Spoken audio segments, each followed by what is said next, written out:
this side.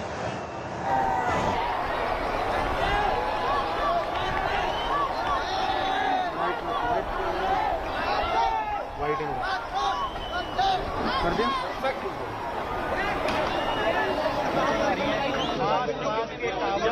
खड़े हैं वैसे ही खड़े हैं वो ढके हुए टावर किए हैं आसपास के टावर एक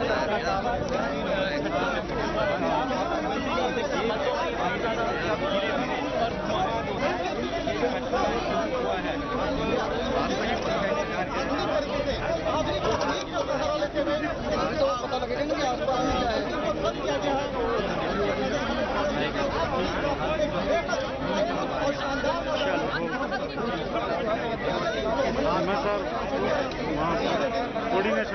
It is complete. You've just seen it. Exactly 9 seconds it took for the two twin towers to come crashing down. And what you're seeing right now is a huge spread of the dust. The debris has been largely contained, but we can confirm to you that this looks like it was a totally successful demolition. Has gone. First images of the buildings right next to the twin towers suggest that things have gone on quite well. There doesn't appear to be any immediate damage. Of course, that will be much more apparent once an inspection is completed.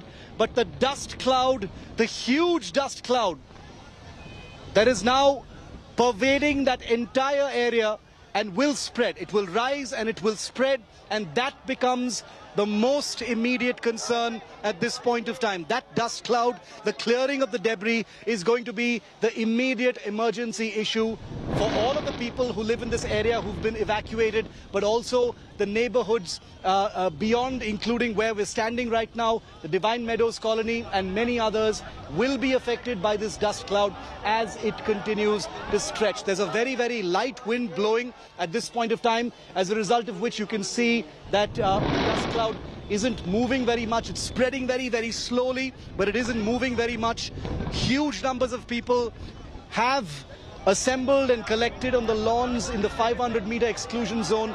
But I think the big news now is that the demolition of the Supertech Twin Towers is complete.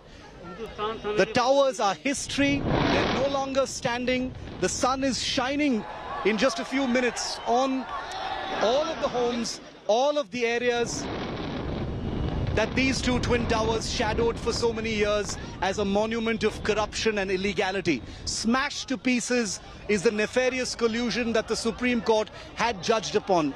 And broken into smithereens is the collusion, the corruption, the venality that has dogged this Supertech project for over a decade now. This is people power. When you look at this huge smoke cloud, this dust cloud, this is people power in action. It's taken 20 crore rupees to bring this building down. Not a small sum of money, but by all accounts, it looks like things have been successful. There doesn't appear, if you look very closely, viewer, the buildings to the left and right of where the Twin Towers once stood, there's a huge pile of debris that is visible in these pictures. We've got high definition images here. You can see the green, tiled roofs of ATS Village, and the other side you can see Emerald Court. There doesn't appear to be any structural damage to either of the colonies. There's going to be a confirmation on that in just a short while from now. We're hoping to get a full thumbs up by the engineers and the companies that have executed this dramatic demolition of the Supertech Twin Towers. The dust is clearing, visibility is returning in that area, but make no mistake, things are far from over. It's not going to be easy for things to return to normal anytime soon. Residents of some of these colonies have been told that they can't return anytime before 7 p.m. And it's going to take at least until then for this dust cloud to clear. But remember, the dust that goes into the air is one thing. The debris and particulate matter that settles on just about everything in the vicinity is going to be the real challenge. And then come the health concerns. But the immediate breaking story live on your television screens, and we will not be moving from this image until further notice, is that the demolition has been successful. At 6 p.m. today, Edifice and Jet, the two companies that executed this demolition will be holding a press conference, so we'll be able to decode in much greater detail how successful this demolition has been.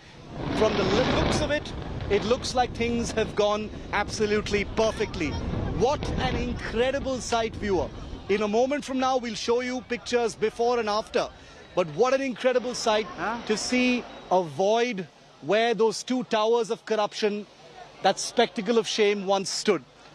All that's left of that tower of shame, that tower of venality, is a huge mountain of cement, concrete and metal.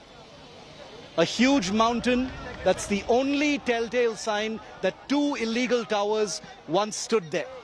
I can only imagine the emotions going through the minds of people who had invested in flats there, to the laborers and workers who gave their sweat and blood to build those towers, not knowing that they were part of an illegal enterprise, to the people who spent their hard-earned money in the hope that they would be homeowners around now. Well, all of that has gone to dust because the Twin Towers have gone to dust. Everything they represent has gone to dust. Emergency first responders are now on site.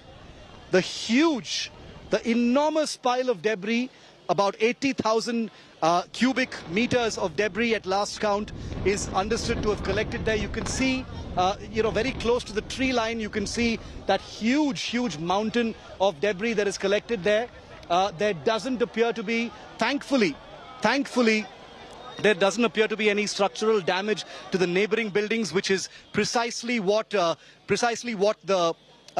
South African engineers had said. I want to go across to Nabila, who's also very close to this site. Nabila, you're at a place where the dust cloud is spreading very close to.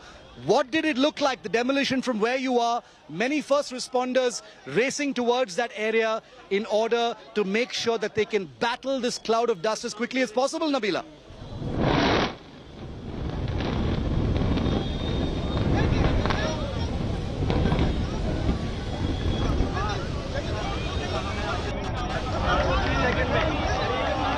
Nabila's going to be with us in just a moment, but the dust cloud is dissipating visibly before your eyes, viewer. The visibility has returned in the general area, but that's not the end of it. We've got water trucks. There are fire engines on site as well. There are emergency vehicles. There's, of course, the police. There's the National Disaster Response Force, all of them on scramble duty in and around this area. You can't see many of them because they're in safe locations that have, official access to the site as soon as the demolition was complete. But the demolition has happened successfully, and now it's time for that second rung of action to kick in.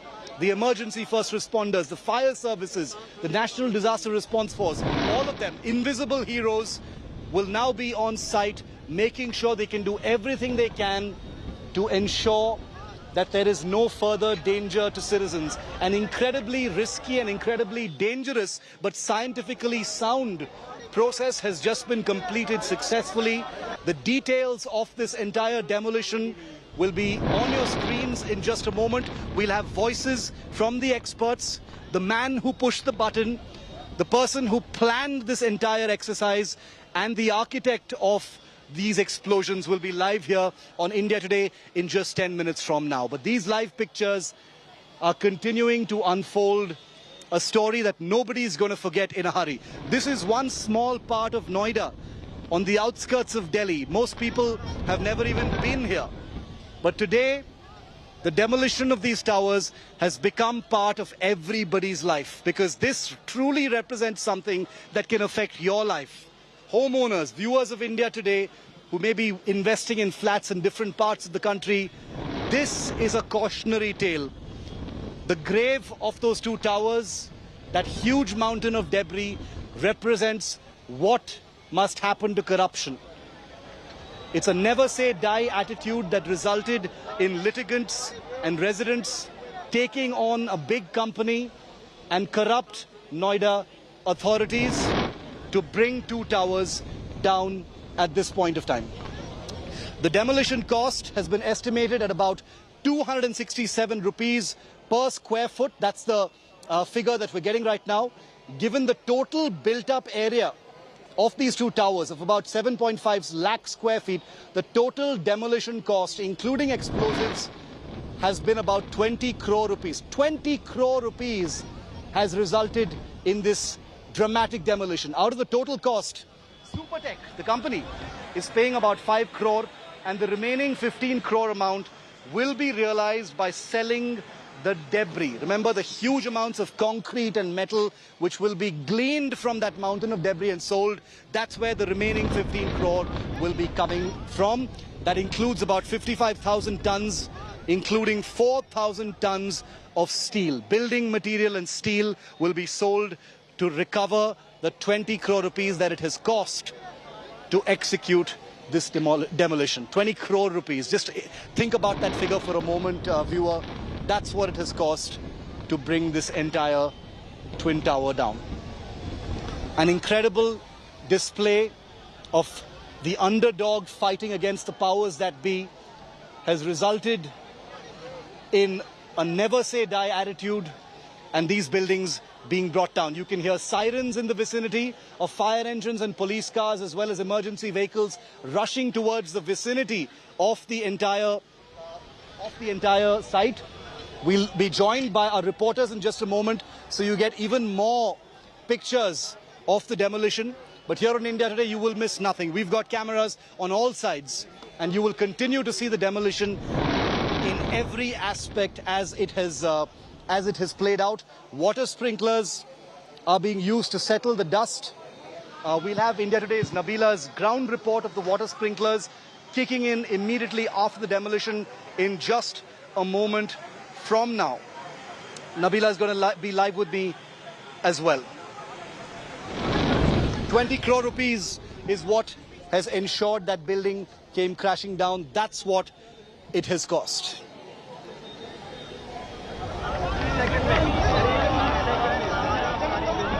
$7.5 lakhs square feet of built-up space has come crashing down as part of these two twin towers. Two buildings, one with 30 stories, one with 32 stories, have come crashing down in just a matter of 9 seconds. Nabila is with me. She's closest to that dust cloud. Nabila, I hope you're safe. I hope you're taking precautions. That dust cloud appears to have dissipated, thankfully. It looks like there is no damage to the nearby towers, which is really good news. That's what the South African engineers told you as well. The water sprinklers have kicked in. What was it being so close to the demolition? Take us through what's happening now, Nabila.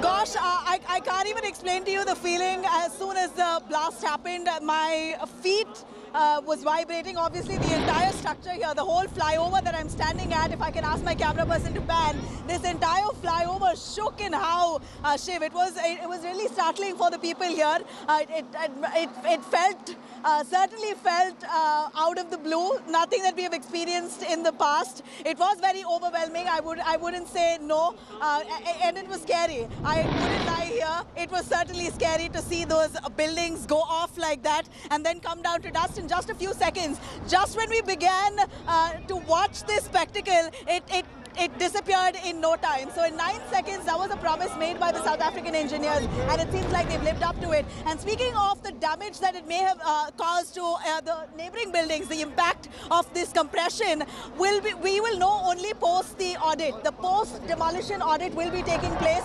It will happen in the next 24 hours or maybe the next 2 days when engineers will check all the neighboring buildings to see if there's any kind of foundation, impact on the foundation of the neighboring buildings, any cracks that may have developed there. Only the audit post this demolition will give us some kind of clarity and of course settle the fears and the worries of the owners. But here's the sprinklers, the water sprinklers. If I can show you, I want to ask my camera person to get slightly closer to the spot there. The water sprinklers right now are in full blast. This is the area where the demolition has taken place in close vicinity, where we see the water sprinklers being used to settle the dust particles that have suspended in the air. Yes, the dust is settled, at least seemingly. Shiv, from a distance, we see that the dust is settled. But in close proximity, we know that people around there are not allowed to enter the area, at least for the next half an hour when the dust actually settles. Now, what kind of debris has accumulated there, I'm only going to wait and watch. Maybe in the next hour, we'll be allowed to go inside there. But for now, we're all restricted right here. That's the view of the now gone Supertech Twin Towers. What stood has come down to dust. After 9 years of struggle, it's come down in 9 seconds. All those buildings on either side, ATS Village as well as Emerald Towers, both those residential buildings, both of them are fully packed in those white sheets. Nobody in those buildings. All of the residents have been evacuated. So it bears a completely deserted look. Nobody's allowed there, at least for the next half an hour. It's very crucial now for the engineers to ensure that when they do allow people to come back in, all the debris area is fully barricaded and people don't wander into those areas, because we're talking about 30,000 tons of debris that has been accumulated post this demolition, Shiv. But a quick note there, sprinklers there on in full swing. They're in full force to ensure that the dust settles. We're not allowed to go close, but this is the best view that we can give our viewers here on India Today. The water sprinklers, not just one, this is one that we're witnessing, but there are in the vicinity at least a couple of them that are fully blasting water so that this helps settle the dust. This dust and the kind of debris that they've collected will also be used as manure. So in a way, it seems like they've planned it in an economically and environmentally friendly manner, Shiv. Very important, because the after effects of this entire dust cloud and debris cloud, are going to have far-reaching effects. We'll have to see how it actually impacts people there. The immediate concern now, the immediate activity now, in fact, is going to be reactivating all the traffic choke points so commuters can get on with their busy days this Sunday, but also the return of the two, the two societies that flank the Twin Tower, or what was left of it. That little site, that little triangular piece of land is now a huge mountain of debris. Now authorities will have to issue instructions and provide the all clear for the return of vehicles, the return of over 5,000 residents who live in Emerald Court and ATS Village, who've been evacuated since yesterday. When will they be allowed to return? What kind of colony are they going to return to? What kind of follow-up action is going to be required after this monumental explosion, an image that nobody is going to forget anytime soon? Water sprinklers, water systems and dust sensors are active right now, because all of that data is going to go into and feed into the command center to tell state authorities on precisely how they need to respond and make sure that citizen comfort and citizen health is held as the highest possible priority with absolutely no gaps. The deed is done, the demolition has been successful, but the challenge is not over just yet. In a moment, we'll give you a medical bulletin and a medical advisory on what you can do and what you need to do wherever you are in Noida as a result of this dust cloud, indeed in the national capital region. But the debris and the dust cloud and its effects are going to be far-reaching. There are environmental concerns, and there is a great deal of urgency now in removing all of that debris. 80,000 cubic meters of debris that is collected in that area will all need to be removed as quickly as possible, not only because it needs to be removed, but also because it is literally what is going to pay for the demolition that has taken place. We're going to keep our eye very closely on the aftermath of the demolition. We're expecting a word from state authorities, the Noida authorities, Supertech, as well as Edifice and Jet, the two companies that executed the demolition, in just a short moment from now. Take a look. Take a look once again at how that demolition played out. The last few seconds of that demolition and how it played out. Let's relive that moment once again.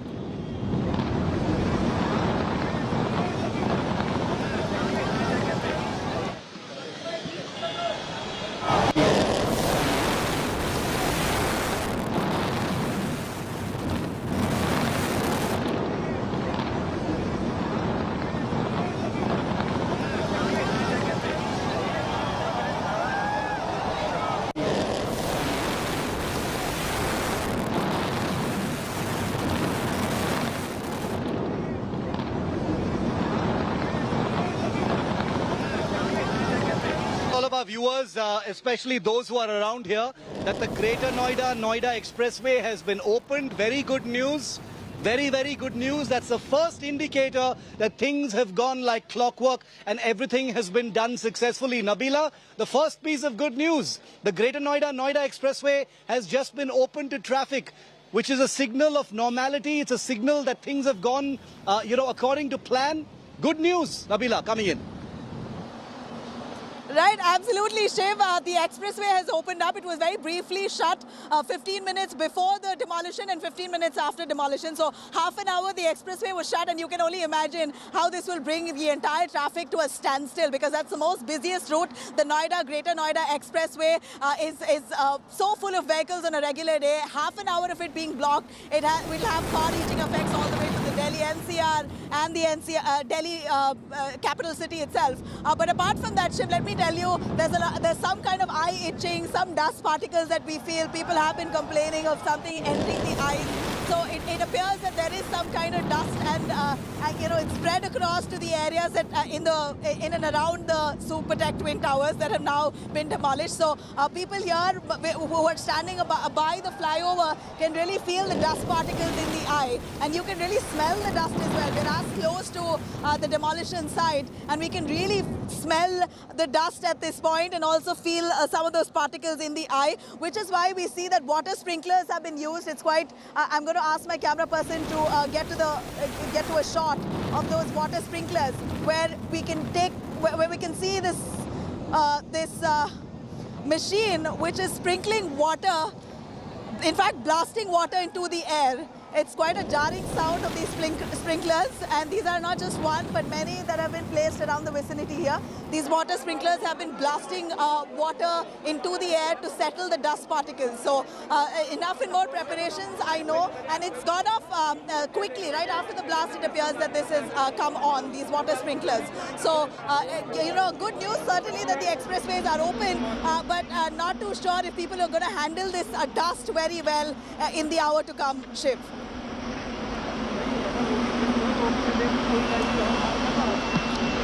India Today's Aishwarya Paliwal has just sent us this report right after the demolition. Take a look. Aishwarya reporting from the ground.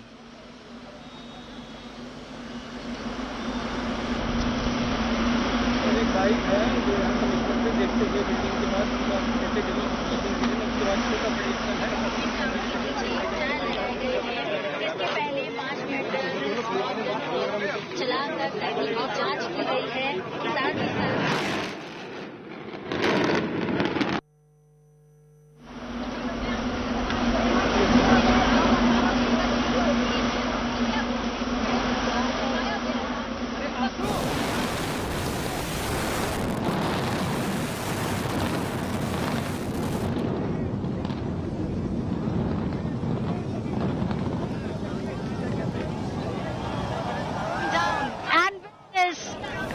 the structure which was illegal, the structure which personified what greed can do, what corruption can do, have been wiped from of Noida.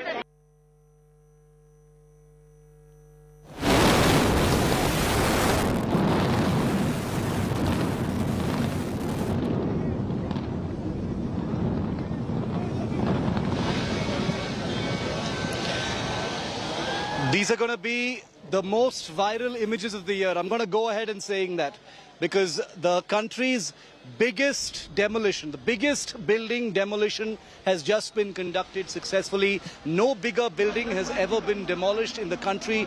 Very happy to share and tell you that the first assessment of the demolition shows that it has been conducted highly successfully. There is no structural or visible damage to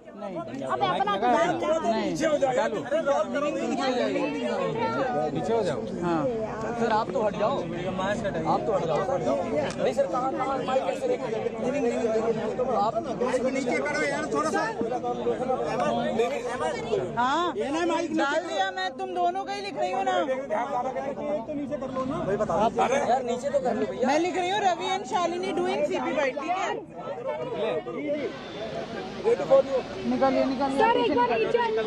Okay, lots of reactions coming in from first responders that we'll have for you in just a moment from now, from the police to hospital. Plans थी और उसका execution बिल्कुल as per plan हुआ है। बाकी अभी expert teams जो है वो मौके पे हैं, वो असेसमेंट कर रहे हैं। हम लोग भी अब उधर ही जा रहे हैं। उनका असेसमेंट के बाद जो है आपको फिर अपडेट देंगे। क्या डेब्रिस सर अंदर तक घुसी है क्या? जो ये एक्सपर्ट जो मौके पर हैं वही बता पाएंगे। अभी यहाँ से जो अभी तक पता चला है कि largely it is as per the plans. Sir आज जो है ये सक्सेसफुल हो गया, क्या आगे भी ऐसे ही डिमोलाइज किया जाएगा? जो भी भ्रष्ट भूमाफिया होंगे या ऐसे कार्रवाई होगी? This is a hypothetical question. अच्छा सर, जो सोसाइटी के लोग हैं वो कब तक आके रह पाएंगे? नोएडा एक मिनट सीईओ सब कुछ बोलना चाह रही है।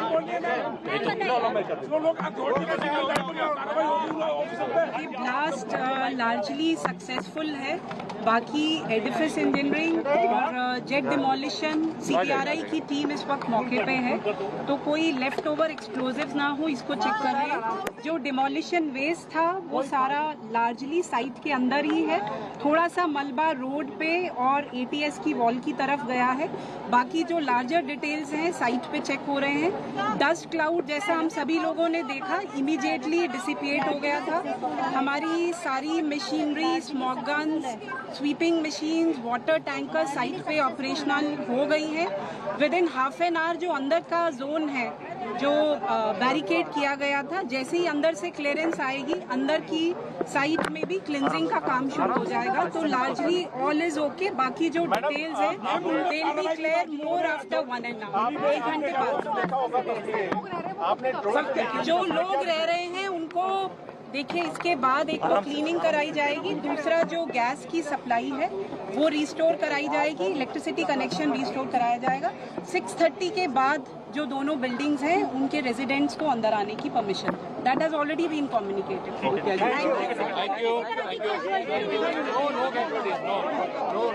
Not at all, no casualty.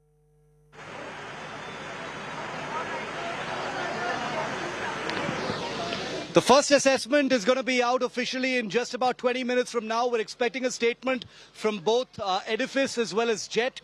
The Noida authorities is also expected to make a statement, but the very fact that the Greater Noida Expressway has been opened on schedule suggests that things have gone on track. They've been successful as had been predicted by the engineers responsible for the demolition at this point of time. Very, very risky, very scientifically executed demolition, and it has gone with 100% success. At 6 p.m. today, remember, Edifice will be holding a press conference where they will be addressing the media and putting out details of the entire demolition. There's no cancellation of that press conference. Second indication that everything has gone to a T. We've got the finest video footage of this demolition already going viral across social media.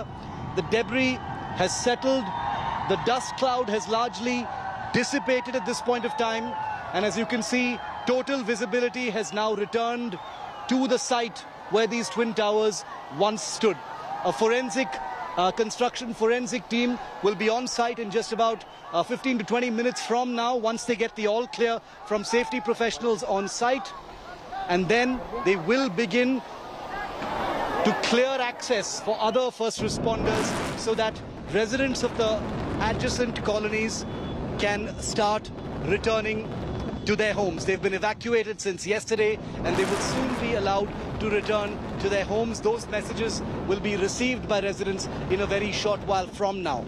The monument of corruption is now in pieces. 80,000 cubic meters, to be very precise, of debris that will fund the actual demolition. It's an incredible sort of cycle, a vicious cycle, an ironic cycle of the corruption that was involved in the construction of these towers, that the debris will fund the destruction itself after the fact. The police is expected to speak as well in a short while from now. The water blowers, the foggers are kicking in just a moment. Nabila will be with us to give us a sense of those first responders, because she's much closer than I am to the actual debris site. Nabila, we've just heard from the police and the Noida authorities. What's happening with the first responders, the water foggers, the water sprinklers, all of that kicking in now, Nabila? Absolutely, Shiv. Soon after the demolition took place, there was barely any visibility due to the large amounts of dust and smoke that emanated from that demolition site. But like you heard from the police rightly, the first responders there ensuring that the area is completely combed out now. Post the demolition, water sprinklers have been set up. And that's the image that I'm trying to show you here. That shows the jarring sound from those water sprinkler machines, but totally bearable. We want the dust to settle at the earliest. And these water sprinklers forcing water out of them are the best possible way, as per the police and the engineers, for the dust to settle. Of course, this is the demolition itself has compelled at least 5,000 of the residents to leave all their homes and go to neighboring neighboring towers or neighboring buildings, or even go on a holiday getaway just to escape this dust and this commotion. But from what we see, it was largely a safe affair, Shiv. Undoubtedly, it was done to perfection, at least from the face of it. Doesn't seem like there's any damage to the buildings around there. But like I did mention, a post-audit is mandatory for this. A post-audit is mandatory for this, for damage to be assessed. If at all there is any kind of damage to ATS village, or if there's any damage to the other Emerald Court towers, that will of course be established post. Ashutosh has sent us this ground report at the moment of the demolition, the moment of the detonation. Ashutosh sends us this report. Take a look at this. Spectacular close access while the demolition was happening.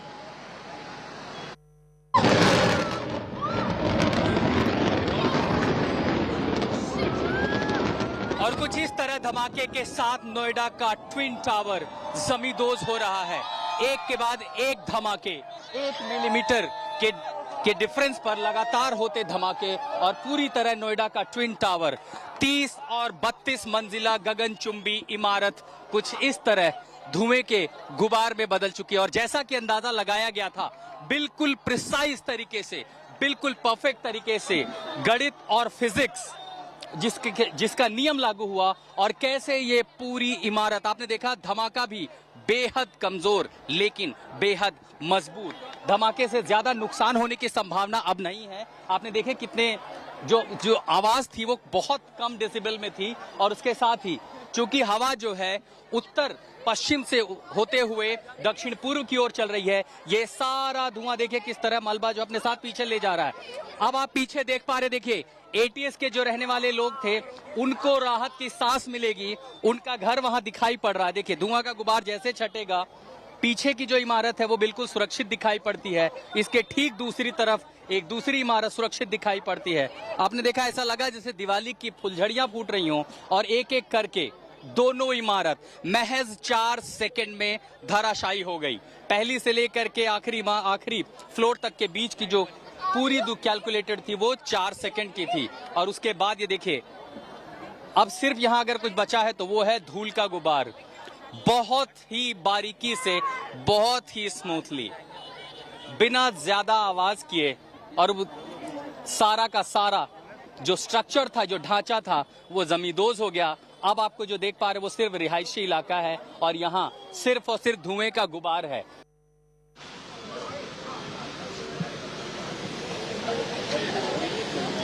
We've got some breaking news coming in just 10 minutes from now. There will be a statement that comes out confirming the success of this demolition. No untoward incident has taken place. Everything has gone perfectly on track. Aishwarya Paliwal sends us this ground report.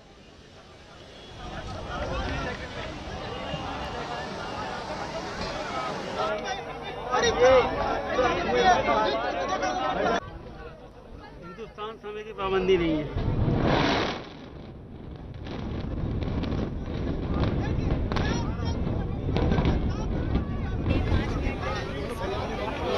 चलाकर तकनीकी जांच की गई है, साथ ही साथ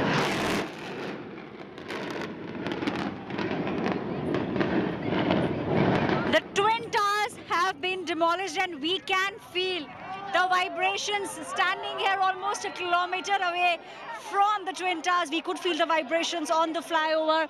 We'll just show you the smog, the pollution that has taken place, and it took barely 10 seconds for the entire building to come down. And with this, the structure which was illegal, the structure which personified what greed can do, what corruption can do, have been wiped out from the face, from the landscape of Noida. This is Aishwarya Paliwal reporting for India Today with camera person Alok Das.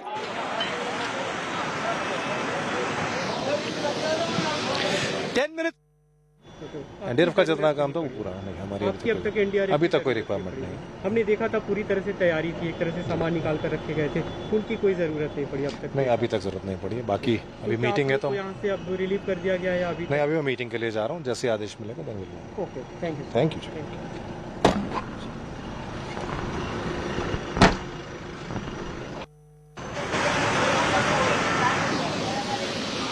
Lots of reactions coming in, very thick and fast. All indicators that the demolition has taken place totally successfully. This is a day of joy for the engineers, the people who are tasked with executing this demolition. Even though they had radiated reassurance, they had radiated positivity for 72 hours to make sure that there was no panic in the community, panic among residents. I am sure they themselves somewhere had known that there was a possibility of things going wrong. So today, in many ways, is a tribute to their engineering. Let's salute the demolition engineers, the explosives experts who've made sure that today's demolition of 62 stories, part of the Twin Towers, have come down successfully, absolutely according to plan, with no untoward incident, no damage apparently to the two societies that flank the Twin Towers, and no damage so far, at least not that we can tell, to anyone, because this entire area was completely cordoned off. We're waiting to hear from hospital authorities as well. Remember, advisories will be issued very, very shortly about care that needs to be taken as a result of this dissipating dust cloud. The cloud itself that you saw was of the thick particulate matter, but as it has dissipated and become invisible, it actually becomes more insidious and more dangerous. Please remember, if you can't see the dust cloud, doesn't mean you don't need to take precautions. Please wear a mask if you're anywhere in that vicinity, preferably anywhere in Noida at this point of time, because there's a light breeze blowing and that dust cloud with all its PM10 particulate matter will be spread over a wide area. Many people will be wishing that it was raining right now, right after the demolition, to wash away the dust and the particulate matter. But the challenge truly in many ways for the far-reaching effects of today's demolition begins now. सुरक्षित पड़े हुए अभी दिखाई दे रहे हैं, लेकिन नजदीक से जाकर माइन्यूट एग्जामिनेशन पर इसके लिए यहाँ पर एक एक्सपर्ट स्ट्रक्चरल टीम है, वो जाकर के जायजा लेगी कि किसी इमारतों को आपके या कहीं कोई खरोच भी आई है, लेकिन दावा ये था कि ऐसा कुछ नहीं होने जा रहा। That's the building that's gone down in just about a few seconds, barely 9 seconds that it's taken for it to come down, and that's the dust that's not settled as yet. It was a huge sound, vibrations that I could feel on my feet. Quite a scary affair. Undoubtedly, the sound was alarming. A huge alarm bell that went out even before the demolition took place. And now we see the building has come down. In just a few seconds, it's gone down to dust. It's happened successfully. Thankfully, nothing to panic at this point. All the residents, locals around have been evacuated, so it's a safe affair. All the dust that has that's still not settled, all in the vicinity there, will take at least half an hour for it to go down. So we know that this is at least another half an hour for the dust to settle, for it to completely come down. But this has left me flabbergasted. It was a shocker to see a building of that size and that magnitude to come down in barely a few seconds. It went off, in fact, almost simultaneously.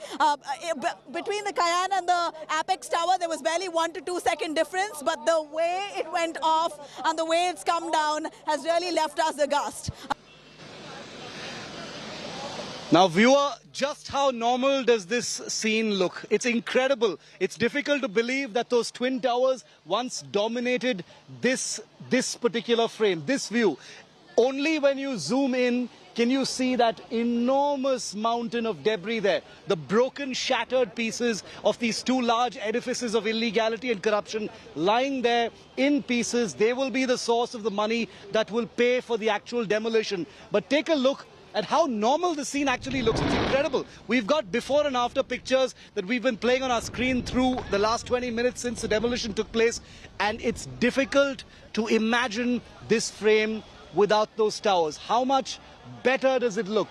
It looks like the scene has completely opened up. there's more light, there's more visibility, and the illegal manner in which those towers came up have in many metaphorical ways given rise to this beautiful view. For all of those towers that were affected and had to be in the shadow of those towers, it's literally a brighter future. It's a brighter day because they get to see sunlight perhaps for the first time. It's a day of relief. It's a moment of relief for hundreds of families who live in the towers very close to the Supertech Twin Towers where they stood, because they look totally intact. There's been no damage. You know, perhaps some glass panes may have broken, but the engineers, remember, had said you don't need to worry about shrink wrapping or bubble wrapping your crockery or your or taping up your windows. It's going to be all fine. It's going to go totally scientifically. And by the looks of it, I'm not a demolition expert, I'm not an engineer, but by the looks of it, things have gone the way the engineers promised us they would. And that's going to be a source of great satisfaction, joy and relief for hundreds of people who live in those two colonies, myself included, even though my tower is a little bit away from the actual Twin Towers and where they stood. Now, the challenge now, apart from the health concerns, apart from the big dust cloud, is going to be the return of hundreds of families, nearly 5,000 people who were evacuated in both of those colonies to the left and right of that huge mountain of debris. Both of those colonies will now have to be repopulated. Many people chose to go away on holiday. Many people have just moved away to houses of friends or relatives to be able to be part of this entire exercise, be part of this entire dramatic event.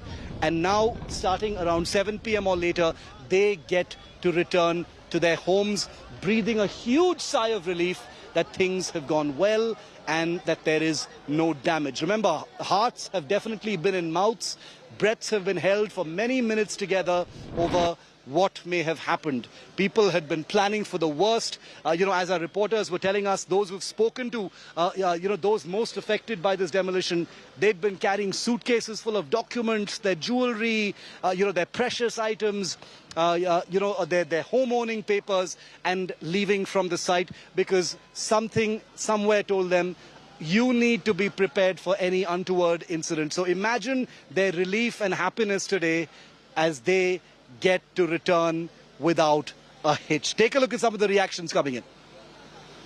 It is as per the plans. The teams were working for this execution of the Honorable Supreme Court's order, and largely it is as per the plans. We are going to the site to assess the remnants which are there. See, one is if there is any leftover explosive which could become a safety issue. Second is about the debris, and thirdly about the smoke in the area so that the visibility, and we need to restore the traffic as quickly as possible. Thank you sir. देखिए, हमारे को administration ने request किया था team stand by करने के लिए, तो जो उनके रिक्वायरमेंट के हिसाब से हमने टीम्स यहाँ लगा रखी हैं। रस्ट जितनी भी डिटेल है वो प्रशासन देख रहा है, उसको तो आपको वहाँ से मिल जाएगी। एनडीआरएफ का जितना काम था वो पूरा होने का हमारे अभी तक कोई रिक्वायरमेंट नहीं है। की सोसाइटीज में कोई डैमेज ब्रॉडली नहीं है, लेकिन जैसा मैंने बताया अभी जस्ट ब्लास्ट होके हटा है। 1 घंटे के अंदर स्थिति बेहतर पता लगेगी।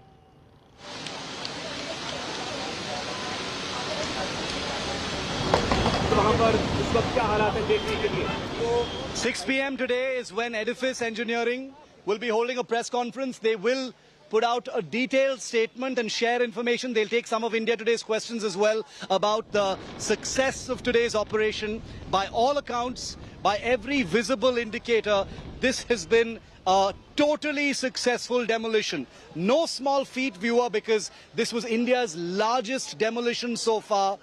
Let's hope no further illegal structures need to be demolished this way. Let's hope no further illegal structures are ever built.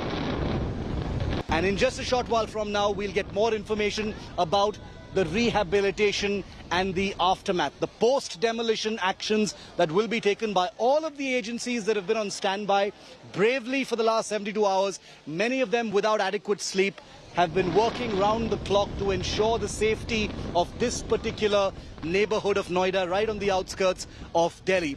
And to all of the first responders, to all authorities who've made this success possible, the salute of the people of Noida. That it was carried out safely, that it was carried out without a hitch.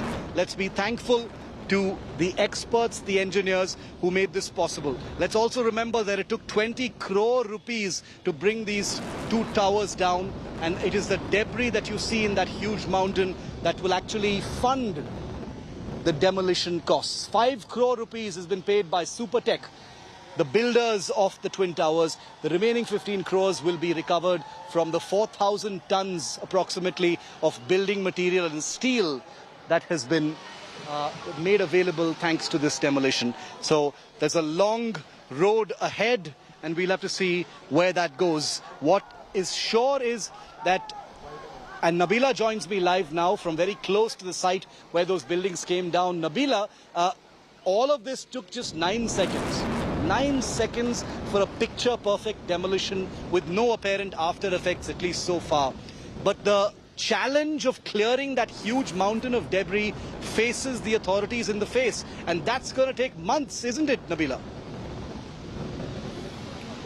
You know, Shiv, to give you a classic example, we're looking at the Noida authorities, civic authorities here, cleaning up the road itself. And that's taken about a good half hour for them to move all the plastic and all the mess that the media has indulged in. And apart from that, the public that walked in. So it's taking the officials here quite some time to clear up these roads. One can only imagine, we're talking about 30,000 tons of debris that this demolition has generated. All that that's like a a huge heap, like a mountain that has settled right in that triangular area where the Supertech Twin Towers stood. And this debris, we believe, from what we hear, is that it will be moved to a designated spot granted by the Noida local authorities. They're going to be moving it at a little distance away from the Supertech Twin Towers, not too far away, but this will be moved in tranches over the next few weeks. So from what we hear, it's going to take at least 3 months to clear the entire debris. But it is a challenge, but it seems like it's very well thought out because the Noida officials, along with the engineers here and that company Edifice, are working in tandem. And this is an end-to-end solution that Edifice as a company has provided. The reason to why we're endorsing Edifice is they've successfully done this even in Kochi. They've done this here. Possibly the one company that has credit to their name when it comes to demolishing buildings of this scale. So, debris of 30,000 ton is not a joke, and that has got to be moved in the next 3 months' time. How are they going to do it? Of course, you have at least 1,000 trucks. Shiv, let me tell you and our viewers, 1,000 trucks have been readied by the Noida civic authorities to move the debris to its designated sites. Imagine 1,000 trucks to move 30,000 ton of debris. So it's no mean feat. It's going to be a huge task at the hands of Edifice as well as the Noida local authorities, but this was exactly what was planned. This is now the challenge where they're going to be ensuring that all the dust in the air is settled, and visibly from what I see from here, I'm right now the closest to the spot. It appears that, can I please have some thoda, so if I can see here, the view of the building right now, or the neighboring buildings that I see here, is quite clear post the demolition of the Twin Towers. And now the dust which emanated soon after the demolition has completely settled, at least from the face of it, at a distance. But once you go closer to it, one would only know what kind of health hazards it would have because of the dust particles still in the air.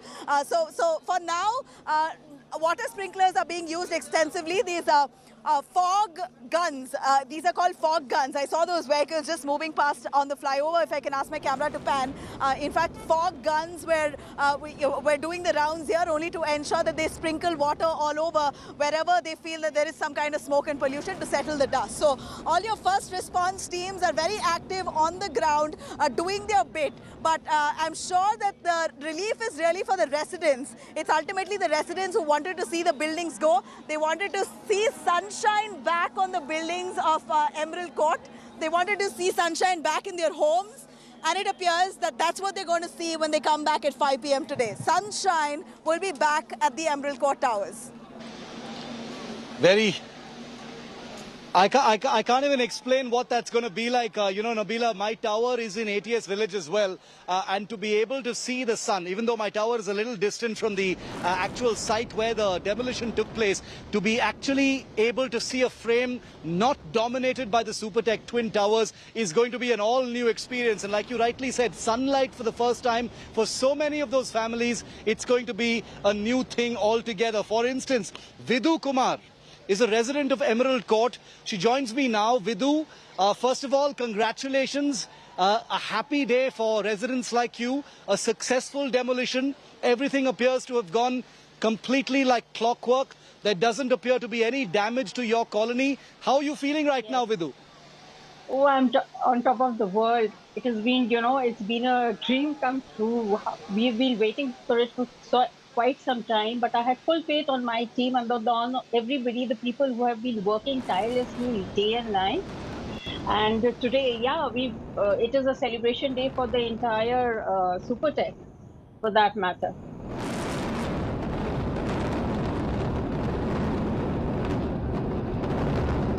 Hello, can you hear me? Congratulations to you, Vidhu, because I can only imagine what you and your family are going through right now. We'll come back to you in just a moment. We can hear you loud and clear, Vidhu. We'll just come back to you in a moment. I want you to stay with us because we're getting a lot of live information that might be useful to you and your family and residents like you. So continue to be plugged into India Today. Aishwarya is live with us, one of our reporters who's been on the front line of this entire story. Aishwarya, the police, the emergency services have all kicked in. The dust dissipation actions have already begun. What's the status? People want to know what's going to happen with the dust cloud and the debris mountain, Aishwarya.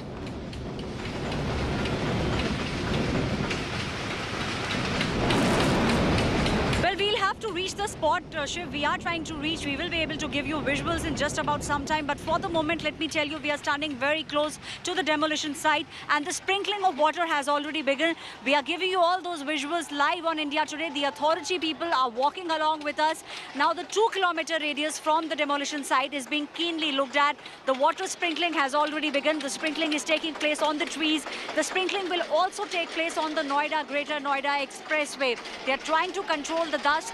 Just a couple of minutes back, we also saw how a smog gun was being used. We'll try and speak with a couple of people from the authority and try to understand from them exactly what is the next plan of action. अभी जब ये पानी का छिड़काव हो जाएगा उसके बाद आप लोगों की क्या रहेगी प्रक्रिया? 2 किलोमीटर सफाई डस्टिंग के लिए डस्टिंग के लिए है, तो शुरुआत के अंदर अभी आप लोग डस्टिंग करेंगे। तो ये पानी जो है ये कितने किलोमीटर रेडियस तक जाएगा? करीब हमारा 1 किलोमीटर के आसपास है। 1 किलोमीटर। तो हमारे पास एरिया जो दिया गया, आप लोगों के पास एरिया है, तो पूरा इलाका जो है लगभग 2-3 किलोमीटर का, उसमें इस समय यही काम किया जा रहा है। So Shiv, we are showing you visuals of how exactly they are trying to control the dust. We have already seen 3 water tankers. This is the 4th one, which is now in action. And all the trees, the roads and the dust, they are trying to control. Sprinkling of water has already begun. Almost a radius of 4 kilometers will be taken care of. And then they will move outside, Shiv, onto the expressway. Sprinkling of water will then take place on the expressway too, Shiv. Incredible day of joy for people like Vidhu, who is a resident of Emerald Court. Her colony is right next to that huge debris mountain. I can only imagine the anxiety, Vidhu, that you and your family have gone through over the last many days and hours. It's been a long fight. But what are your plans today? Are you going to be able to return to your colony today? What is your RWA and the authorities telling you? Yeah, definitely. We are waiting for the green signal from our RWA. And people, those who have been looking after and working tirelessly, so we are just waiting for the green signal. The moment we receive, we are going to pass on to our entire tower, and tower-wise, we are going to come back.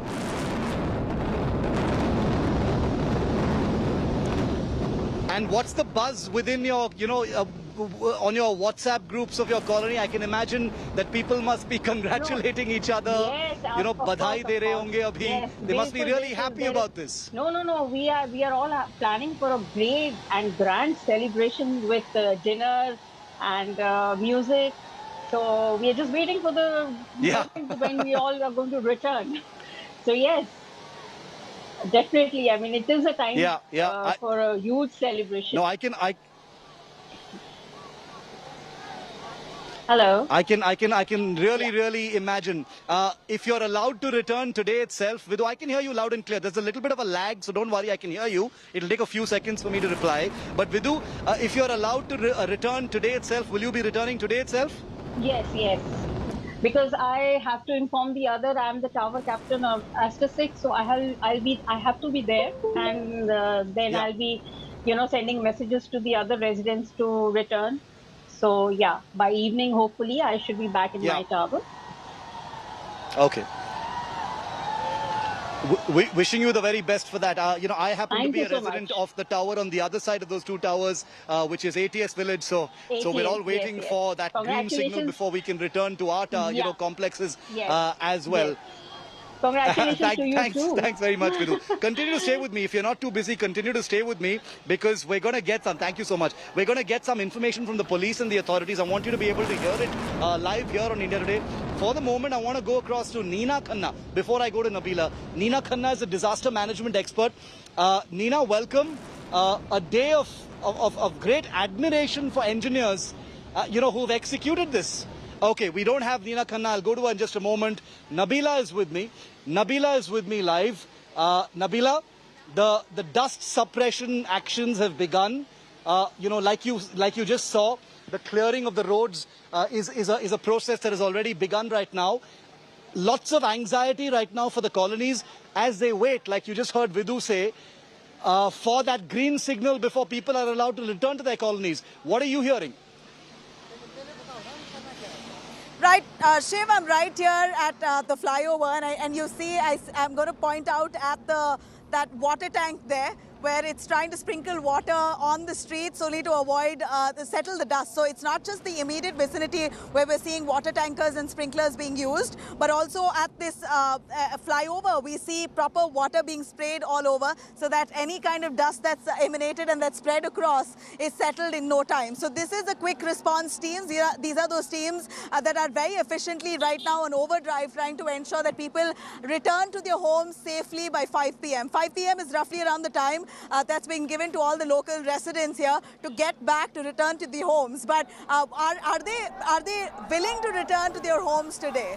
The question is, many of the roads have been barricaded, and more importantly, cars cannot return, Shiv. As much as we see that the dust is settled, the debris still remains of course, within the ATS limits, within the Supertech Twin Towers limits itself. But at the end of it, vehicles are not going to be allowed inside the basements of Emerald Tower, at least for now, because one part of the basement opens up to the Twin Towers. If the whole there's a huge curtain-like cloth, a white cloth that's literally hooked to the ground.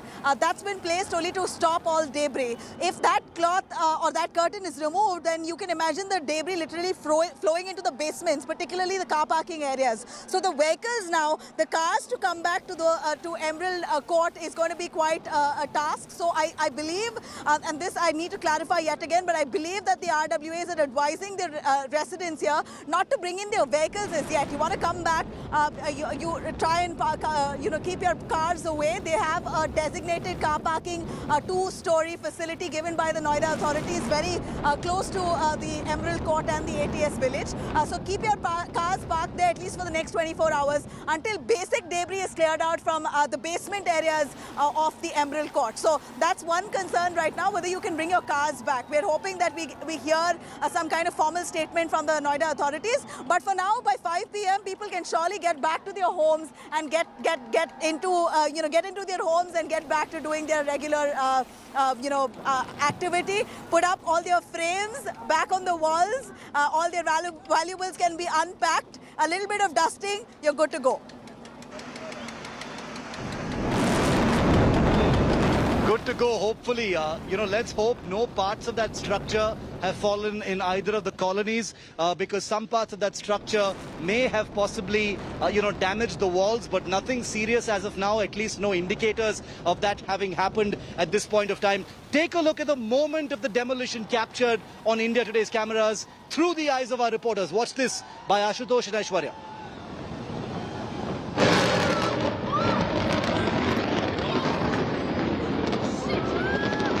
और कुछ इस तरह धमाके के साथ नोएडा का twin tower जमींदोज हो रहा है।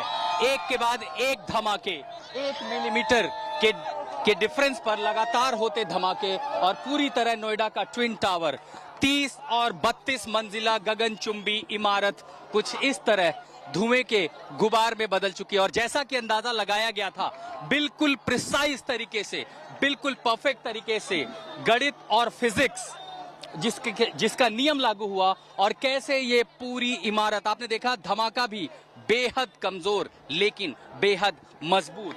धमाके से ज्यादा नुकसान होने की संभावना अब नहीं है। आपने देखे कितने जो आवाज थी वो बहुत कम डेसिबल में थी और उसके साथ ही चूंकि हवा जो है उत्तर पश्चिम से होते हुए दक्षिण पूर्व की ओर चल रही है, ये सारा धुआं देखिए किस तरह मलबा जो अपने साथ पीछे ले जा रहा है। अब आप पीछे देख पा रहे, देखिए एटीएस के जो रहने वाले लोग थे उनको राहत की सांस मिलेगी, उनका घर वहां दिखाई पड़ रहा है। देखिए धुआं का गुबार जैसे छटेगा, पीछे की जो इमारत है वो बिल्कुल सुरक्षित दिखाई पड़ती है। इसके ठीक दूसरी तरफ एक दूसरी इमारत सुरक्षित दिखाई पड़ती है। आपने देखा ऐसा लगा जैसे दिवाली की फुलझड़ियां फूट रही हों और एक एक करके दोनों इमारत महज 4 सेकंड में धराशायी हो गई।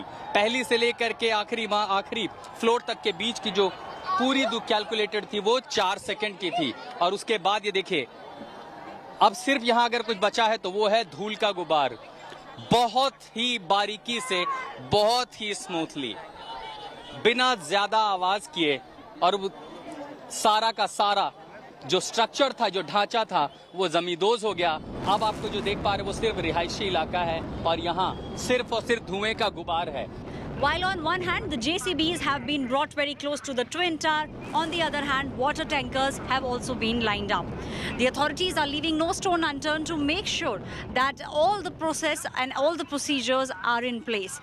There are a large number of police personnel which have been brought in and around Noida Twin Towers just to make sure that no untoward incident takes place. Now the step 1 will be to make sure that the JCBs pick up the debris. Step 2 will be to make sure that the dust settles, because of which you see these water sprinklers which have been put in place. These water sprinklers have been brought here. They will be sent to the site immediately after the demolition of the Twin Towers, and then these dumpsters will be roped in. The dumpsters will then indulge in picking up of the debris. It looks like it will roughly be 3 months before the entire debris will be cleared up.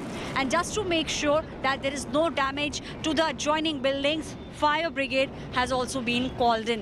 Now the authorities are making sure that all these things remain within 10-kilometer radius of the Twin Tower. They're also looking at assessing the damage, if any, to the close by buildings. Once the demolition is over, then a full assessment will be done, and once the assessment is done, only then residents will be allowed to go inside. With camera person Alok Das, this is Aishwarya Paliwal reporting for India Today.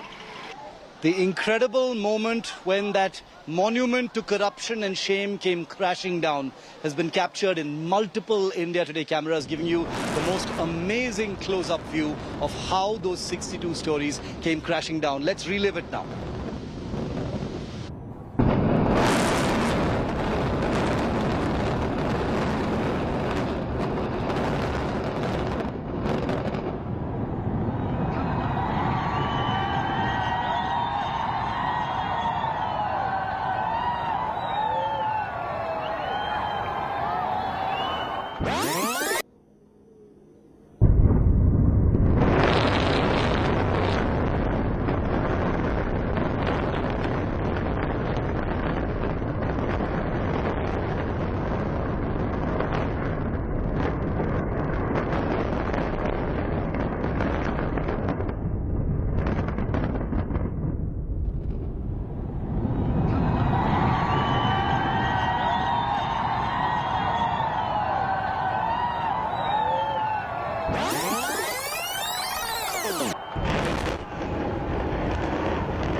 Many fresh reactions coming in from the agencies here. Let's listen into the big statements coming out from the agencies in response to this demolition. Largely जो पूरी exercise है as per plans थी और उसका execution बिल्कुल as per plan हुआ है। बाकी अभी एक्सपर्ट टीम्स जो हैं वो मौके पे हैं वो असेसमेंट कर रहे हैं, हम लोग भी अब उधर ही जा रहे हैं। उनका असेसमेंट के बाद जो है आपको फिर अपडेट देंगे। देखिए, ब्लास्ट लार्जली सक्सेसफुल है। बाकी एडिफिस इंजीनियरिंग और जेट डिमोलिशन सीबीआरआई की टीम इस वक्त मौके पे है, तो कोई लेफ्ट ओवर एक्सप्लोजिव्स ना हो इसको चेक कर रहे हैं। जो डिमोलिशन वेस्ट था वो सारा लार्जली साइट के अंदर ही है, थोड़ा सा मलबा रोड पे और एटीएस की वॉल की तरफ गया है। बाकी जो लार्जर डिटेल्स हैं साइट पे चेक हो रहे हैं। डस्ट क्लाउड जैसा हम सभी लोगों ने देखा इमीडिएटली डिसिपिएट हो गया था। हमारी सारी machinery, smog guns, sweeping machines, water tanker site पे ऑपरेशनल हो गई हैं। With in half an hour जो अंदर का जोन है जो बैरिकेड किया गया था, जैसे ही अंदर से क्लियरेंस आएगी अंदर की साइट में भी क्लिनजिंग का काम शुरू हो जाएगा। तो लार्जली ऑल इज ओके। बाकी जो डिटेल्स हैं they will be clear more after 1 hour, 1 घंटे बाद। देखिए, हमारे को एडमिनिस्ट्रेशन ने रिक्वेस्ट किया था टीम स्टैंड बाय करने के लिए, तो जो उनके रिक्वायरमेंट के हिसाब से हमने टीम्स यहाँ लगा रखी हैं। रस्ट जितनी भी डिटेल है वो प्रशासन देख रहा है, उसको तो आपको वहाँ से मिल जाएगी। एनडीआरएफ का जितना काम था वो पूरा नहीं, हमारी अभी तक कोई रिक्वायरमेंट नहीं।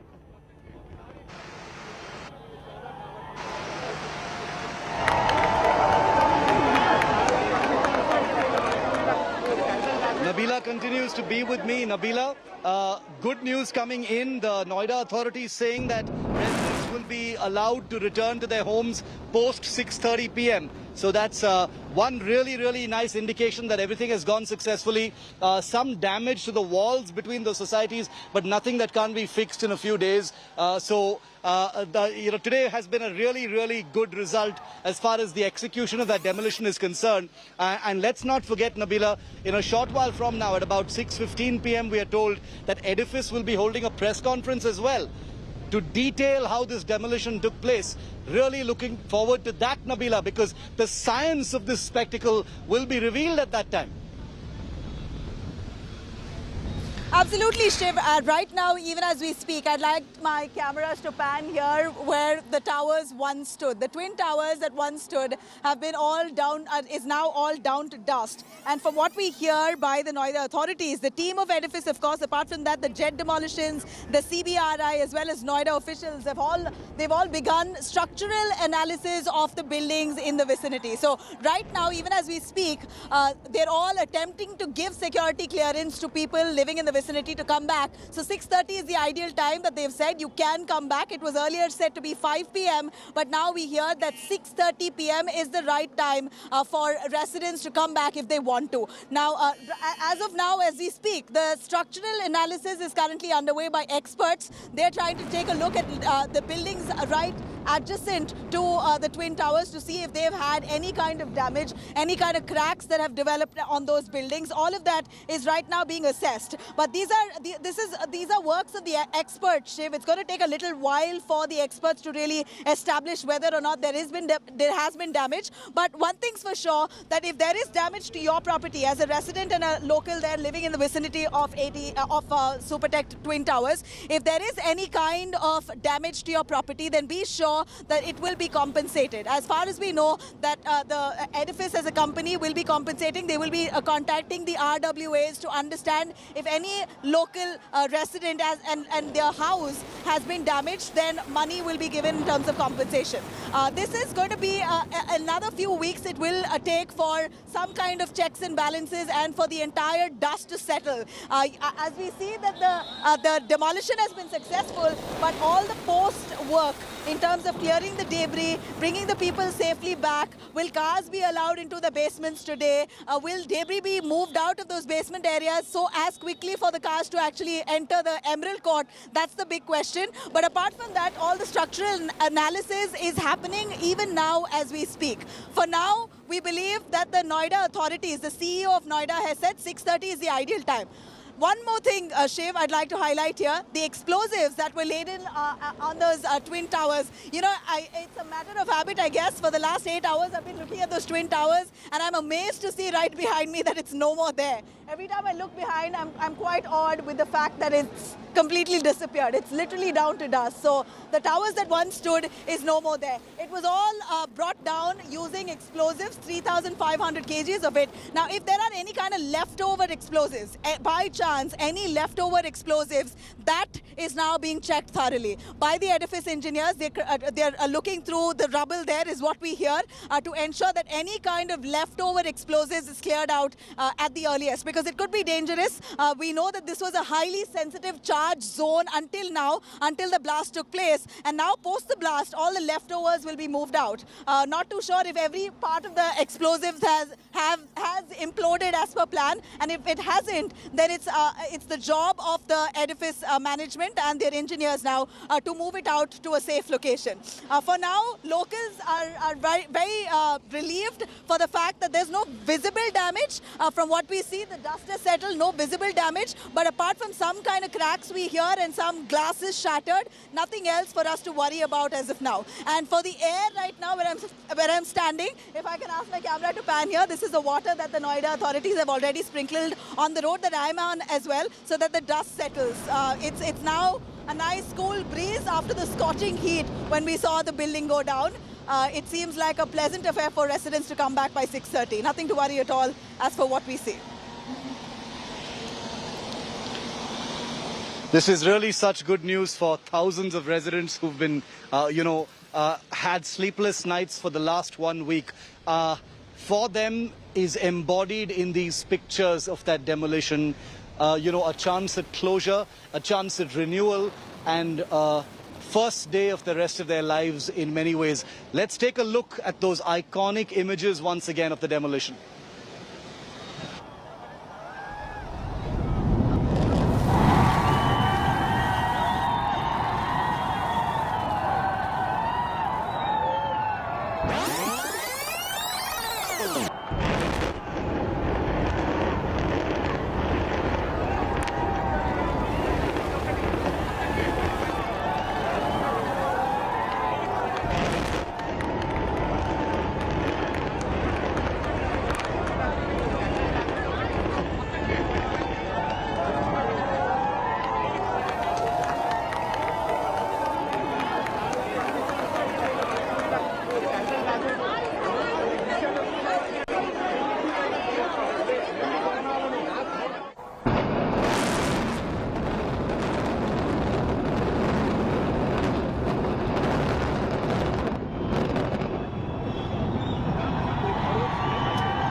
साइट का जायजा लेने के लिए मलबा गिरा हुआ साफ दिखाई दे रहा है, और सारे टावर जितने थे, वो 14 टावर कम से कम वो बिल्कुल सुरक्षित खड़े हुए अभी दिखाई दे रहे हैं, लेकिन से जाकर minute lamination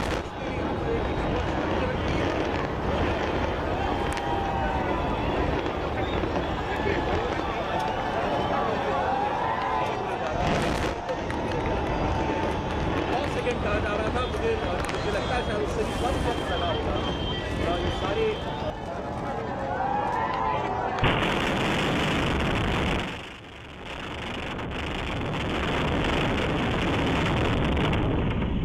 Absolutely incredible video footage right now of the dust cloud from inside ATS Village. Exclusive images coming to you on India Today from inside ATS Village, where one particular resident had put up a webcam, a GoPro camera that recorded the entire collapse of those buildings and the dust cloud live. Just listen to it for a moment.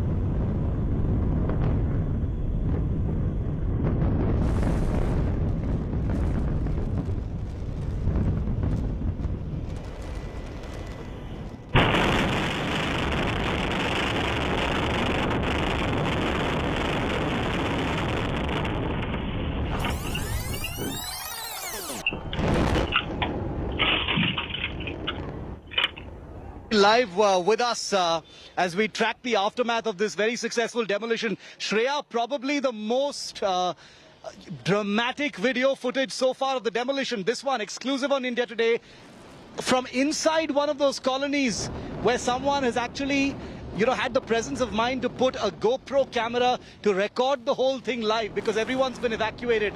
Very, very dramatic footage from the inside, and that dust cloud, you know, moving into that colony captured here, Shreya.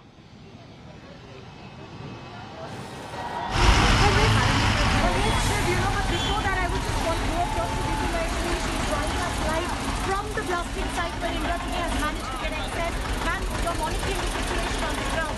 Did you say that what's going on so far as the plan is concerned? Because we see there's dust particle that's now floating in the air. What are you going to do now?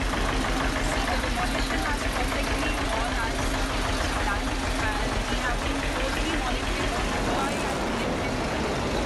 So the 2 o'clock AQI and PM levels and the 3 o'clock AQI and PM levels are exactly the same. So जो dust generate भी हुई वो immediately dissipate हो गई. It was a little iffy right now because of everything that's happening over there. We'll go back to Shreya in just a moment, but this image is going to take people's breath away. It's from inside ATS village, one of the colonies that was evacuated for this demolition. It shares a wall with the Supertech Emerald Court colony. And someone left their GoPro camera on a webcam to record the demolition. Work होता है तो पूरी team बधाई की पात्र है कि कर दिखाया? सर बिल्कुल पूरी टीम बधाई की पात्र है और जब ब्लास्ट होने के बाद हम पांचों अंदर गए और हम लोगों ने बिल्डिंग को अच्छी तरह इंस्पेक्ट किया। उसके जस्ट 5 मिनट बाद हम लोग रो रहे थे। और सर कितने लोग थे, कितने इन्वॉल्व थे आपने, कितने लोग इन्वॉल्व थे? Sir my family is waiting for me. कितने लोग हाँ मैडम, टोटल 10 लड़के मेरी टीम में थे और 7 फॉरेन एक्सपर्ट्स थे हमारे और 20 से 25 की एडिफिस इंजीनियरिंग की टीम थी। सर जैसे आपने एक्सपीरियंस बताया, कितने दूर थे, मतलब पूरे? मैडम सिर्फ 70 मीटर दूर थे इस ब्लास्ट से जी। और जो प्रोसीजर जो हुआ, जब बटन दबाया, क्या थी सर, फीलिंग क्या थी उस समय? आधे घंटे पहले जब सायरन पुश दबा दिया गया, बजा दिया गया, आधे घंटे पहले हम पांचों आपस में एक दूसरे से कोई बात नहीं कर रहे थे, सिर्फ दूसरे का चेहरा देख रहे थे। और जैसे बटन दबा, बटन दबने की इमीडिएटली बाद जब मैंने खड़े होकर बिल्डिंग की तरफ देखा तो सिर्फ वहाँ धूल का गुबार था और कुछ चिंताएं थी। और उन चिंताओं को देखते हुए हम लोगों ने धूल को शटर होने की वेट नहीं की, जब से मास्क निकाले एंड सब भागते हुए बिल्डिंग की तरफ गए। और हमारा पहला कंसर्न एमराल्ड कोड था, उसको चेक किया, इट वाज कम्प्लीटली सेफ। एक एटीएस की तरफ हल्का सा एक जो कंपाउंड वॉल है उस पर थोड़ा सा पत्थर गिरा है जिसकी वजह से 3 या 4 मीटर कंपाउंड वॉल टूटी है and everything is safe as per our plan. अपना नाम और designation? Myself Chetan Datta, I was Indian Blaster. Thank you so much, sir. Thank you.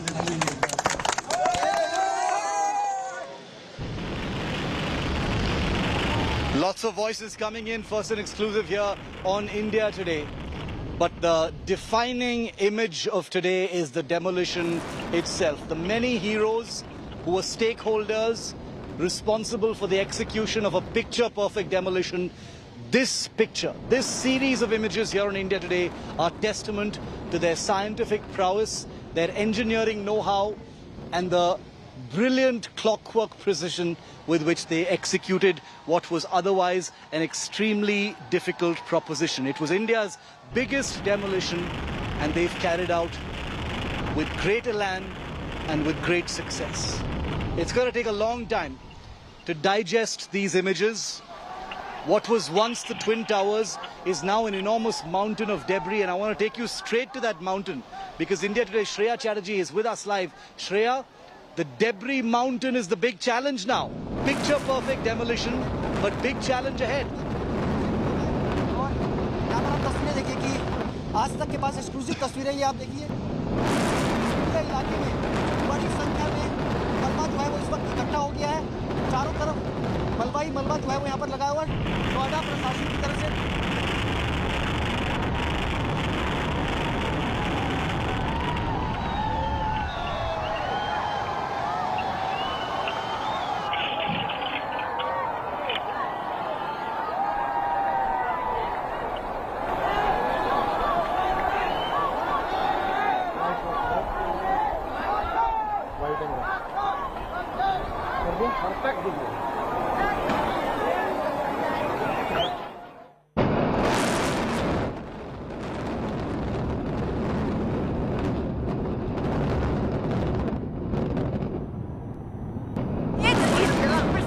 Record करूँ फिर से?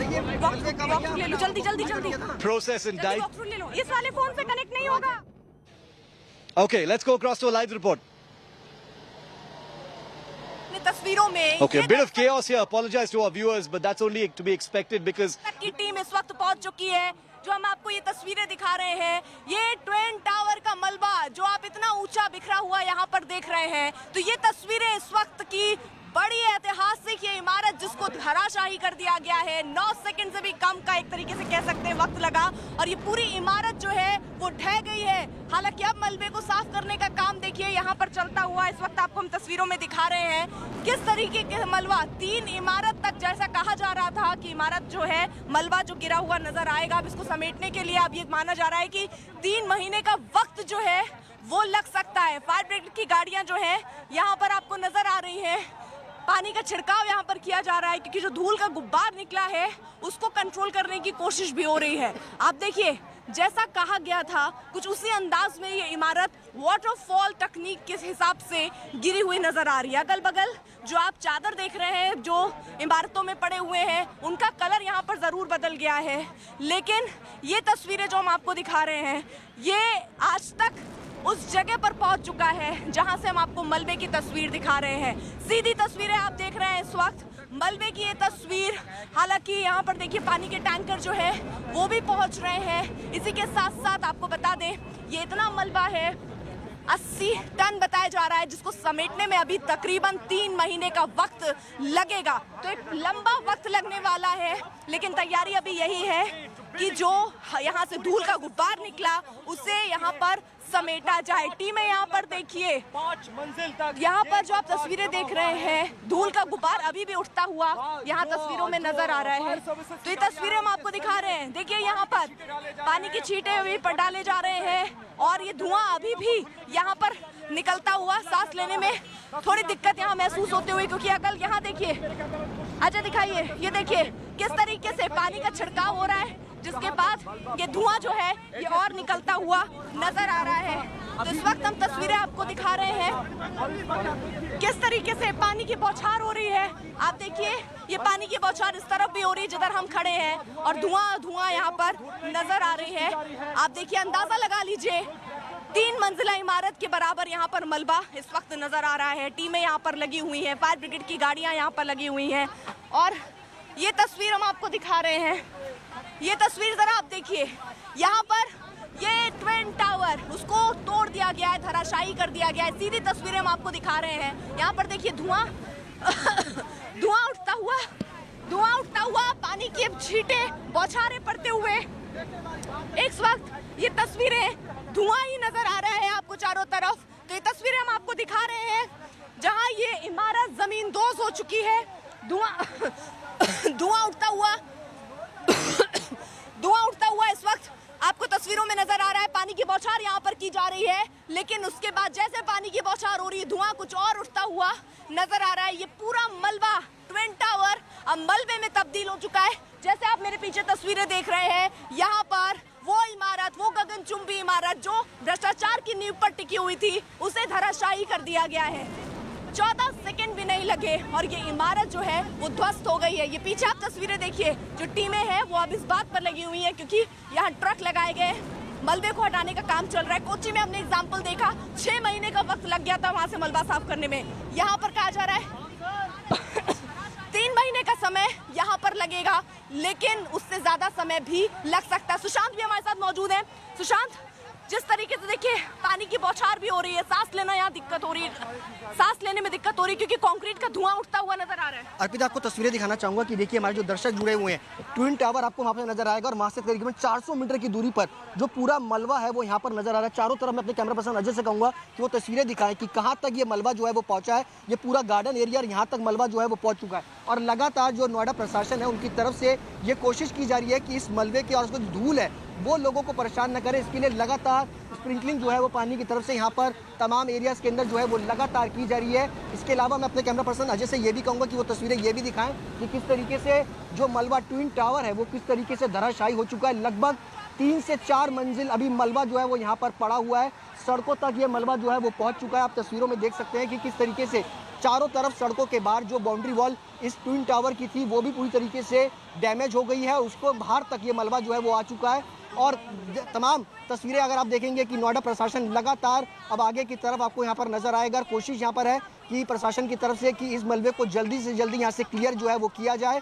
और अभी भी लगातार पानी का छिड़काव इस पूरे एरिया के अंदर जो है वो प्रशासन की तरफ से दिखाई पड़ रहा है। नोएडा का ट्विन टावर जो कि भ्रष्टाचार का टावर था, 32 मंजिला, और जो कि भ्रष्टाचार के टावर के नाम से जाना जाता था। आसपास की तमाम बिल्डिंग जिसके बारे में तमाम जो यहाँ पर रहने वाले लोग थे वो चिंतित थे कि कहीं अगर ये डेमोलिशन होता है तो उनकी बिल्डिंग को किसी प्रकार का कोई नुकसान ना हो, लेकिन वो पूरा बचाव जो है वो हुआ है। और यहाँ पर जो सूझबूझ थी इंजीनियर्स की, जो सूझबूझ थी कंपनीज की, वो साफ तौर पर नजर आई है। और साफ तौर पर देखा जा सकता है कि किस तरीके से ट्विन टावर पूरी तरीके से ध्वस्त हो चुका है।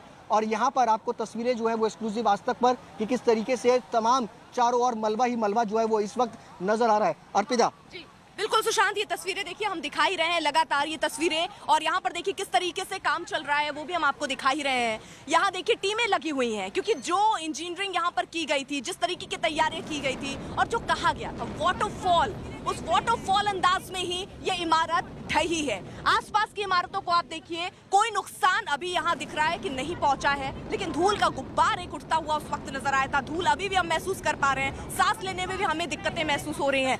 अजय से एक बार कहूंगी जरा पास से आकर एक बार तस्वीरें और दिखा दें। ये देखिए ये मलबे का ढेर, 3 मंजिला इमारत जैसा ये मलबा आपको इस वक्त तस्वीरों में नजर आ रहा होगा। तो ये हालत इस वक्त हो चुकी है। आप देखिए ट्विन टावर जो गगनचुंबी इमारत के तौर पर यहाँ पर खड़ा नजर आ रहा था, वो चंद सेकंड में जमींदोज हो गया है। तो ये तस्वीरें हम आपको लगातार दिखा रहे हैं। आज तक पर एक्सक्लूसिव ये तस्वीर आप देख रहे हैं, उस मलबे की तस्वीर आपको दिखा रहे हैं। वो ट्विन टावर जो धराशाही हो गया और उसके बाद जमींदोज हो गया है। ये मलबे की तस्वीर हम आपको दिखा रहे हैं। अजय हमारे सहयोगी लगातार ये तस्वीरें आप तक पहुंचा रहे हैं। देखिए टीमें लगी हुई हैं, चाहे आला अधिकारी हो वो लगे हैं, जो इंजीनियर्स थे, क्योंकि यहाँ ये भी कोशिश हुई कि फॉग एंटी स्मॉग गन जो है उसका इस्तेमाल भी हो रहा है। तो ये हम तस्वीरें आपको दिखाई रहे हैं। इसके साथ ही साथ आपको बता दें अब करीबन 3 महीने का वक्त लगेगा और उसके बाद इस मलबे को हटाया जाएगा। कैमरामैन अजय के साथ अर्पिता आर्या, आज तक। इस वक्त जो आप तस्वीरें देख रहे हैं, I'm gonna we've been at it since 7 this morning. Great to tell all of our viewers that this has been a totally successful demolition. That's everything I and all of our team here on India Today could have hoped for. But our coverage is just getting started because the aftermath, the celebrations and identifying, naming and shaming the corrupt on whose name that debris mountain has been made possible today will be here on India Today in our rolling coverage. I'm handing you over now. Thanks very much for watching. Polomi takes over our coverage into prime time here. Polomi, over to you. Right, Shiv, thank you so much for that. Of course, that effort which has been put in by our entire team, which has been covering this big exercise through this entire day, and now it has been a successful mission. Cutting across now to Mr. Suhas Elvai, who is the DM of Noida, joining us on the phone line right now. Good evening, sir. Thank you so much for joining us on India Today. Can you give us a sense of the success of this mission? Has it been completed? What is going to be the next step, sir? Thanks for having me, Polomi. Yes, we are happy that the first step, that is the pre-demolition process, and the second step, that is the demolition process, everything went on as per the plan. Now we are in the third phase, that is the post-demolition phase. We want to do it like a textbook operation. So we were working on micro details with respect to people who were staying around and coordinating with different departments, but we are happy that things have gone as per plan so far. Now we are working on getting the AQI back to normal levels. In fact, half an hour after the blast itself, the AQI levels have normalized a lot. But yes, it was a big challenge for all of us, given that 2 buildings were right adjacent to the twin towers which were supposed to be blasted. But yes, the engineers, all the experts and all the departments put in their best, and we have the results in front of us to see. Absolutely. Congratulations to you, sir, and everyone who worked on this entire exercise itself. It has been a successful exercise, as you are, of course, telling us as well, sir. But what are going to be the next stages, sir? Of course, moving of that debris is going to be extremely critical as well, but you're already telling us about the pollution levels that have dropped. Yes. As regards to the debris which has been created due to the blast, we are having that, and we are looking at that in two phases. One is the debris that has reached the neighboring buildings. As we speak, cleaning process is going on, so that in the next few hours we want to clean all the neighboring flats and buildings so that the residents can come back and resume normalcy. And also the public places are being cleaned, water is being sprinkled as we speak. Then the next big challenge would be to clean the debris that is there within the site, within the blast site, within the plot. That should not create any inconvenience to the residents of Noida or to the neighboring residents. So yes, we have micro plan for that, and we'll go ahead and do it. So the residents who've been living in the vicinity of the area, sir, as was in fact anticipated, can they return back to their residences by about 5 p.m. this evening? Yes. It would only take a few hours to clean the neighboring areas, and they should be able to return back tonight and have the dinner at their homes. Okay, that's great news, of course. That's heartening to hear that, sir. Also, in terms of any sort of damage, sir, as a result of this implosion, any damage to neighboring residences, breaking of windows, etc., that you've managed to assess post-demolition, sir? Yes, there has been a preliminary assessment of the damage. There has been no major damage as such, but in one of the neighboring buildings, there has been little damage to the compound wall. It's basically minor damage. Which building is that, sir? That is the ATS building. There's been no damage to building as such, but it is a wall which is neighboring to that. There has been, so yes. So, but otherwise, there's been no damage to property, or there's been no damage of life assets. So everything went as per plan, but still our experts are on site and they are scouting for all that we can see and get everything back to normal at the earliest. Okay. And sir, can you confirm that both the towers have been completely razed to the ground? Or because there was some reports coming in, obviously we couldn't see very clearly, our reporters on the ground couldn't see very clearly, but some said that the smaller tower hadn't been entirely razed. Yes, they have been completely razed to the ground. In fact, all of us, our team members, we went into the area after we got the clearance from the company blast, in charge of the blast process. Yes, they have been brought back, and because the debris itself is almost, I think, 4-storied high, so probably people would feel that no, building is not come down, but it's the debris that would probably create such an impression. All right. And how much time will it take in totality, of course, in the area of the implosion itself for this debris to be cleared, sir? 3 months was what was anticipated. Is that how much time it will take? Yes, as I said, the debris in and around the area will be dealt with immediately, and also in the public places. But the debris which is there within the plot site, yes, it would take some time. And with regards to the exact time, the Edifice company would probably, being the expertise company, would assess and probably let us know by late evening. Right. So thank you so much for speaking to India Today, and congratulations to you for carrying this exercise out to precision and safely as well. The DM of Noida, their viewers, assuring that everything has gone as per plan, as per precision. Residents who live in the vicinity of the implosion site can also, in fact, start returning to their residences. In fact, this evening itself, post 5 p.m.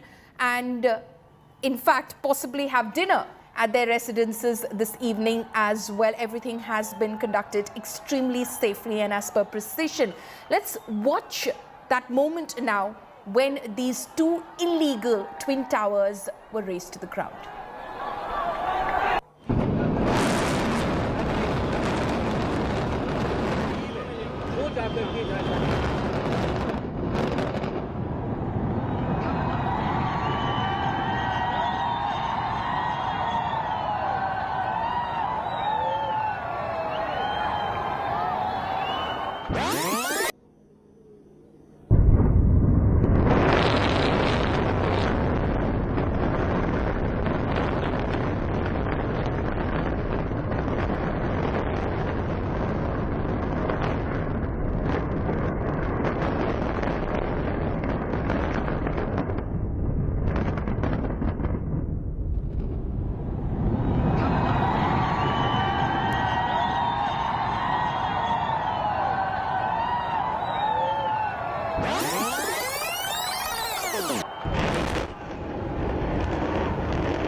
देखिए टीमें लगी हुई हैं, क्योंकि जो engineering यहाँ पर की गई थी, जिस तरीके की तैयारियां की गई थी और जो कहा गया था वाटरफॉल, उस वाटरफॉल अंदाज में ही ये इमारत ढही है। आसपास की इमारतों को आप देखिए, कोई नुकसान अभी यहाँ दिख रहा है कि नहीं पहुंचा है, लेकिन धूल का गुब्बार एक उठता हुआ उस वक्त नजर आया था। धूल अभी भी हम महसूस कर पा रहे हैं, सांस लेने में भी हमें दिक्कतें महसूस हो रही हैं। अजय से एक बार कहूंगी, जरा पास से आकर एक बार तस्वीरें और दिखा दें। ये देखिए, ये मलबे का ढेर, 3 मंजिला इमारत जैसा ये मलबा आपको इस वक्त तस्वीरों में नजर आ रहा होगा। तो ये हालत इस वक्त हो चुकी है। आप देखिए, ट्विन टावर जो गगनचुंबी इमारत के तौर पर यहाँ पर खड़ा नजर आ रहा था, वो चंद सेकंड में जमींदोज हो गया है। तो ये तस्वीरें हम आपको लगातार दिखा रहे हैं। आज तक पर एक्सक्लूसिव ये तस्वीर आप देख रहे हैं, उस मलबे की तस्वीर आपको दिखा रहे हैं। वो टिन टावर जो धराशाही हो गया और उसके बाद जमीन दोज हो गया है। ये मलबे की तस्वीर हम आपको दिखा रहे हैं। अजय हमारे सहयोगी लगातार ये तस्वीरें आप तक पहुंचा रहे हैं। देखिए, टीमें लगी हुई हैं, चाहे आला अधिकारी हो वो लगे हैं, जो इंजीनियर्स थे, क्योंकि यहाँ ये भी कोशिश हुई कि फॉग एंटी स्मॉग गन जो है उसका इस्तेमाल भी हो रहा है। तो ये हम तस्वीरें आपको दिखाई रहे हैं। इसके साथ ही साथ आपको बता दें, अब करीबन 3 महीने का वक्त लगेगा और उसके बाद इस मलबे को हटाया जाएगा। My colleague Shreya is now joining me live from the actual site of that demolition. Shreya, you've been speaking to a lot of those authorities who have been, of course, quite instrumental to making this exercise successful. What are they telling you about the aftermath?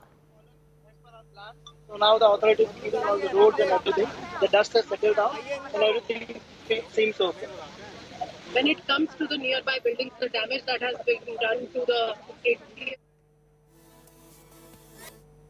Okay, we'll try and reconnect with Shreya the moment she is, of course, collecting those reactions from the ground, from the authorities who have, of course, reached the actual site of the demolition right now. They're clearing out the debris, which is some of it which has reached the neighboring societies. That is their priority, so that residents of those neighboring societies can come back home. And, of course, the entire exercise of cleaning out that debris at the implosion site itself is going to take a few months. That will be carried out as well in due course of time. But you saw that moment when, of course, that implosion took place, a very meticulously calculated exercise, and 2 twin towers illegally built gone in 9 seconds. My colleague Shreya is back with me right now. Shreya is at the site of that demolition. Shreya, you've been speaking to authorities all around who have been, of course, part of this entire exercise, have been planning this exercise for some time now. What are they telling you about the aftermath? Well, follow me. I just spoke with one of the officials from Edifice Engineering. They just told me that the entire process has gone smoothly. The only fear factor that they had was that there was a possibility of some kind of damage to the Emerald Tower, but they say that that's not happened. They're right now gone inside. We've seen at least a 4-member team from Edifice Engineering going inside to take the stock of the situation, because unless and until the entire stock of the situation, say for example whether there has been any damage to the column or there has been any damage to the electricity line or the gas line, until then no one will be allowed inside. But quickly, you know, I'll give you a little bit of a glimpse of what's happening over here. It's pretty apocalyptic because, you know, there is a dust, rain of dust, I can tell you over here. A slight breathing difficulty for everyone's around. And you can see the way the entire cleaning activity is right now undertaken. Just पता चला कि आप button दबाएंगे, तब आपको उस समय क्या लगा था? आज से पहले काफ़ी इंटरव्यूज में बताया है, हमारा एक व्हाट्सएप का ग्रुप है एक्सप्लोसिव ट्रेडर्स का, उसमें आज से जब 1 साल पहले ये सुप्रीम कोर्ट ने डिसीजन दिया था तो उनमें आया था कि किस तरीके से इस बिल्डिंग को ब्लास्ट किया जाएगा, एक्सप्लोसिव यूज़ होगा। मैंने प्रे टू माई गॉड कि शायद काश ये काम मुझे मिल जाए। आप चाहते थे कि ये काम आपको मिले? बिकॉज ऑफ कोर्स मैडम, मेरे ख्याल से ऐसे इंडियन ब्लास्टर कोई भी नहीं होगा जो नहीं चाहता था। अच्छा, कोई आपका ये कहना है कि कोई ऐसा इंडियन ब्लास्टर नहीं था जो ये काम नहीं चाहता था, और तो आप प्रे कर रहे थे कि जब सुप्रीम कोर्ट का ऑर्डर आए कि ये ऐसा ही हो कि इसको बिल्डिंग को ध्वस्त कर दिया जाए? नहीं, बिल्डिंग को ध्वस्त तो कर दिया जाए और ध्वस्त करने वाला मैं ही हूं। ध्वस्त करने वाले आप हो। ये आपकी एक इच्छा थी जो अब पूरी हो गई है। तो इसका जो ये बताइए कि जो आखिरी क्षण था उस समय क्या लग रहा था? क्या दिल में थोड़ा सा डर था? नहीं, डर पहले 3 घंटे तो मैं बड़ा काम था। उसके बाद जब हमारी बातें आपस में होने लगी जेट डेमोलिशन के कुछ ऑफिशियल्स के साथ, और मुझे अभी वो मोमेंट याद है, I was sitting and just smoking and mister Ian came to me और मुझे बोला गया, यार you are totally stress free. मैं या I am but I am not. वो घबराए हुए थे, आप नहीं या थे? उसका ये कहना बिकॉज द डिज़ाइंस उनके थे, प्लानिंग्स उनकी थी, और जो उसने कहा कि I am not, that moment I got to सेस मैं यार कुछ गड़बड़ ना हो जाए। और उसके बाद लेकिन ठीक है, सेस तो मुझे भी था, मैं अपने आप को बड़ा अच्छा दिखा रहा था सुबह से लेके शाम को। जब उन्होंने कहा तब आपके दिल में, तब आपको पहली बार थोड़ा सा लगा? लेकिन मैं शो कर रहा था I am stress free, stress तो पूरी रात नहीं सोया था मैं, और स्ट्रेस फ्री तो नहीं था, लेकिन मैंने जो उसको शो किया कि I am totally stress free, but I am stressed, तो थोड़ी सी टेंशन हुई, लेकिन बाकी सब कुछ बहुत अच्छा हुआ, उस भगवान की कृपा से सब ठीक हुआ। आपके परिवारजन है, आप अभी भी बहुत ज़्यादा भावुक हो रही हैं, आपको क्या डर लग रहा था? मुझे सिर्फ ये डर लग रहा था कि इसको सांस कैसे आएगा, अगर वहाँ पे जैसे इतना डस्ट आ जाएगा तो ये सांस कैसे लेगा, बस मुझे और कुछ नहीं था। और कोई डर नहीं था, बस सांस को यही बोल रही थी कि कैसे करेगा, कैसे होगा, ऑक्सीजन कैसे मिलेगी, बस मुझे यही डर लग रहा था।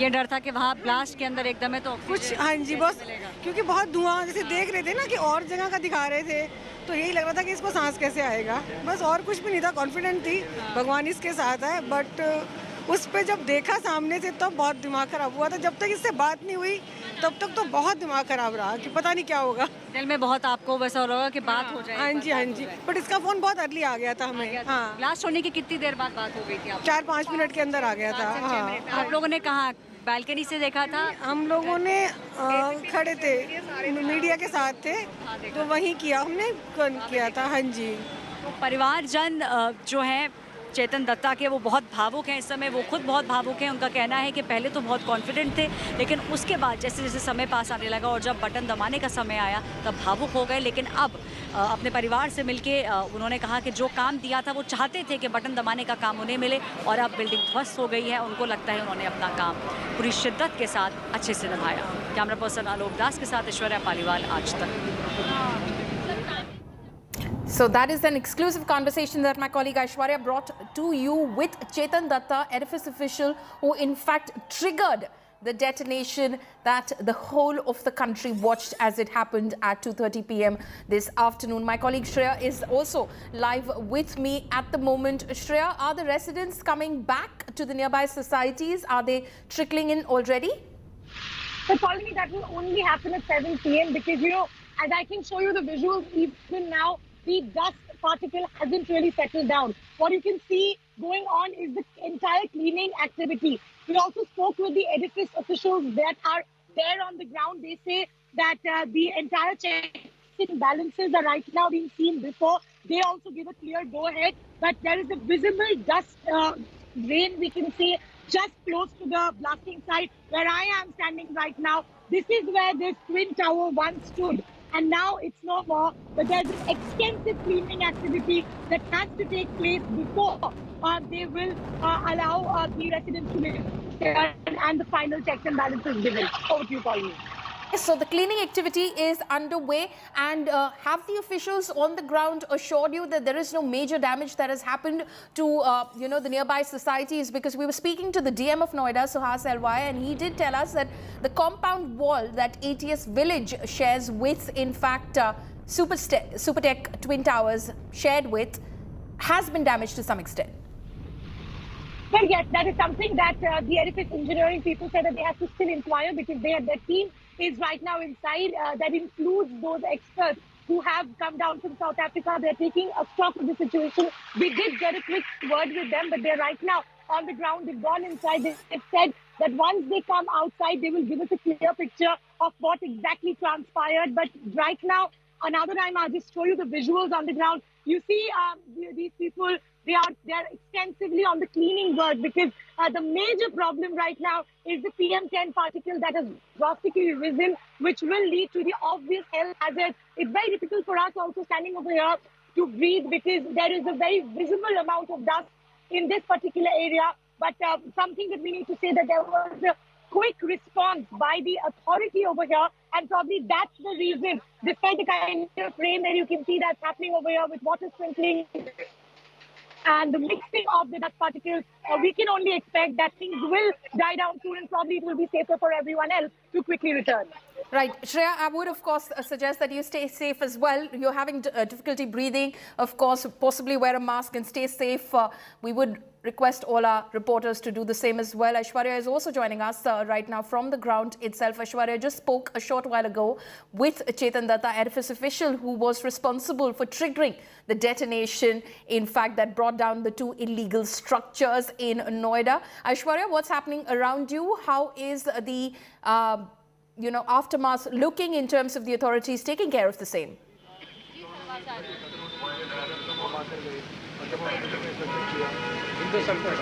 Well, Palmi, we'll just show you the barricading which has been put in place, and on the other side, all the officials are high on alert because they're still assessing the situation. The debris is barely 20 meters away from where we are. There have been barricades which have been put up. The civilians, those who stay close by, are not being yet allowed to move around freely. The assessment at the moment is taking place. Once the assessment is done with and there is a green signal, that is when people will be allowed to move back into their homes. On the other side, you have the RAF team all ready. All of them are ready and they are just waiting for the green signal. Once they get the green signal, that's when they will also start moving towards the side. Water tankers, Polmi, on the other side, we'll show you. There is massive sprinkling of waters which is taking place in Noida at the moment.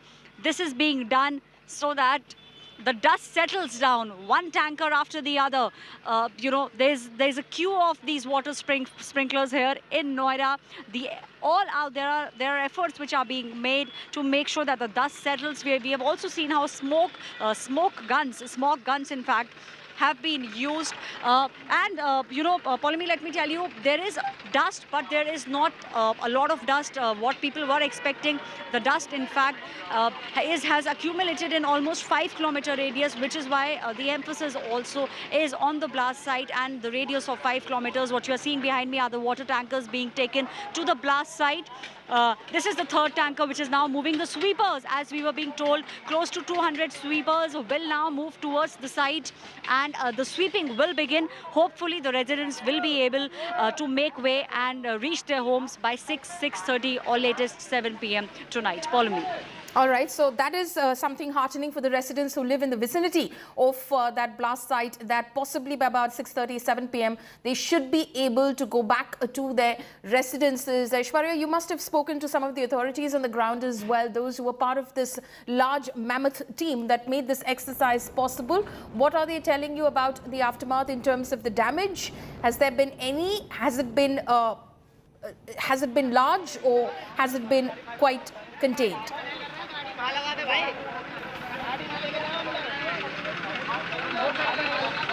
Contained. It has been contained, Paulby. For the initial reports which are coming in, there is not a lot of damage, especially to the adjoining buildings, which is ATS Village, and the other building is Emerald Court. We don't see a lot of damage taking place. However, the structural, there will be a report which will be made on the structures of both these buildings, because there were vibrations which even I could feel roughly 1 kilometer away from the blast site. We could feel the flyover shaking. So definitely the residents and the authorities believe that the report might show some kind of damage, but it will not be a lot of damage. Also, both the buildings over the past 1 month were strengthening the base. As we say, the nave of the buildings was being strengthened, additional pillars were being brought up. All these things were being done to make sure that the buildings can take the blast and the vibrations do not damage them. We'll again cut to the visuals. We are showing you the sweepers who are now moving to the blast site. We just showed you visuals of the water tankers moving to the blast site. Now the sweeping of the entire place will begin, and in the next 2 to 2.5 hours we are expecting the residents to be given a green signal. The authority might give them a green signal and they will start moving back into their homes, and then they will do an assessment of their individual homes, what might be broken. But as far as the residents are concerned, they are hopeful that once they open their doors, they will be able to lead a normal life from tomorrow. Follow me. Right. Aishwarya, stay on with us. Shreya, my colleague, is also joining me live from the demolition site as well. Shreya, give us a sense of what's happening around you at the moment, because that moment that everyone awaited, of course, has taken place, and it was a successful operation while everyone, of course, kept their fingers crossed. What's happening on the ground right now? Follow me, one quick update that I've just seen is that there's a quick meeting that is taking place on the ground between the IGL and the edifice engineering officials. I just asked my cameraman if he could just close in on the visuals. They are having a quick word on the fact that whether there are proper checks and balances secured of the gas lines that were in place in the other buildings, whether they are in safe place or not. That's a quick word that is right now being exchanged between the edifice officials and that of the IGL guys. And we also do know there is a check that's going on about whether there's any kind of a shock or any kind of damage that might happen to the columns and the pillars, because that's what helps the building. So these are the final rounds of checks that's being conducted right now. We did see the South African experts would also come down for the entire demolition process for edifice. They are inside, they're taking a stock of the situation, and obviously the cleaning that's happening on the ground, because there is a huge amount of debris that has emerged from this demolition. And you can see the automated sweepers, we can see the anti-smoke guns, we can see the sprinklers, and there are huge number of people who we also need to take in account for. Those are manually sweeping, there are manual sweepers, extensive amount of work that's going in. At a time while we celebrate the illegal work, we also need to talk about the ones who are there on the ground, because it's because of that teamwork that this demolition successfully happened. And also right now, they are the ones, they are the unsung heroes, that they are ensuring that the preparation ends on a smooth ground. Right, Shreya, of course, they're reporting from the ground. She's, of course, talking about the officials that are on the site at the moment right now, assessing the aftermath in terms of ensuring that there's minimal damage. And, of course, the electricity, the gas lines, the water pipelines, all of that needs to be, of course, secured and checked for before, of course, the residents of nearby societies can start trickling into their residences again. Of course, now knowing that this was an entirely successful operation. Those pictures, of course, as you saw earlier this afternoon, of that moment, that precise moment when these two illegal structures, Supertech Twin Towers in Noida, Sector 93A, were brought down within 9 seconds. Our correspondents Shreya, Aishwarya and many others were there on the spot at that moment, while of course there were many residents in the vicinity who watched that moment live as well.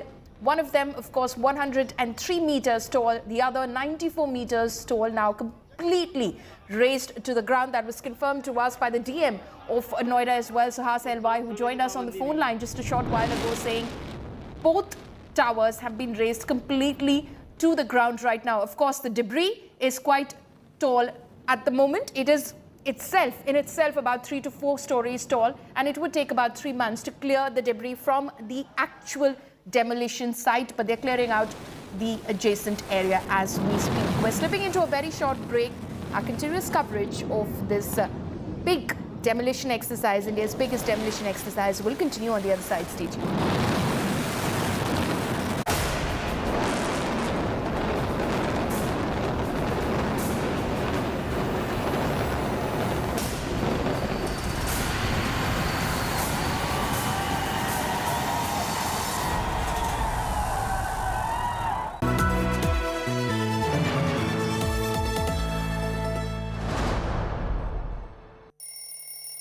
I'm the early bird who gets the news. The fresh morning air is my energizer.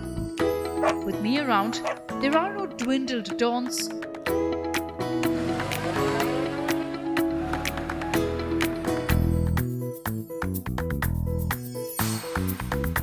Only bright, action-packed mornings.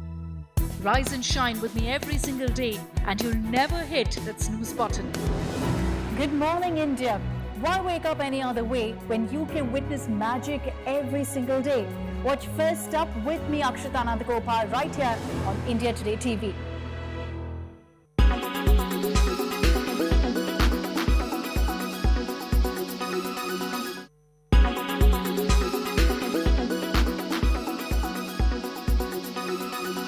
Make your media plan smarter with India Today Live TV on your connected devices. Everyone's busy finding what's trending.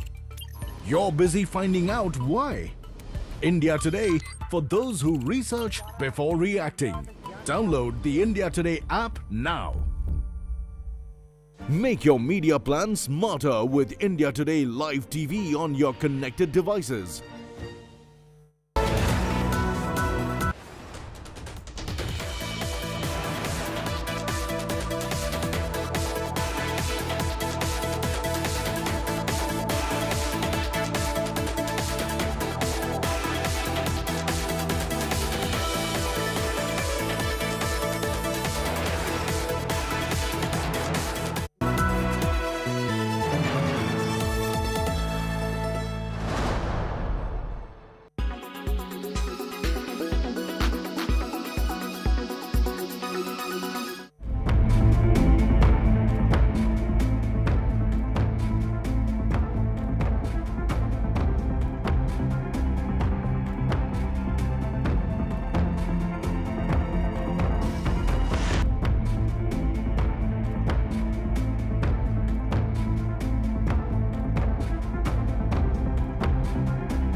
India's most populous state, the heart of the nation, Uttar Pradesh, is developing at a rapid pace, giving a shape to the vision laid out by Honorable Prime Minister Narendra Modi. Uttar Pradesh is ensuring that growth is registered on all fronts. In a bid to make UP a $1 trillion economy, multiple state authorities are spearheading this growth under the dynamic leadership of Chief Minister Yogi Adityanath. Understanding the need to give economy the right kind of push, the state is working on creating a robust infrastructure of roadways that can help foster several industrial and economic zones. And shouldering this mammoth responsibility is Uttar Pradesh Expressways Industrial Development Authority, or UPIDA. UPIDA was set up to ensure the construction of world-class expressways that stretch across the 4 directions in the state, connecting people from different corners of this densely populated state. With the inauguration of the prestigious Bundelkhand Expressway by the Prime Minister recently, Uttar Pradesh now has nearly 38% of the country's expressways, giving a new ray of hope towards economic progress to its citizens. Sabka Saath, Sabka Vikas. Bundelkhand expressway से चित्रकूट से दिल्ली की दूरी करीब 3-4 घंटे कम हुई है, लेकिन इसका लाभ इससे भी कहीं गुना ज्यादा है। ये एक्सप्रेसवे यहां सिर्फ वाहनों को गति देगा इतना ही नहीं है, बल्कि ये पूरे बुंदेलखंड की औद्योगिक प्रगति को भी गति देने वाला है। यह बुंदेलखंड वे एक्सप्रेसवे चित्रकूट, बांदा, महोबा, हमीरपुर, जालौन, औराई और होते हुए इटावा में लखनऊ आगरा एक्सप्रेसवे के साथ जुड़ेगा। बुंदेलखंड की कनेक्टिविटी को तो ये आसान करेगा ही।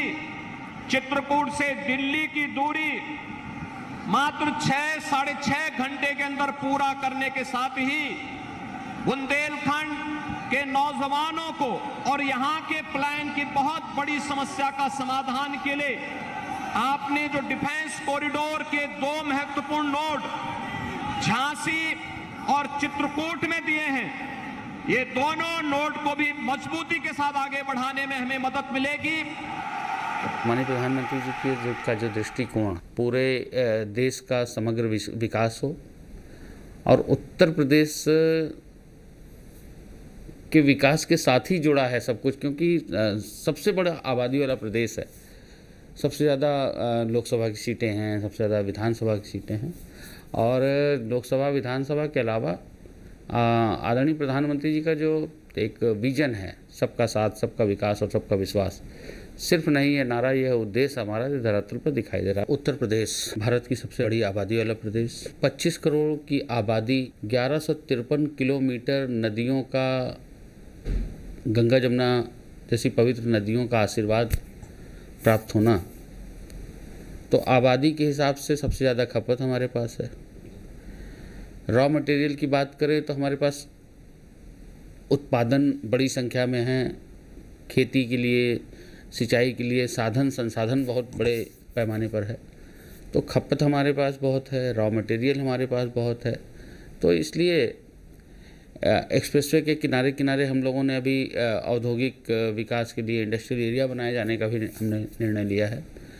और सबसे बड़ी बात है कि जब अच्छी सड़कें होंगी, आदमी एक स्पीड से बिना किसी रिस्क के पहुंचेगा, जल्दी पहुंचेगा, ईंधन की खपत कम होगी, उसका जल्दी से काम होगा। हज़ार किलोमीटर, 800-700 किलोमीटर आदमी चल ले और उसको ज़रा भी थकान ना लगे, तो निश्चित रूप से उसमें एनर्जी होगी और अच्छा काम करेगा।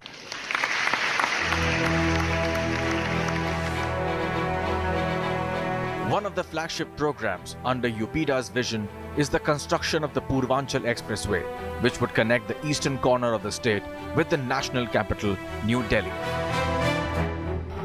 ये एक्सप्रेसवे उत्तर प्रदेश को तेज गति से बेहतर भविष्य की ओर ले जाएगा। ये एक्सप्रेसवे यूपी के विकास का एक्सप्रेसवे है। ये एक्सप्रेसवे यूपी की प्रगति का एक्सप्रेसवे है। ये एक्सप्रेसवे नए यूपी के निर्माण का एक्सप्रेसवे है। The Honorable Chief Minister has envisioned that for Purvanchal, there should be an expressway linking Lucknow to those areas of Purvanchal that have not been developed that well. And this constituted the making of the Purvanchal Expressway. This expressway will link the major districts of the state. Today, with the help of this expressway, one can go to Sultanpur, Amethi and reach Azamgarh in 2.5 hours. And if one wants to touch Bihar or reach Patna, it would take a little over 5 hours to do so. The Ghazipur end of the Purvanchal Expressway is now being linked to Balia. This will prove to be the final structure in the completion of the expressway that will link where Delhi to Agra is the Yamuna Expressway, Agra to Lucknow is the Agra-Lucknow Expressway, and from Lucknow to Balia will be the Purvanchal Expressway. So, the entire state will have a central thread of an expressway running through it. One can now travel from Delhi to the end of the state in 10 hours.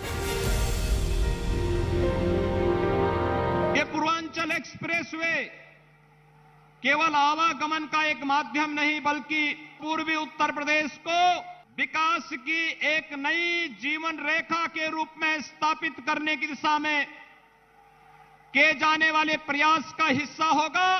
ये नए भारत के, नए उत्तर प्रदेश की वह तस्वीर है जो आदरणीय प्रधानमंत्री जी को भारत के अंदर, भारत को दुनिया की सबसे बड़ी अर्थव्यवस्था के रूप में स्थापित करने का जो संकल्प है, उस संकल्प के साथ उत्तर प्रदेश पूरी मजबूती के साथ जुड़ेगा।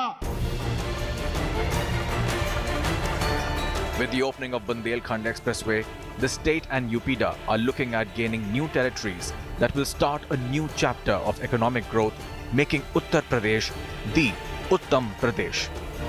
Furthermore, to connect the east and the west of the state, work on the Ganga Expressway is happening at a rapid pace to make sure that infrastructural and logistical growth is registered.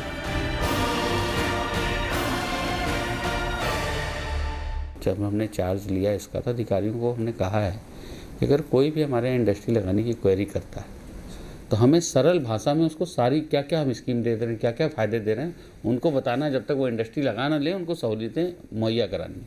तो निश्चित रूप से जब industry इतना industrialisation होगा तो आर्थिक रूप से भी फर्क बहुत बड़ा एक चेंज आएगा। व्यापारियों को बहुत बड़ी सुविधाएं मिलेंगी। आप देखिए माल ढुलाई को लेकर के बड़े बड़े ट्रक जो पहले जाम में फंसे रहते थे, अब एक्सप्रेसवे पे दनादन एकदम अपनी स्पीड से पहुंच जा रहे हैं। तो समय की बचत, ईंधन की बचत, ये सारी चीज़ों तो कृषि। अब आप देखिए गाजीपुर से लोग, गाजियाबाद में एक गाजीपुर है दिल्ली के पास, तो गाजीपुर से सब्जियां लाद करके सीधा ले जाके दिल्ली में बेच रहा है सब्जी। तो ये एक्सप्रेसवे की ही देन है। तो तमाम किसानों को इससे फ़ायदा मिलने वाला है और रोज़गार के लिए इंडस्ट्रीज को भी फ़ायदा मिलने वाला है, बहुत सारे लोगों को फ़ायदा मिलने वाला है। This massive growth will usher in a new wave of employment generation and push the charts for GDP in Uttar Pradesh. Unhindered movement of vehicles on dedicated corridors will ensure that commuting time is reduced to the minimum. At the same time, these expressways will be adorned with world-class support systems such as patrolling, cattle catcher vehicles, public utility complexes, ambulances, and green belts, among others.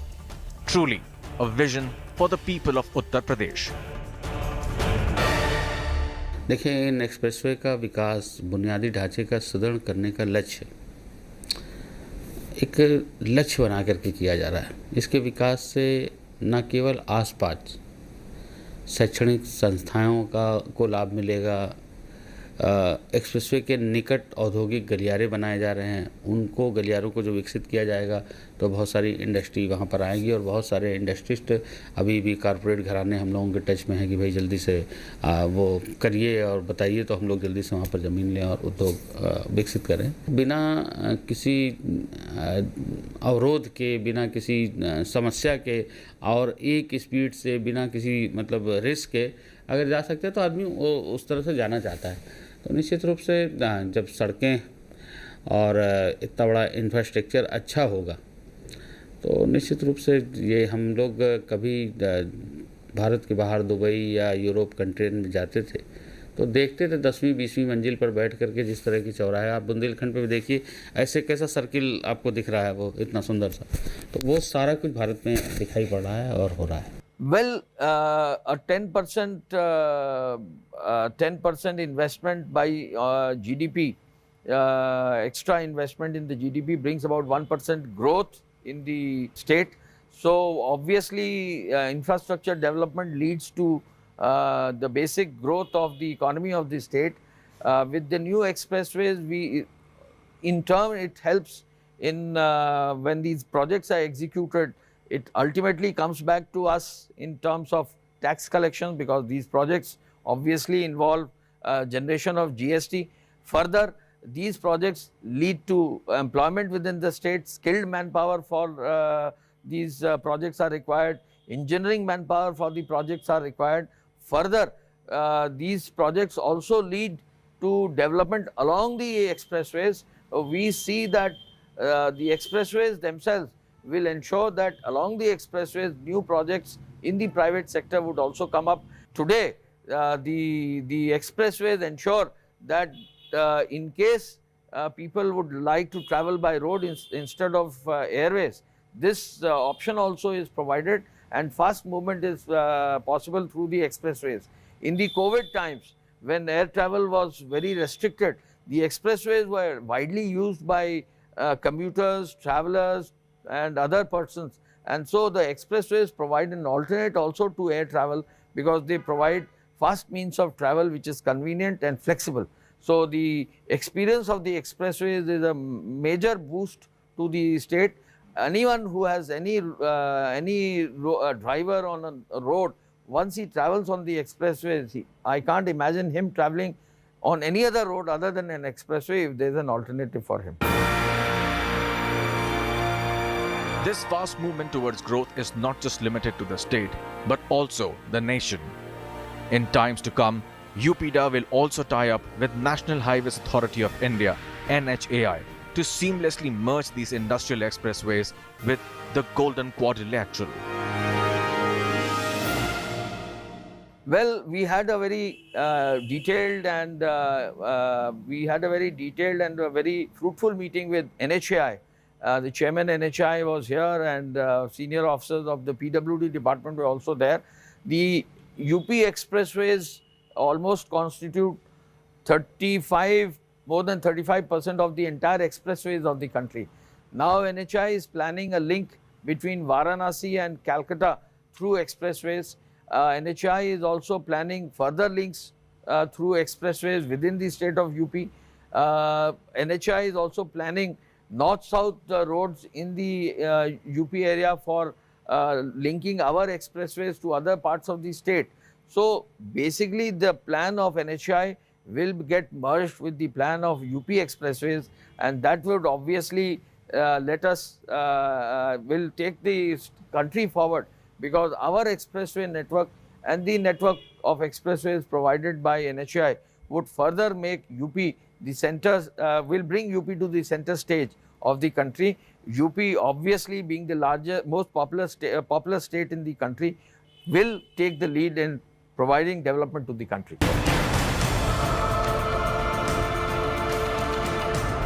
With a grand dream for the future as shown by Prime Minister Narendra Modi and Chief Minister Yogi Adityanath, Uttar Pradesh is growing in leaps and bounds, surging ahead on all fronts: industrial, educational, defense, tourism.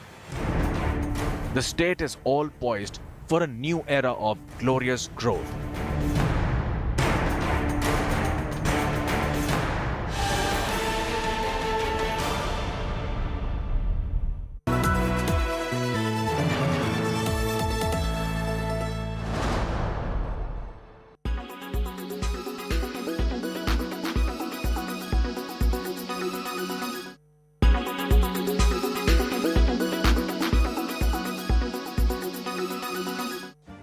Make your media plan smarter with India Today Live TV on your connected devices. Amplify your brand with 100 million smart internet viewers. To advertise, mail us at sales@aajtak.com. Make your media plan smarter with India Today Live TV on your connected devices. Everyone's busy finding what's trending. You're busy finding out why. India Today, for those who research before reacting. Download the India Today app now. Make your media plan smarter with India Today Live TV on your connected devices.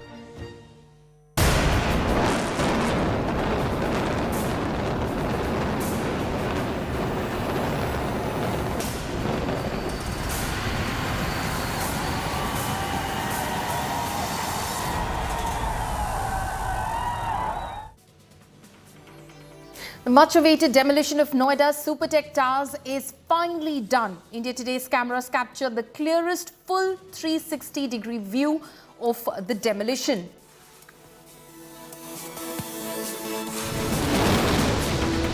Nine seconds is all it took for the two Supertech towers, Apex and Kayan in Noida Sector 93A, to come down. India Today had deployed high-tech, high-definition cameras that captured the full extent of the demolition. Here's a look at the long shot of the moment the explosion was triggered.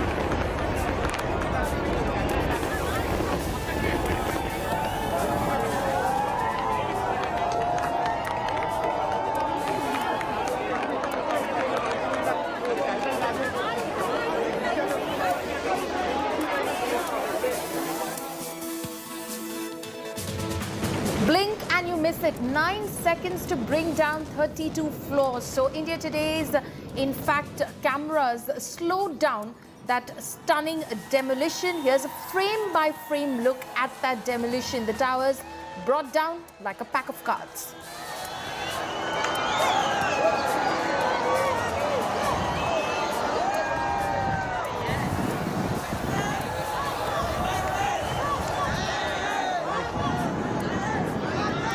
Wait a minute.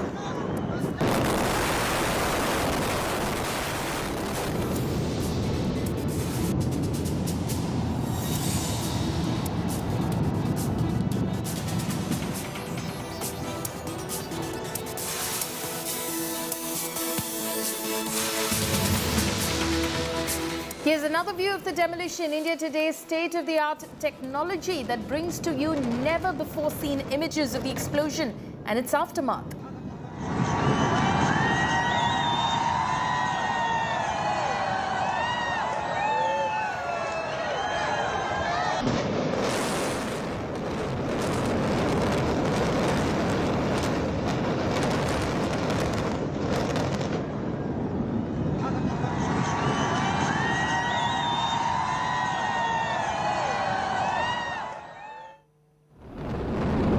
What was left after 9 seconds was a huge plume of smoke and dust. For the first few minutes, there was just dust everywhere, and as it settled, the empty space where two Supertech towers once stood.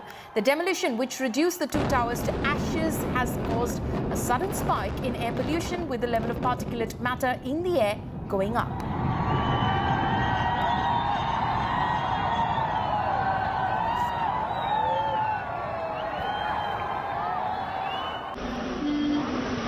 Demolition done, the big task ahead is to clear the debris. Soon after, water sprinklers were brought in to remove the dust from plants, trees and neighbouring structures.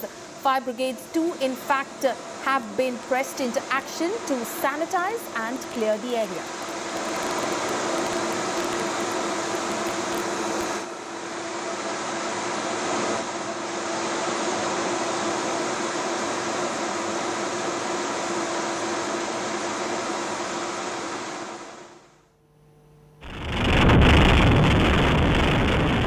While India Today cameras captured the demolition in its clearest view, an 80s Green Village resident had placed a camera in his balcony to record the explosion, and this is what the balcony camera recorded: floors of the Twin Towers collapsing one by one. This is the closest view of the demolition.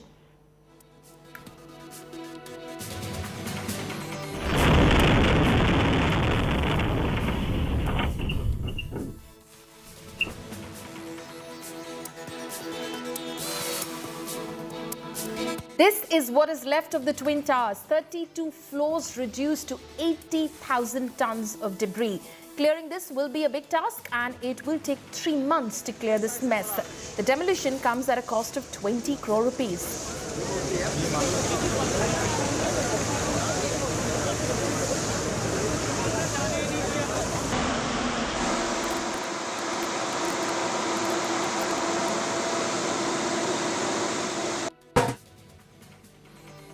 Residents of Emerald Court who had been evacuated, the local residents were seen celebrating after the demolition took place in Parshvanath Prestige Society.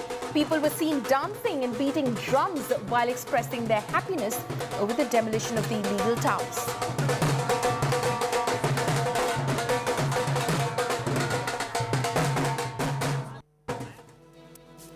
India Today's Arpita Arya was one of the first reporters to reach the demolition site. Here's a detailed ground report. जो हम आपको ये तस्वीरें दिखा रहे हैं, ये twin tower का मलबा जो आप इतना ऊंचा बिखरा हुआ यहाँ पर देख रहे हैं, तो ये तस्वीरें इस वक्त की बड़ी ऐतिहासिक ये इमारत जिसको धराशाही कर दिया गया है। 9 सेकंड से भी कम का एक तरीके से कह सकते हैं वक्त लगा, और ये पूरी इमारत जो है वो ढह गई है। हालांकि अब मलबे को साफ करने का काम देखिए यहाँ पर चलता हुआ इस वक्त आपको हम तस्वीरों में दिखा रहे हैं किस तरीके के मलबा 3 इमारत तक, जैसा कहा जा रहा था कि इमारत जो है मलबा जो गिरा हुआ नजर आएगा। अब इसको समेटने के लिए अब ये माना जा रहा है कि 3 महीने का वक्त जो है वो लग सकता है। फायर ब्रिगेड की गाड़ियां जो है यहाँ पर आपको नजर आ रही हैं, पानी का छिड़काव यहाँ पर किया जा रहा है, क्योंकि जो धूल का गुब्बार निकला है उसको कंट्रोल करने की कोशिश भी हो रही है। आप देखिए, जैसा कहा गया था कुछ उसी अंदाज में ये इमारत वाटरफॉल तकनीक के हिसाब से गिरी हुई नजर आ रही है। अगल बगल जो आप चादर देख रहे हैं जो इमारतों में पड़े हुए हैं, उनका कलर यहाँ पर जरूर बदल गया है, लेकिन ये तस्वीरें जो हम आपको दिखा रहे हैं ये आज तक उस जगह पर पहुंच चुका है जहां से हम आपको मलबे की तस्वीर दिखा रहे हैं। सीधी तस्वीरें आप देख रहे हैं इस वक्त मलबे की ये तस्वीर। हालांकि यहाँ पर देखिए पानी के टैंकर जो है वो भी पहुंच रहे हैं। इसी के साथ साथ आपको बता दें ये इतना मलबा है 80 टन बताया जा रहा है, जिसको समेटने में अभी तकरीबन 3 महीने का वक्त लगेगा। तो एक लंबा वक्त लगने वाला है, लेकिन तैयारी अभी यही है कि जो यहाँ से धूल का गुब्बार निकला उसे यहाँ पर समेटा जाए। टीमें यहाँ पर देखिए 5 मंजिल तक, यहाँ पर जो आप तस्वीरें देख रहे हैं धूल का गुब्बार अभी भी उठता हुआ यहाँ तस्वीरों में नजर आ रहा है। तो ये तस्वीरें हम आपको दिखा रहे हैं। देखिए यहाँ पर पानी की छींटे अभी पर डाले जा रहे हैं और ये धुआं अभी भी यहाँ पर निकलता हुआ सांस लेने में थोड़ी दिक्कत यहाँ महसूस होती हुई, क्योंकि अगर यहाँ देखिए, अच्छा दिखाइए, ये देखिए किस तरीके से पानी का छिड़काव हो रहा है, जिसके बाद ये धुआं जो है ये और निकलता हुआ नजर आ रहा है। तो इस वक्त हम तस्वीरें आपको दिखा रहे हैं किस तरीके से पानी की बौछार हो रही है। आप देखिए ये पानी की बौछार इस तरफ भी हो रही है जिधर हम खड़े हैं और धुआं यहाँ पर नजर आ रही है। आप देखिए, अंदाजा लगा लीजिए 3 मंजिला इमारत के बराबर यहाँ पर मलबा इस वक्त नजर आ रहा है। टीमें यहाँ पर लगी हुई हैं, फायर ब्रिगेड की गाड़ियाँ यहाँ पर लगी हुई हैं और ये तस्वीर हम आपको दिखा रहे हैं। ये तस्वीर जरा आप देखिए, यहाँ पर ये ट्विन टावर उसको तोड़ दिया गया है, धराशायी कर दिया गया है। सीधी तस्वीरें हम आपको दिखा रहे हैं। यहाँ पर देखिए धुआं उठता हुआ पानी की छींटें बौछारें पड़ते हुए एक वक्त ये तस्वीरें धुआं ही नजर आ रहा है आपको चारों तरफ। तो ये तस्वीरें हम आपको दिखा रहे हैं जहां ये इमारत जमीन दोज हो चुकी है। धुआं उठता हुआ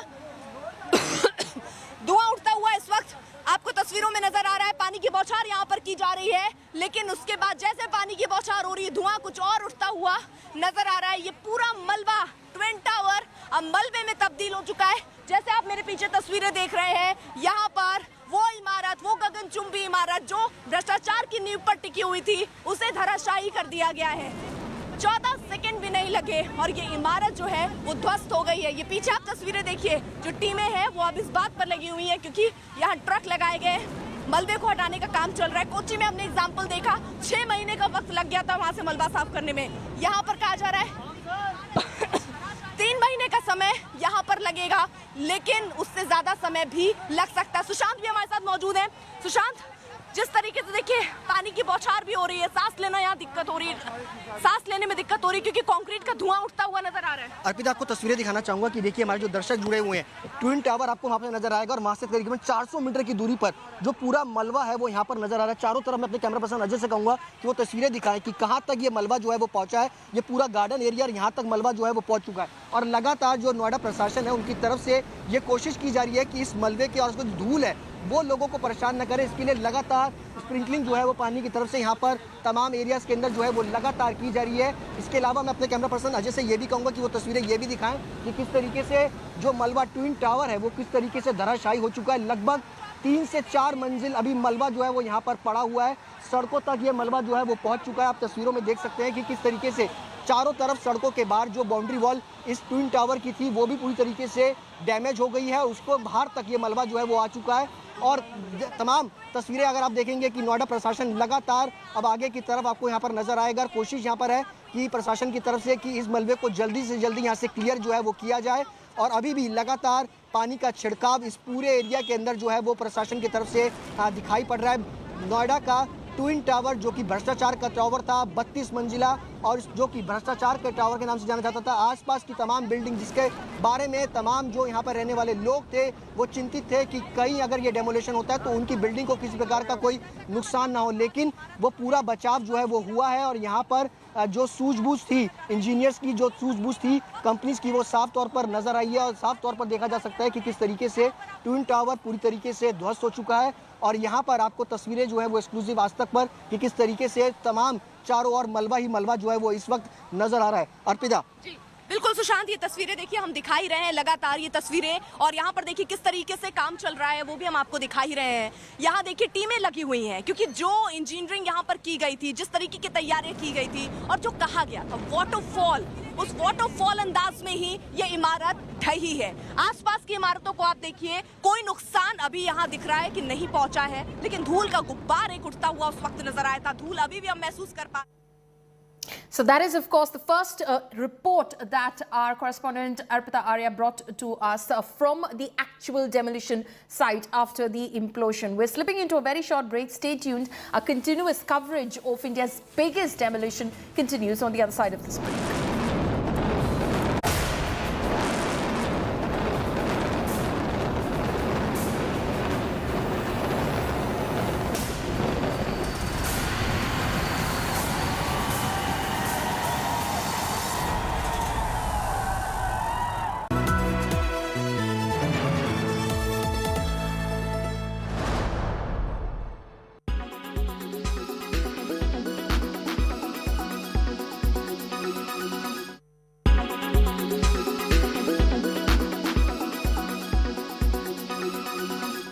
Everyone's busy finding what's trending.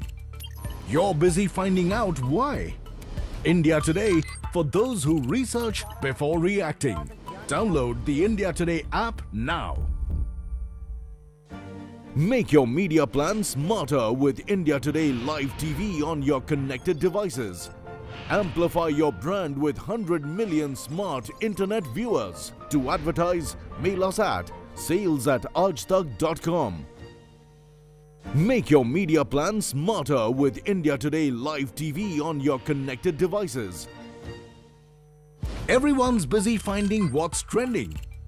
You're busy finding out why. India Today, for those who research before reacting. Download the India Today app now. Make your media plan smarter with India Today Live TV on your connected devices.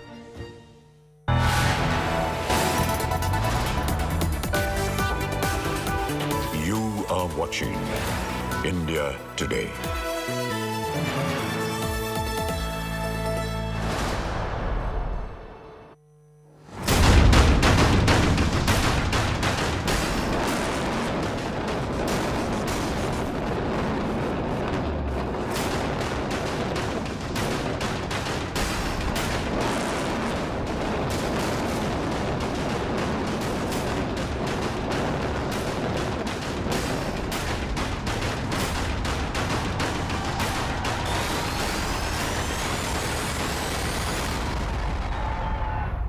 Good evening and a warm welcome to India Today. I'm Paulami Saha, and here are the headlines we're tracking at the top of this hour.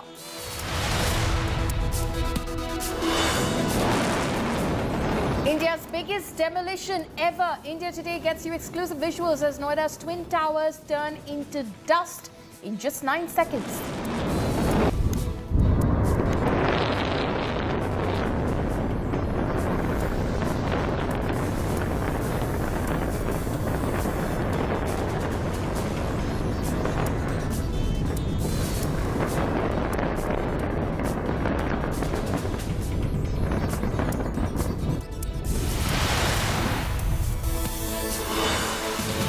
Dust and debris surround the site after demolition. Noida authorities brace for the aftermath. Smoke guns and water sprinklers deployed.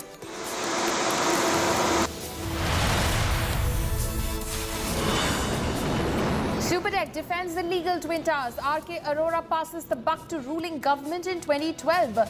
Says building was built in accordance with laws that existed back then. आपको विश्वास दिलाना चाहता हूँ कि इस demolition की वजह से किसी भी ऑनगोइंग प्रोजेक्ट के ऊपर कोई असर नहीं पड़ेगा और सारे निर्माण कार्य नियमित रूप से। Sonali Foghat's murder mystery gets murkier. Goa Chief Minister backs CBI probe into murder after family alleges conspiracy and demands a thorough probe.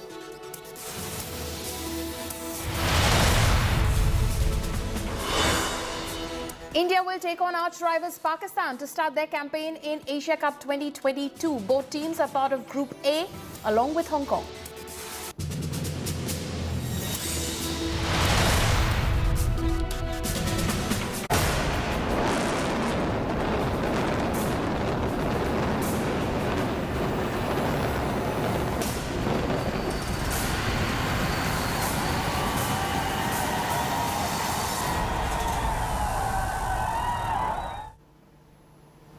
Demolition done. The residents of apartment complexes next, in fact, to the now raised Twin Towers will be able to return to their homes only by 7 p.m. There seems to be no visible damage to any of the buildings, which is a big success for an implosion of this scale, the biggest that India has seen.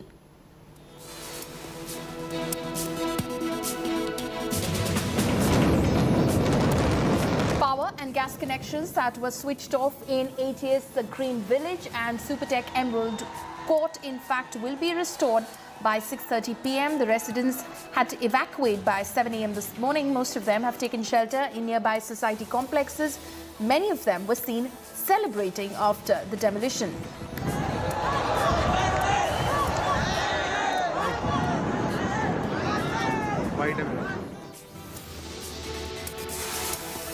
The demolition left a huge cloud of dust while the skyline has cleared. Water sprinklers are being used to clear the dust that has settled on plants and installations near the Twin Towers.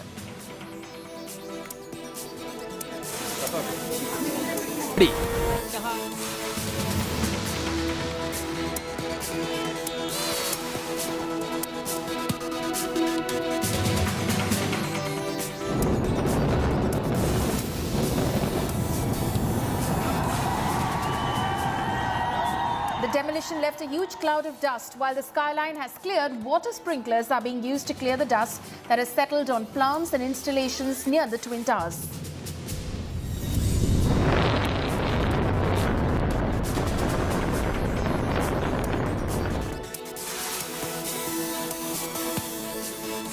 $3,700 kilograms were used to bring down the Twin Towers.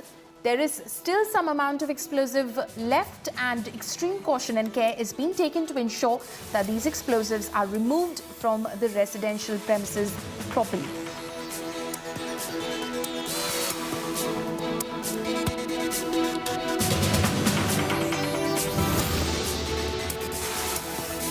The cost of demolition of this entire exercise is, in fact, 20 crore rupees. Out of the total cost, Supertech is paying about 5 crore rupees, and the remaining amount of 15 crore rupees will be, in fact, realized by selling the debris, which will be about 55,000 tons, including 4,000 tons of steel.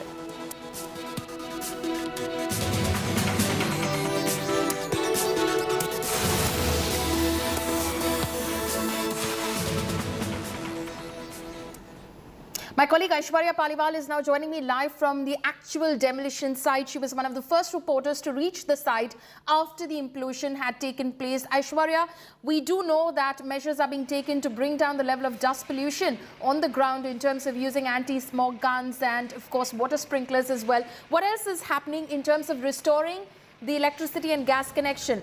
There's some news that's coming in. Aishwarya, just hold on. There's been some minor damage to the nearby Supertech society is what we're hearing at the moment from our sources on the ground, authorities that we're speaking to on the ground. Some minor damage to a nearby Supertech society. ATS Village, of course, has some damage as well. Remember that the DM of Noida, Suhas Elwai, when he spoke to India Today exclusively, did tell us that the boundary wall, the compound wall that ATS Village in fact shares with and shared with, in fact, the now raised Supertech Twin Towers has been damaged to some extent. That was confirmed to us by the DM of Noida. Aishwarya is with me right now. Aishwarya, take us through the details of, in terms of any sort of damage that the authorities are confirming to you on the ground. ATS Village compound wall has been damaged, confirmed to us by the DM who spoke exclusively to India Today.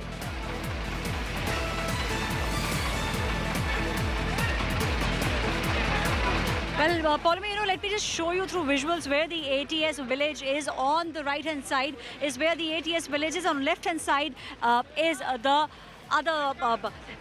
the other building. Now we understand that on the right hand side is ATS Village, and that building has suffered some damage, but that was something which the residents were also expecting.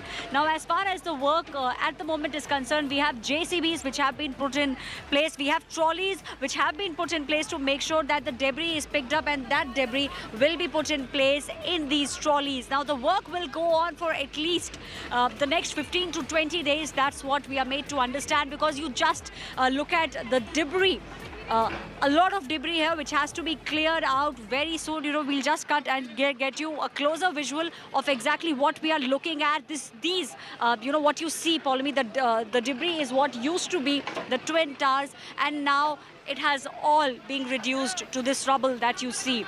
The other building on the right-hand side, however, has been safe. Inspections at the moment are going on. We'll get a report in another half an hour. Those are the towers where the residents who have fought the case for almost a decade reside. The other place is the ATS village. It has incurred some damage. We expect the damage will be paid by for Supertech. That is what Supertech had said. Both the buildings were insured, and these dramatic visuals, Paulami, are of the Twin Towers, which have now been reduced to rubble. Paulami.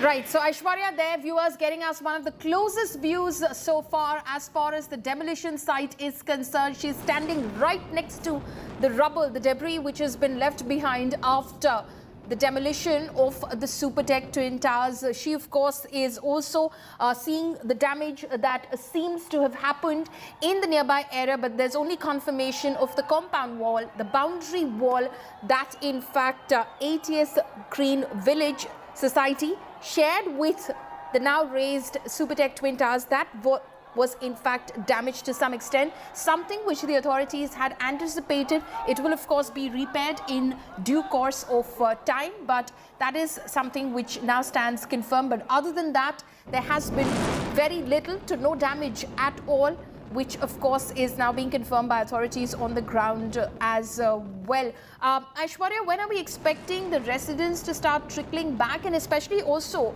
about the restoration of connections like electricity, gas lines, all of that? What's happening on the ground?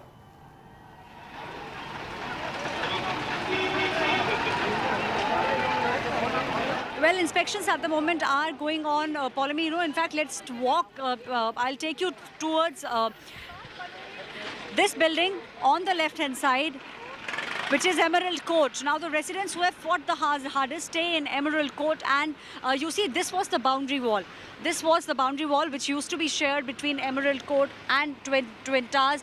Emerald Court, we understand inspections are taking place at the moment, and once the inspection is done in the next 1 hour, only then will they be giving a green signal to the residents to come back. Because if there is any minor damage, it has to be reported and the damage has to be fixed at the earliest. That is what both the buildings are now looking at. Damage assessment is taking place, in fact, inside ATS village on one hand, and the other one on the other hand. So, you know, till the time the reports don't come out, residents will not be given the go-ahead. The task force, we understand, there was a task force which was being set up. Security people are now looking at, they are going inside, checking the lifts. They are also checking electricity. That's what we are made to understand. Once everything is checked and there is a green signal, that's when the residents will be asked to move in. We are getting you visuals of the smog gun which is at work here. They are trying to make sure that the dust settles down and no further dust enters into both these buildings, which were barely 10 meters away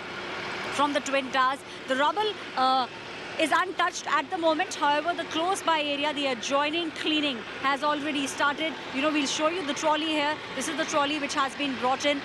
Slowly, as they will start picking up the debris, these trolleys will start taking them away. We also understand that a lot of sweepers will be called in just a couple of hours to sweep the entire road. And once that is done, then hopefully life will be normal for those who stay close by. This, however, Paulami, will take at least 3 months to clear out. That's what we are understanding at the moment. Emerald Court on the other side has a team which is doing the inspection. Once the inspection is over, only then will citizens be allowed to go back. Absolutely, of course. They have to ensure that everything is safe for them to return. Aishwarya Paliwal, one of our colleagues who's been on the ground since early this morning, of course, now one of those closest to that demolition site, bringing you the closest pictures of what has been left behind after those Twin Towers were brought down like a pack of cards. Thank you so much, Aishwarya, for joining us. The Supertech Twin Towers in Noida have been brought down in a massive implosion in mere 9 seconds. A total of 915 residential flats and 21 shops were razed to the ground when 3,700 kilograms of explosive material imploded Kayan and Apex Supertech's twin towers in Noida's Sector 93A. 32 floors of Supertech twin towers are now just 80,000 tons of rubble. After a 9-year-long legal battle, the towers were finally demolished at 2:30 p.m. on Sunday with a thunderous blast, leaving a cloud of dust in the air and on the ground. Now, when the demolition is done, the next challenge for Noida authorities is to clean the mountain of debris generated due to the demolition. The area had been evacuated hours ahead of the blast, and measures put in place to ensure that adjoining structures are not affected by the implosion. हमने जैसे बोला था, ये India का top demolition है, rather world का top 5 में डिमोलिशंस में आएगा, और जो हिसाब से हुआ है, it is the best demolition which even I have ever seen. जो एनविसेज किया था, जैसे सोचा था, परफेक्टली ऐसे आया नीचे. सो हमें कोई भी इसमें दिक्कत नहीं है. हमारी पूरी टीम, CBRI, हमारी दोनों की joint team, Edifice Jet, CBRI, Noida authorities, we are all happy with the way it has worked out. So we have no problems. Thank you for all the support. मैं पहले से कहता आया था, we are very confident. We have done engineering. हमने ऐसे, ये free fall नहीं है, ये प्लान्ड फॉल है, और ऐसे ही हुआ है. लार्जली जो पूरी एक्सरसाइज है एज पर प्लान्स थी, और उसका एग्जीक्यूशन बिल्कुल एज पर प्लान हुआ है. बाकी अभी एक्सपर्ट टीम्स जो है वो मौके पे हैं, वो असेसमेंट कर रहे हैं. हम लोग भी अब उधर ही जा रहे हैं. उनका असेसमेंट के बाद जो है आपको फिर अपडेट देंगे. देखिए, ब्लास्ट लार्जली सक्सेसफुल है. बाकी एडिफिस इंजीनियरिंग और जेट डिमोलिशन, CBRI की टीम इस वक्त मौके पे है, तो कोई लेफ्ट ओवर एक्सप्लोजिव्स ना हो, इसको चेक कर रहे हैं. जो डिमोलिशन वेस्ट था वो सारा लार्जली साइट के अंदर ही है. थोड़ा सा मलबा रोड पे और ATS की वॉल की तरफ गया है. बाकी जो लार्जर डिटेल्स हैं साइट पे चेक हो रहे हैं. डस्ट क्लाउड जैसा हम सभी लोगों ने देखा, इमीडिएटली डिसिपिएट हो गया था. हमारी सारी machinery, smog guns, sweeping machines, water tanker site पे ऑपरेशनल हो गई हैं. With in half an hour जो अंदर का जोन है, जो बैरिकेड किया गया था, जैसे ही अंदर से क्लियरेंस आएगी, अंदर की साइट में भी क्लिनजिंग का काम शुरू हो जाएगा. तो लार्जली ऑल इज ओके. बाकी जो डिटेल्स हैं, they will be clear more after 1 hour, 1 घंटे बाद. देखिए, हमारे को एडमिनिस्ट्रेशन ने रिक्वेस्ट किया था टीम स्टैंड बाय करने के लिए, तो जो उनकी रिक्वायरमेंट के हिसाब से हमने टीम्स यहाँ लगा रखी हैं. रेस्ट जितनी भी डिटेल है वो प्रशासन देख रहा है, उसको तो आपको वहाँ से मिल जाएगी. NDRF का जितना काम था वो पूरा होने का हमारी अभी तक कोई रिक्वायरमेंट नहीं. Now, the man who triggered the demolition, edifice official Chetan Datta, spoke exclusively to India Today. Listen in. आप बटन दबाएंगे, तब आपको उस समय क्या लगा था? आज से पहले काफ़ी इंटरव्यूज में बताया है. हमारा एक व्हाट्सएप का ग्रुप है एक्सप्लोसिव ट्रेडर्स का. उसमें आज से जब 1 साल पहले ये सुप्रीम कोर्ट ने डिसीजन दिया था, तो उनमें आया था कि किस तरीके से इस बिल्डिंग को ब्लास्ट किया जाएगा, एक्सप्लोसिव यूज़ होगा. मैंने प्रे टू माई गॉड कि शायद काश ये काम मुझे मिल जाए. आप चाहते थे कि ये काम आपको मिले? बिकॉज ऑफ कोर्स मैडम, मेरे ख्याल से ऐसा इंडियन ब्लास्टर कोई भी नहीं होगा जो नहीं चाहता था. अच्छा, कोई आपका ये कहना है कि कोई ऐसा इंडियन ब्लास्टर नहीं था जो ये काम नहीं चाहता था, और तो आप प्रे कर रहे थे कि जब सुप्रीम कोर्ट का ऑर्डर आए कि ये ऐसा ही हो कि इसको बिल्डिंग को ध्वस्त कर दिया जाए? नहीं, बिल्डिंग को ध्वस्त तो कर दिया जाए, और ध्वस्त करने वाला मैं ही हूं. ध्वस्त करने वाले आप हो. ये आपकी एक इच्छा थी जो अब पूरी हो गई है. तो इसका जो ये बताइए कि जो आखिरी क्षण था, उस समय क्या लग रहा था? क्या दिल में थोड़ा सा डर था? नहीं, डर पहले 3 घंटे तो मैं बड़ा काम था. उसके बाद जब हमारी बातें आपस में होने लगी जेट डिमोलिशन के कुछ ऑफिशियल्स के साथ, और मुझे अभी वो मोमेंट याद है. I was sitting and the smoking and mister Ian came to me, और मुझे बोला गया, यार you are totally stress free. मैं आई एम, बट बोला आई एम नॉट. वो घबराए हुए थे, आप नहीं थे? उसका ये कहना, बिकॉज द डिज़ाइंस उनके थे, प्लानिंग्स उनकी थी, और जो उसने कहा कि I am not, that moment I got to सेस मैं यार कुछ गड़बड़ ना हो जाए. तो उसके बाद लेकिन ठीक है, सेस तो मुझे भी था. मैं अपने आप को बड़ा अच्छा दिखा रहा था सुबह से लेके शाम को. जब उन्होंने कहा तब आपके दिल में, तब आपको पहली बार थोड़ा सा लगा? लेकिन मैं शो कर रहा था I am stress free. Stress तो पूरी रात नहीं सोया था मैं, और स्ट्रेस फ्री तो नहीं था. लेकिन मैंने जो उसको शो किया कि I am not, I am totally stress free, it but I am stressed, तो थोड़ी सी टेंशन हुई. लेकिन बाकी सब कुछ बहुत अच्छा हुआ.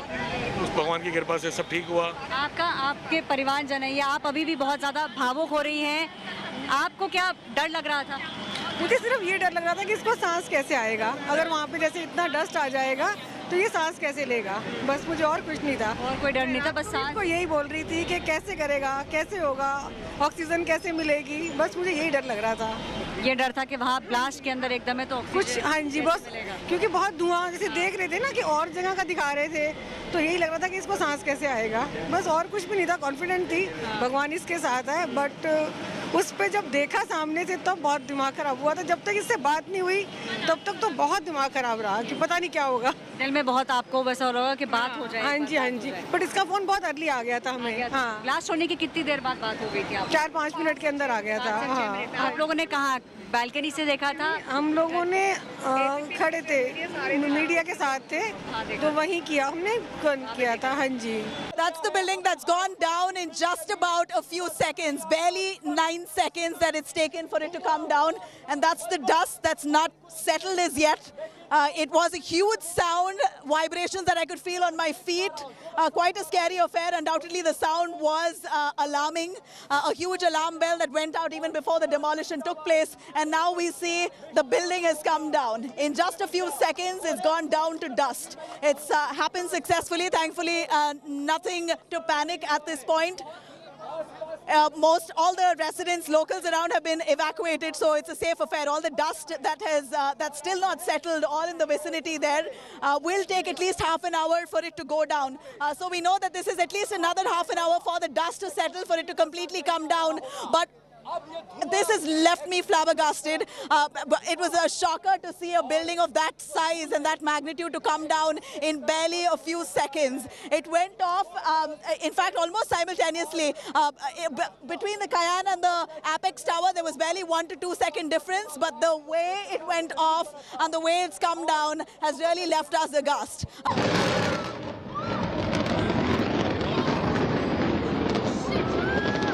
और कुछ इस तरह धमाके के साथ नोएडा का ट्विन टावर जमींदोज हो रहा है। एक के बाद एक धमाके, 1 मिलीमीटर के डिफरेंस पर लगातार होते धमाके, और पूरी तरह नोएडा का ट्विन टावर 30 और 32 मंजिला गगनचुंबी इमारत कुछ इस तरह धुएं के गुबार में बदल चुकी है। और जैसा कि अंदाजा लगाया गया था, बिल्कुल प्रिसाइज तरीके से, बिल्कुल परफेक्ट तरीके से गणित और फिजिक्स जिसका नियम लागू हुआ, और कैसे ये पूरी इमारत, आपने देखा धमाका भी बेहद कमजोर लेकिन बेहद मजबूत। धमाके से ज्यादा नुकसान होने की संभावना अब नहीं है। आपने देखे कितने जो आवाज थी वो बहुत कम डेसिबल में थी, और उसके साथ ही चूंकि हवा जो है उत्तर पश्चिम से होते हुए दक्षिण पूर्व की ओर चल रही है, ये सारा धुआं देखिए किस तरह मलबा जो अपने साथ पीछे ले जा रहा है। अब आप पीछे देख पा रहे, देखिए एटीएस के जो रहने वाले लोग थे उनको राहत की सांस मिलेगी, उनका घर वहां दिखाई पड़ रहा है। देखिए धुआं का गुबार जैसे छटेगा, पीछे की जो इमारत है वो बिल्कुल सुरक्षित दिखाई पड़ती है। इसके ठीक दूसरी तरफ एक दूसरी इमारत सुरक्षित दिखाई पड़ती है। आपने देखा ऐसा लगा जैसे दिवाली की फुलझड़ियां फूट रही हों, और एक एक करके दोनों इमारत महज 4 सेकंड में धराशायी हो गई। पहली से लेकर के आखिरी फ्लोर तक के बीच की जो पूरी कैलकुलेटेड थी वो 4 सेकंड की थी। और उसके बाद ये देखिए अब सिर्फ यहां अगर कुछ बचा है तो वो है धूल का गुबार। बहुत ही बारीकी से, बहुत ही स्मूथली, बिना ज्यादा आवाज किए, और सारा का सारा जो स्ट्रक्चर था, जो ढांचा था, वो जमींदोज हो गया। अब आपको जो देख पा रहे वो सिर्फ रिहायशी इलाका है, और यहाँ सिर्फ और सिर्फ धुएं का गुबार है। The Supertech Twin Towers of Noida have been finally demolished. After a long battle, the illegal Supertech Twin Towers of Noida were finally demolished at 2:30 p.m. today. On your screens, you can see that with a booming blast in around 9 seconds, the tallest towers of the country were turned into rubble. 29 and 32-storied Cayenne and Apex Towers were a part of the Emerald Court project of Supertech Limited and were found to be in violation of multiple regulations regarding construction. With the demolition of the Twin Towers, hopes of hundreds of buyers who dreamt of a home in the collapsing towers were also destroyed. With dust and debris around In fact, all around the area, Noida authorities are now bracing for the pollution aftermath. The cleaning process is in progress and gas and electricity supplies will be restored in the area, while people will be allowed to enter the neighbouring societies only by around 7 PM this evening. इतनी ज़्यादा close vicinity में सारे residential societies थी, ATS भी थी और हम लोग का तो दूसरे टावर्स थे ही। सो एक डर तो था कि डिमोलिश होगा भी या नहीं, बिकॉज रिस्क बहुत ज़्यादा था वहाँ पे। But luckily thankful to Supreme Court, उन्होंने हम लोग के फेवर में अपना ऑर्डर पास किया एंड वी आर ग्लैड कि आज फाइनली ये डिमोलिश हो रहा है। लगता है कि ब्रीदिंग प्रॉब्लम्स होगी, बहुत ज़्यादा डस्ट आएगा। मोस्टली जो एस्थमेटिक पेशेंट हैं या जिनको क्रॉनिक ब्रोंकाइटिस है उनको प्रॉब्लम हो सकती है, इसलिए हमने बचाव के लिए काफ़ी कवर किया है, बट डस्ट की प्रॉब्लम तो हो सकती है। हमारे लिए तो ये बहुत अच्छा है कि ऐसे करप्शन रोका जाता है। हाँ, करप्शन रुकेगा ना, नहीं तो आगे पता नहीं ऐसे कितने करप्शन होंगे, तो लोग डरेंगे अब। India Today's Arpita Arya was one of the first reporters to reach the demolition site. Here's the detailed ground report. जो हम आपको ये तस्वीरें दिखा रहे हैं, ये ट्विन टावर का मलबा जो आप इतना ऊंचा बिखरा हुआ यहाँ पर देख रहे हैं, तो ये तस्वीरें इस वक्त की बड़ी ऐतिहासिक ये इमारत जिसको धराशाही कर दिया गया है। 9 सेकंड से भी कम का एक तरीके से कह सकते हैं वक्त लगा और ये पूरी इमारत जो है वो ढह गई है। हालांकि अब मलबे को साफ करने का काम देखिए यहाँ पर चलता हुआ इस वक्त आपको हम तस्वीरों में दिखा रहे हैं किस तरीके के मलबा 3 इमारत तक, जैसा कहा जा रहा था कि इमारत जो है मलबा जो गिरा हुआ नजर आएगा, अब इसको समेटने के लिए अब ये माना जा रहा है कि 3 महीने का वक्त जो है वो लग सकता है। फायर ब्रिगेड की गाड़ियां जो है यहाँ पर आपको नजर आ रही है, पानी का छिड़काव यहाँ पर किया जा रहा है क्योंकि जो धूल का गुब्बार निकला है उसको कंट्रोल करने की कोशिश भी हो रही है। आप देखिए जैसा कहा गया था कुछ उसी अंदाज में ये इमारत वाटरफॉल तकनीक के हिसाब से गिरी हुई नजर आ रही है। अगल बगल जो आप चादर देख रहे हैं जो इमारतों में पड़े हुए हैं उनका कलर यहाँ पर जरूर बदल गया है, लेकिन ये तस्वीरें जो हम आपको दिखा रहे हैं ये आज तक उस जगह पर पहुंच चुका है जहां से हम आपको मलबे की तस्वीर दिखा रहे हैं। सीधी तस्वीरें आप देख रहे हैं इस वक्त मलबे की ये तस्वीर। हालांकि यहाँ पर देखिए पानी के टैंकर जो है वो भी पहुंच रहे हैं। इसी के साथ साथ आपको बता दें ये इतना मलबा है 80 टन बताया जा रहा है जिसको समेटने में अभी तकरीबन 3 महीने का वक्त लगेगा। तो एक लंबा वक्त लगने वाला है, लेकिन तैयारी अभी यही है कि जो यहाँ से धूल का गुब्बार निकला उसे यहाँ पर समेटा जाए। टीमें यहाँ पर देखिए 5 मंजिल तक यहाँ पर जो आप तस्वीरें देख रहे हैं धूल का गुब्बार अभी भी उठता हुआ यहाँ तस्वीरों में नजर आ रहा है। तो ये तस्वीरें हम आपको दिखा रहे हैं। देखिए यहाँ पर पानी की छींटें अभी पर डाले जा रहे हैं और ये धुआं अभी भी यहाँ पर निकलता हुआ सांस लेने में थोड़ी दिक्कत यहाँ महसूस होते हुए, क्योंकि अगर यहाँ देखिए अच्छा दिखाइए, ये देखिए किस तरीके से पानी का छिड़काव हो रहा है जिसके बाद ये धुआं जो है ये और निकलता हुआ नजर आ रहा है। तो इस वक्त हम तस्वीरें आपको दिखा रहे हैं किस तरीके से पानी की बौछार हो रही है। आप देखिए ये पानी की बौछार इस तरफ भी हो रही है जिधर हम खड़े हैं और धुआं यहाँ पर नजर आ रही है। आप देखिए अंदाजा लगा लीजिए 3 मंजिला इमारत के बराबर यहाँ पर मलबा इस वक्त नजर आ रहा है। टीमें यहाँ पर लगी हुई हैं, फायर ब्रिगेड की गाड़ियाँ यहाँ पर लगी हुई हैं और ये तस्वीर हम आपको दिखा रहे हैं।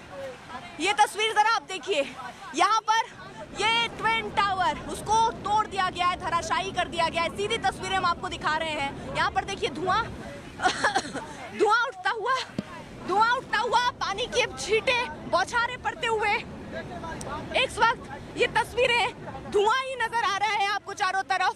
तो ये तस्वीरें हम आपको दिखा रहे हैं जहां ये इमारत जमीन दोज हो चुकी है।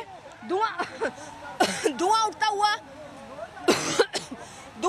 इस वक्त आपको तस्वीरों में नजर आ रहा है। पानी की बौछार यहाँ पर की जा रही है, लेकिन उसके बाद जैसे पानी की बौछार हो रही है धुआं कुछ और उठता हुआ नजर आ रहा है। ये पूरा मलबा ट्विन टावर अब मलबे में तब्दील हो चुका है।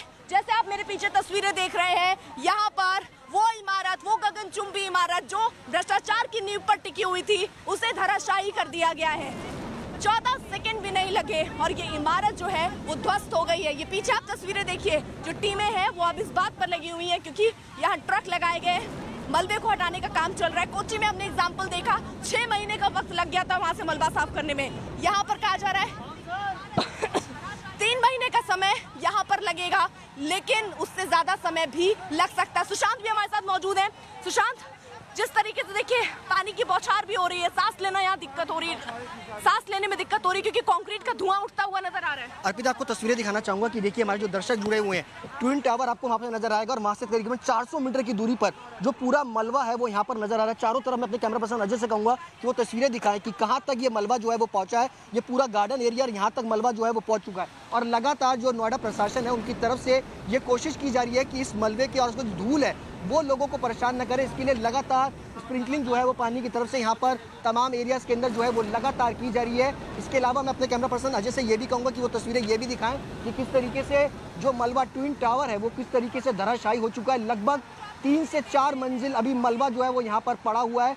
सड़कों तक ये मलबा जो है वो पहुँच चुका है। आप तस्वीरों में देख सकते हैं कि किस तरीके से चारों तरफ सड़कों के बाहर जो बाउंड्री वॉल इस ट्विन टावर की थी वो भी पूरी तरीके से डैमेज हो गई है। उसको बाहर तक ये मलबा जो है वो आ चुका है और तमाम तस्वीरें अगर आप देखेंगे कि नोएडा प्रशासन लगातार अब आगे की तरफ आपको यहाँ पर नजर आएगा। कोशिश यहाँ पर है कि प्रशासन की तरफ से कि इस मलबे को जल्दी से जल्दी यहाँ से क्लियर जो है वो किया जाए और अभी भी लगातार पानी का छिड़काव इस पूरे एरिया के अंदर जो है वो प्रशासन की तरफ से दिखाई पड़ रहा है। नोएडा का ट्विन टावर जो कि भ्रष्टाचार का टावर था 32 मंजिला और जो कि भ्रष्टाचार के टावर के नाम से जाना जाता था। आसपास की तमाम बिल्डिंग जिसके बारे में तमाम जो यहाँ पर रहने वाले लोग थे वो चिंतित थे कि कहीं अगर ये डेमोलिशन होता है तो उनकी बिल्डिंग को किसी प्रकार का कोई नुकसान ना हो, लेकिन वो पूरा बचाव जो है वो हुआ है और यहाँ पर जो सूझबूझ थी इंजीनियर्स की, जो सूझबूझ थी कंपनीज की, वो साफ तौर पर नजर आई है और साफ तौर पर देखा जा सकता है कि किस तरीके से ट्विन टावर पूरी तरीके से ध्वस्त हो चुका है।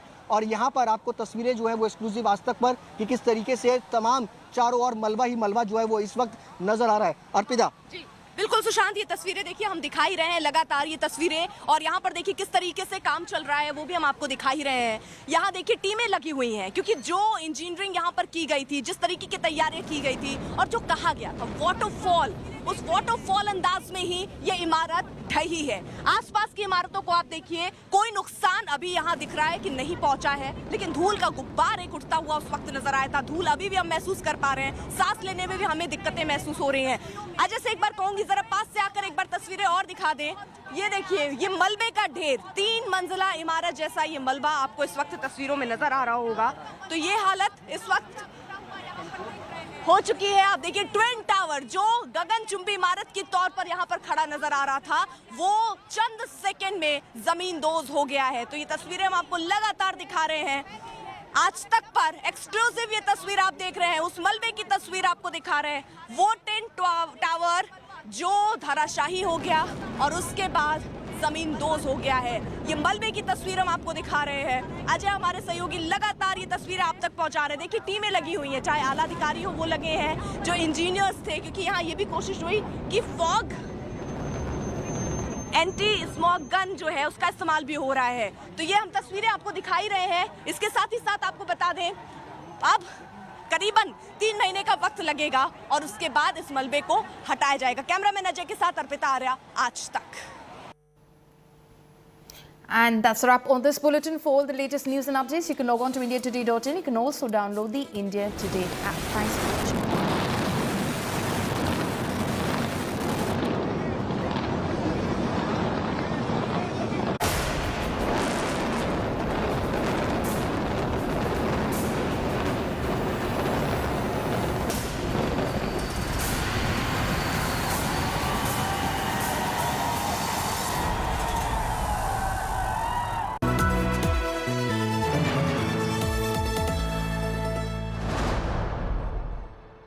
Everyone's busy finding what's trending. You're busy finding out why. India Today, for those who research before reacting. Download the India Today app now.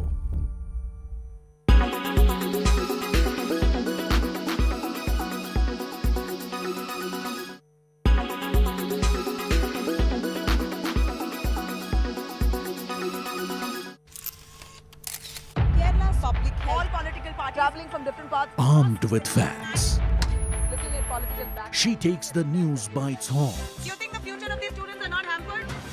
Fierce, bold, and direct, setting the tone for the biggest stories from every corner and every angle. Expect nothing but the unfiltered truth. News first, niceties later. Watch me, Nabila Jamal, on India Today. Everyone's busy finding what's trending. You're busy finding out why. India Today, for those who research before reacting. Download the India Today app now.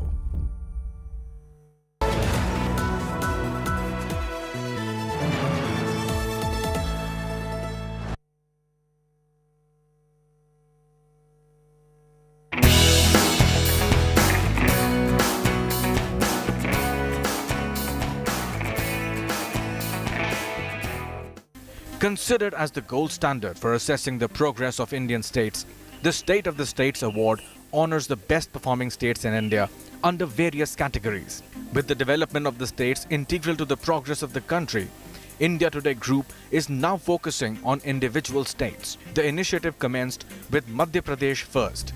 Held in Bhopal, the event saw an eclectic mix of inspirational addresses and insightful discussions. सबसे पहले जिसकी शुरुआत करेंगे वो है आजादी के अमृत महोत्सव पर इंडिया टुडे का विशेषांक स्पेशल एडिशन, जिसका अनावरण माननीय मुख्यमंत्री शिवराज सिंह चौहान जी करेंगे।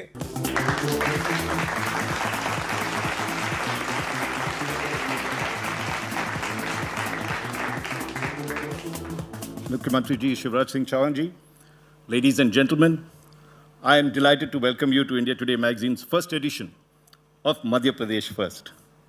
We are also deeply honored, Mukhyamantri Ji, that you could come and deliver the welcome address. For the first 2 decades, India Today magazine has pioneered the concept of the State of the State survey, and this annual survey is considered to be the gold standard for judging the performance of various states.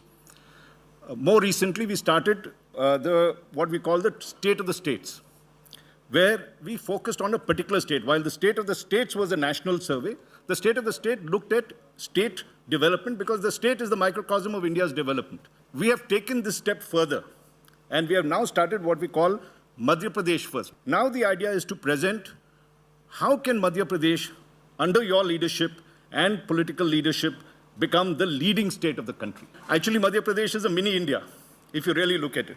This state is very key to the development of India, and the idea is to put together the best brains to come up with an agenda, a vision that you could implement, a lot of suggestions that are there. And we have put together in this conclave major sessions that would look at how to add great value to agriculture, which is one of the mainstays, how to maximize industrial development, what are the challenges for Madhya Pradesh, and how to push forward women, Nari Shakti, which you are focused on, also how to harness the energy of youth, Yuva Kelly, and interesting panels to discuss the politics of the state. We would like to listen to you, the various initiatives you've taken, and your vision ahead. With these few words, let me welcome you to deliver the inaugural keynote address.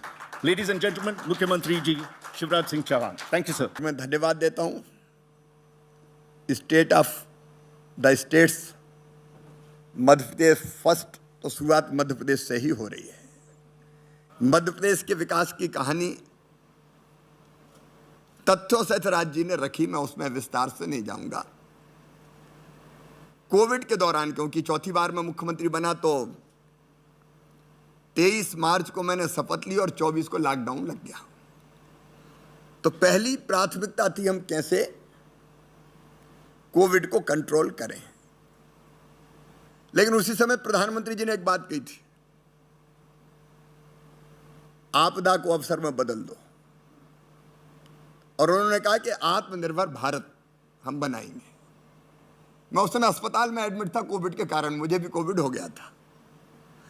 तो लेटे लेटे मैंने सोचा आत्मनिर्भर भारत के लिए आत्मनिर्भर मध्य प्रदेश, और वहीं से हमने रोड मैप बनाया, वर्चुअली कई विद्वानों को देश भर के जोड़ा, और हमने 4 चीजें उसमें तय की जिस पर हम फोकस्ड तरीके से काम कर रहे हैं। एक, हम सब इंफ्रा का महत्व जानते हैं, और एक जमाना था जब गड्ढों में सड़क थी, सड़क में गड्ढा कि गड्ढा में गड्ढा क्या था मध्य प्रदेश में, वो जानकारी में है।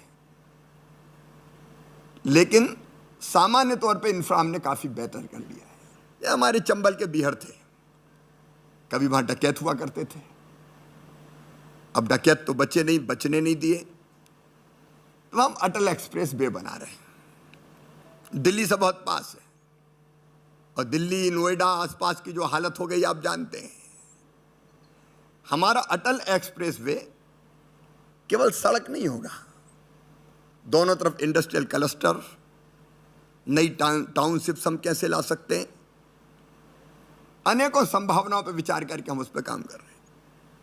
एक मध्य प्रदेश में पूरब से पश्चिम तक नर्मदा एक्सप्रेस वे, और उसमें भी हमारे सारे प्रमुख शहर कवर होंगे। और उद्देश्य ये कि केवल एक्सप्रेस वे नहीं, वो मध्य प्रदेश की ग्रोथ का इंजन बन जाए।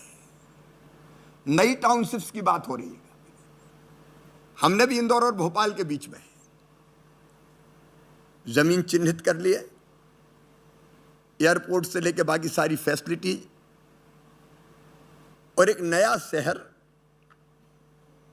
जो उद्योग और रोजगार की अनंत संभावनाएं लिए हो, उसको हमने प्लान किया है। इंफ्रा के क्षेत्र में कुछ प्रमुख चीजें मैंने आपको बताई, लेकिन इंदौर जैसे शहरों में, भोपाल जैसे, अब उज्जैन से हम शुरू कर रहे हैं। महाकाल महाराज के दर्शन करने बड़ी संख्या में लोग आते हैं, स्टेशन पर उतरते हैं, बाय रोड जाते हैं, कई बार जाम लगता है, तो हम क्या स्टेशन पर उतरे, ऊपर केवल कार हो, उसमें बैठे, सीधे महाकाल महाराज के मंदिर के पास उतर जाएं। ऐसे कई प्रयोग भी हम, परिवहन के लिए धरती भी, और धरती के साथ साथ आसमान का, पानी का और आसमान का भी कैसे उपयोग किया जा सकता है। टेक्नोलॉजी आप जानते हैं, उसका उपयोग करके हम कर सकते हैं। लेकिन केवल इंफ्रा नहीं, दो चीजों पे मुख्य रूप से हम फोकस कर रहे हैं, एक शिक्षा और दूसरा स्वास्थ्य। मध्य प्रदेश में एक प्रयोग हमने किया है, सीएम राय स्कूल का, 20, 25, 30 गांव के बीच में एक सेंटर, जहां एक अत्याधुनिक भवन के साथ उसमें लैब हो, लाइब्रेरी हो, प्लेग्राउंड्स हो, स्मार्ट क्लास हो, और रोड्स बहुत बेहतर है, बस जाए बच्चों को लेने, सवेरे बच्चों को ले स्कूल छोड़े, शाम को घर छोड़े आए, और दिल्ली और भोपाल से बैठ के भी कोई पढ़ा सके। एक सीएम राइज स्कूल का कॉन्सेप्ट हमारा शिक्षा की गुणवत्ता ठीक करने के लिए इस साल 370 हमने शुरू किए हैं, बहुत प्रारंभिक अवस्था में, अभी शुरू हुए। बिल्डिंग बनने में तो समय लगेगा, जहां जहां बिल्डिंग मिली हमने शुरू किया। एक और हमने प्रयोग किया, मैं बड़ी विनम्रता के साथ कहना चाहूंगा, मैं किसी भाषा का विरोधी नहीं हूं, लेकिन कई बार गांव में रहने वाले गरीब और किसान परिवारों से आने वाले हमारे बच्चे प्रतिस्पर्धा में इसलिए पिछड़ जाते हैं कि वो अंग्रेजी में कमजोर होते हैं। अंग्रेजी अच्छी ना जानने का या ना जानने का खौफ उनके दिमाग पे इतना हावी हो जाता है कि वो अपनी प्रतिभा को प्रकट ही नहीं कर पाते। इसलिए मध्य प्रदेश बार प्रयोग कर रहा है कि हिंदी की, मेडिकल की पढ़ाई भी हम हिंदी में गांधी मेडिकल कॉलेज में इस साल शुरू करने वाले, मातृभाषा में पढ़ाई। हमारी नई शिक्षा नीति में आप सबको पता है कि मातृभाषा में शिक्षा पे जोर दिया गया है। हेल्थ के क्षेत्र में कायाकल्प अभियान हमने प्रारंभ करके नीचे तक के प्राथमिक स्वास्थ्य केंद्र, सामुदायिक स्वास्थ्य केंद्र, वहां सारी बुनियादी आवश्यकताओं की, न्यूनतम आवश्यकताओं की पूर्ति का अभियान चलाया हुआ है। गुड गवर्नेंस की दृष्टि से कई प्रयोग मैंने, जो तीसरी बात हम कह रहे हैं, अनेकों प्रयोग, डीबीटी आप जानते हैं, अनेकों योजनाओं में सीधे खाते में पैसा जाता है। लेकिन उसमें भी मैं एक इंटरेस्टिंग बात आपको बताता हूँ। हमने तय किया साइकिल का पैसा, जो बेटियों को साइकिल देते थे, बाद में बेटों को भी देना शुरू किया। हमको लगा सीधे खाते में डालना चाहिए, साइकिल खरीदने के बजाय सरकार कहाँ साइकिल खरीदने के चक्कर में पड़े, सीधे खाते में डाले तो दूसरे साल साइकिलों की संख्या कम हो गई। तो अब हमने इस साल तय किया है ई वाउचर के माध्यम से हम उसको ई वाउचर देंगे, वो साइकिल ही खरीद पाएगा, दूसरी चीज में खर्चे नहीं कर पाएगा। और हमने किसानों को अलग अलग योजनाओं पे जो अनुदान देते हैं उसके लिए भी ई वाउचर, उसका प्रयोग हम प्रारंभ कर रहे हैं। ऐसे एक नहीं, गुड गवर्नेंस के अनेकों प्रयोग। अर्थव्यवस्था और रोजगार, आज पूरी दुनिया के हालात आप देख रहे हैं, मुझे बताते हुए प्रसन्नता है। मध्य प्रदेश की अब केवल कृषि विकास दर नहीं है, इस साल अगर आप करंट प्राइजेज पे देखेंगे तो मध्य प्रदेश की विकास दर है 19.76%, देश में सबसे ज्यादा।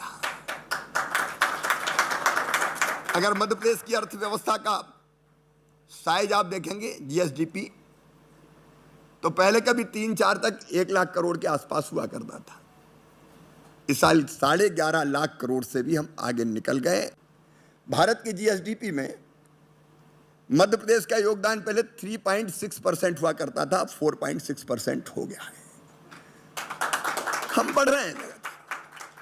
कैपिटल एक्सपेंडिचर अगर आप देखेंगे, क्योंकि वो मूल है अर्थव्यवस्था को गतिशील रखने का, और उस कारण रोजगार के अवसर भी सृजित होते हैं, उसको अगर देखेंगे तो इस साल 48,800 करोड़ रुपया हमने बाकी सब कठिनाइयों के बावजूद भी रख के और बेहतर काम करने का प्रयास किया। एक रोजगार से सीधा अर्थ निकाला जाता शासकीय नौकरियां, हम जानते हैं उसकी सीमा है, लेकिन मध्य प्रदेश में एक साल में 1 लाख शासकीय सेवाओं में भी रोजगार मिले, उसका पूरा रोड मैप हमने बनाया हुआ है। दूसरा, इंडस्ट्रीज मध्य प्रदेश में तेजी से आ रही है।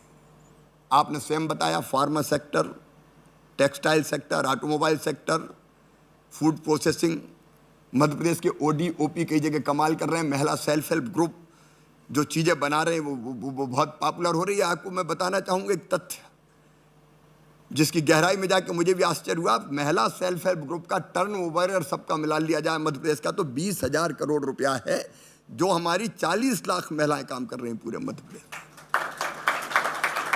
और वो अब मध्य प्रदेश की अर्थव्यवस्था को ताकत दे रही है। तो उसके माध्यम से रोजगार, मुख्यमंत्री युवा उद्यमी योजना से लेकर प्रधानमंत्री मुद्रा योजना, प्रधानमंत्री रोजगार सृजन कार्यक्रम, हमने प्रयत्न पूर्वक SLVC की मैं हर महीने मीटिंग करता हूं और महीने में एक दिन रोजगार दिवस मनाते हैं। हमारा टारगेट जो पिछली बार 12 जनवरी को हमने शुरू किया था कि कम से कम 2.5 लाख रोजगार सेल्फ एम्प्लॉयमेंट की स्कीम्स के जरिए हम उत्पन्न करें। फिर जो निवेश मध्य प्रदेश में आ रहा है उसके कारण रोजगार के अलग अवसर, तो उसके लिए बच्चों को ट्रेंड करना। देखिए, स्किल्ड मैन पावर अगर आपके पास है तो फिर काम की कहीं कमी नहीं है। भोपाल में हम ग्लोबल स्किल पार्क बना रहे हैं सिंगापुर के सहयोग से। बच्चों को हम ट्रेंड करेंगे और ट्रेड भी ऐसे कि जिसमें तत्काल उनको जॉब मिल जाए।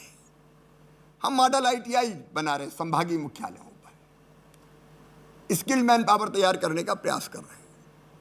तो रोजगार हमारा फोकस है और इस साल हमारा टारगेट है 32 लाख लोगों को सब तरह की योजना मिला के हम रोजगार देंगे। अलग अलग योजनाएं जो मैंने आपको बताई।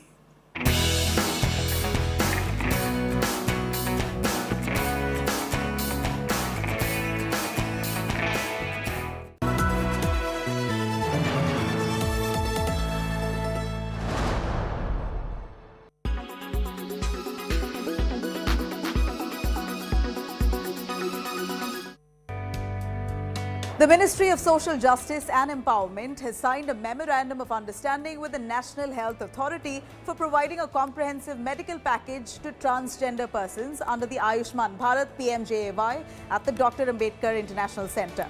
This joint initiative is indeed the first of its kind in India and will not only give a new direction to our society but will also provide transgender persons rightful and a respectable place in our country. This medical package will provide a health card where they can avail more than 50 health facilities. Benefits will all be free of cost. What's also groundbreaking here is that India becomes the first country to provide free of cost cosmetic surgery for transgenders. So now a person belonging to the transgender society from any state or any part of India will be able to take advantage of this card in any hospital affiliated with Ayushman Bharat. In fact, the ministry is also set to fund 5 lakh rupees as insurance cover per transgender beneficiary per annum. And now to make identification a lot more easier, the Ministry of Social Justice and Empowerment is providing identity cards for transgenders if they register themselves at the central level. They're also going to get provisions of scholarship that's been made for them. Protection cells are also being set up and also skill development programs being done, all as part of this package.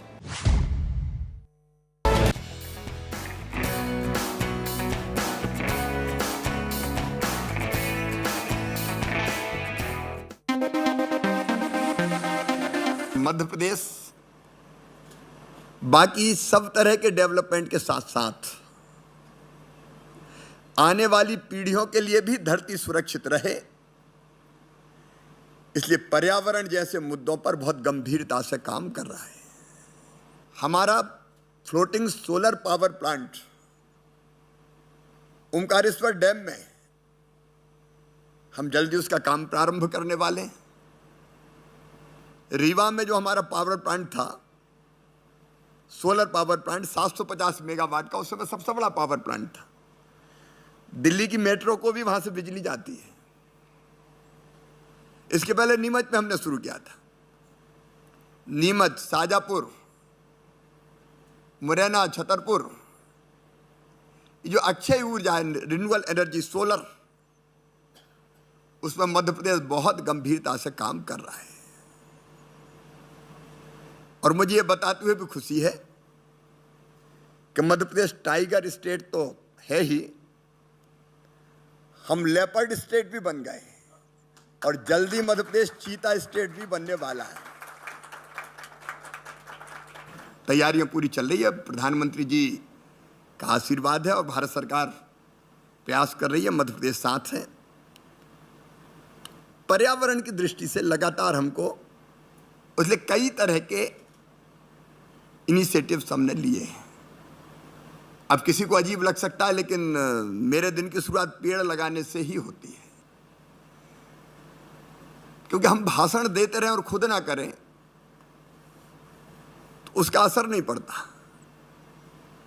जैसे भोजन जरूरी है, वैसे पेड़ लगाना जरूरी है। और अब तो धीरे धीरे लोग जुड़ने लगे बड़ी संख्या में, तो सहज ही लाखों पेड़ लगते हुए चले जा रहे हैं। एक रोड मैप मैंने प्रस्तुत करने की कोशिश की है। देखिए, देश फर्स्ट रहे, ये हम सबका संकल्प और सपना है। हम जो बैठे हैं किसी भी क्षेत्र के हो, और प्रधानमंत्री श्रीमान नरेंद्र मोदी जी के नेतृत्व में एक वैभवशाली, गौरवशाली, संपन्न, समृद्ध और शक्तिशाली भारत का निर्माण हो रहा है। यह देख के हम सबको आनंद और प्रसन्नता होती है। मध्य प्रदेश का योगदान उसमें अधिकतम हो, इसके लिए हम लोग प्रतिबद्ध हैं और कोई कसर मध्य प्रदेश को आगे ले जाने में नहीं छोड़ेंगे। Ladies and gentlemen, let's give him a very, very warm round of applause for this. And the Honorable Chief Minister has very kindly agreed to do a question and answer session.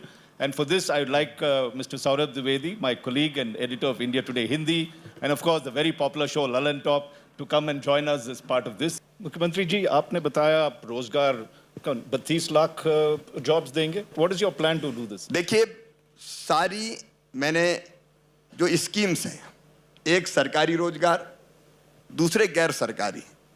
अब पिछले साल ही प्रधानमंत्री मुद्रा योजना, मुख्यमंत्री युवा उद्यमी योजना, प्रधानमंत्री रोजगार सृजन कार्यक्रम, फिर महिला सेल्फ हेल्प ग्रुप को, क्योंकि वो भी रोजगार है, अलग अलग चीजें बनाती हैं वो और उसके बाद बेचती हैं, उनको पिछले साल हमने लगभग 1400 करोड़ रुपया अलग अलग कामों के लिए दिए थे। इस बार 3000 करोड़ का हमारा टारगेट है।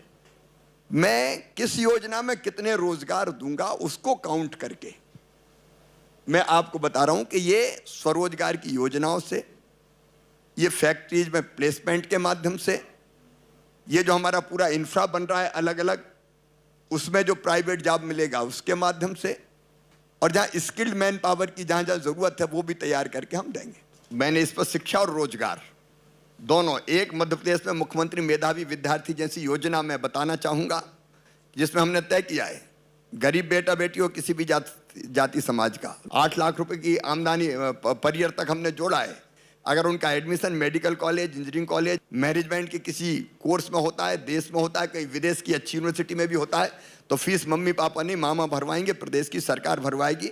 ये फैसला हमने किया था, उस समय मैंने आपको बताया था, ताकि प्रतिभा कुंठित ना हो पाए। 1 लाख सरकारी जॉब के साथ साथ स्वरोजगार की योजनाओं के माध्यम से लगभग 32 लाख रोजगार के अवसर सृजित करने का बाकायदा रोड मैप। कुछ तो भर्तियां हो ही गई है, 15-20 हजार शिक्षकों की भर्ती हो गई है अभी, पुलिस की भर्ती अभी 6000 चली रही है, ये शुरू हो रही है, कुछ इसके पहले हुई। बच्चे पढ़ते रहें, बढ़ते रहें और प्रदेश को भी आगे बढ़ाते रहें, ये हमारी कोशिश होगी। खेती को लेकर शिवराज सिंह चौहान सरकार क्या नया करने जा रही है? देखिए, प्रधानमंत्री जी की भी कोशिश यही है कि किसानों की आय डबल की जाए और कई तरह की योजनाएं हैं उनके विस्तार में, प्रधानमंत्री किसान सम्मान निधि, मुख्यमंत्री किसान कल्याण योजना। एक बड़ी संख्या अगर किसानों की आप देखेंगे तो छोटे किसान हैं, 80% किसान छोटे होते हैं। उनके लिए प्रधानमंत्री किसान सम्मान निधि है, मुख्यमंत्री किसान कल्याण योजना है। अब एक बात आता है कि उत्पादन अगर बहुत हो गया तो कई चीजों के तो समर्थन मूल्य तय है, उस पर सरकार खरीदती है। कुछ चीजों के बारे में विचार करना पड़ेगा, लेकिन लॉन्ग टर्म के लिए हमको कृषि के विविधीकरण का सोचना पड़ेगा। जिस चीज की जितनी जरूरत है मार्केट का असेसमेंट करके वो हम कैसे लगाएं। मैं बिल्कुल नहीं मानता किसानों को बात करो कि मंडी में ही जाके बेचे, क्यों बैठे? अगर कोई दाम उसको घर पे ठीक देता तो घर पे बेचे, अगर खेत पे ठीक देता तो खेत पे बेचे। लेकिन मध्य प्रदेश में हमने एक योजना बनाई है। अब मैं एक उदाहरण देता हूँ, सीहोर के पास अश्वगंधा और तुलसी की खेती हो रही है, जहां पहले गेहूं की खेती होती थी जी। गेहूं के उत्पादन में मध्य प्रदेश ने सारे रिकॉर्ड तोड़ दिए। अब गेहूं की जरूरत कितनी हम आकलन करें और गेहूं से हम दूसरी तरफ कैसे जाएं? तो किसानों का और कंपनी का आपस में बातचीत हुई, तुम तुलसी लगाओ, अश्वगंधा लगाओ, हम पूरी खरीद के ले जाएंगे, इस रेट पर खरीदेंगे। हमने योजना ये बनाई है कि किसान और प्राइवेट जो भी, केवल कंपनी की बात नहीं करता, कोई और व्यापारी भी हो सकता है, वो रेट तय कर लेंगे कि तुम ये फसल लगाओ, इस रेट पे हम खरीदेंगे। इससे ज्यादा अगर मिले तो किसान बाहर भी बेच सकता है। और जैसे हम एमएसएमईज को या इंडस्ट्रीज को कई तरह की राहत देते हैं, किसानों को भी कई तरह की कृषि उपकरण वगैरह खरीदने में सब्सिडी देते हैं, वैसे ही हम इस तरह की प्राइवेट सेक्टर का कोई व्यक्ति हो या कंपनी हो, उसको भी कुछ सहूलियत देंगे। जैसे पैक हाउस उसको बनाना है, फूड प्रोसेसिंग का काम कर रहा है, किसान ने कुछ बनाया, हम उसमें कुछ मदद करेंगे, दूसरी कुछ चीजें करेंगे। अभी तक 13 कंपनियां आ गई, जिसमें 2 ने काम भी शुरू कर दिया। तो हमको रास्ते ढूंढने पड़ेंगे। और प्रधानमंत्री जी इस मामले में बहुत गंभीरता से और गहराई में जाके विचार करते हैं, उनके मार्गदर्शन में हम काम कर रहे हैं। इसलिए लगातार कुछ नई चीजें और करते रहने की आवश्यकता है। शिवराज सिंह चौहान की महत्वाकांक्षा क्या है? क्या अब और क्या हासिल करना चाहते हैं? देखिए, व्यक्तिगत महत्वाकांक्षा रख के आप कभी देश का भला नहीं कर सकते, और हम कहते हैं राष्ट्र प्रथम, उसके बाद पार्टी और सबसे अंत में हम। Wow.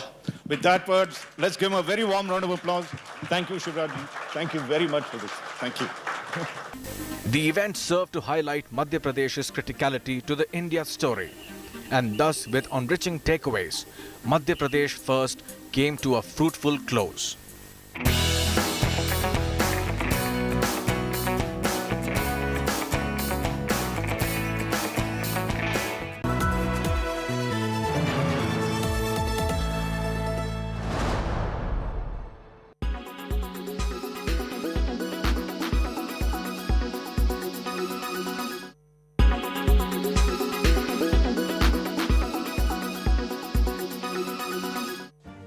Make your media plan smarter with India Today Live TV on your connected devices. Amplify your brand with 100 million smart internet viewers. To advertise, mail us at sales@aajtak.com. Make your media plan smarter with India Today Live TV on your connected devices.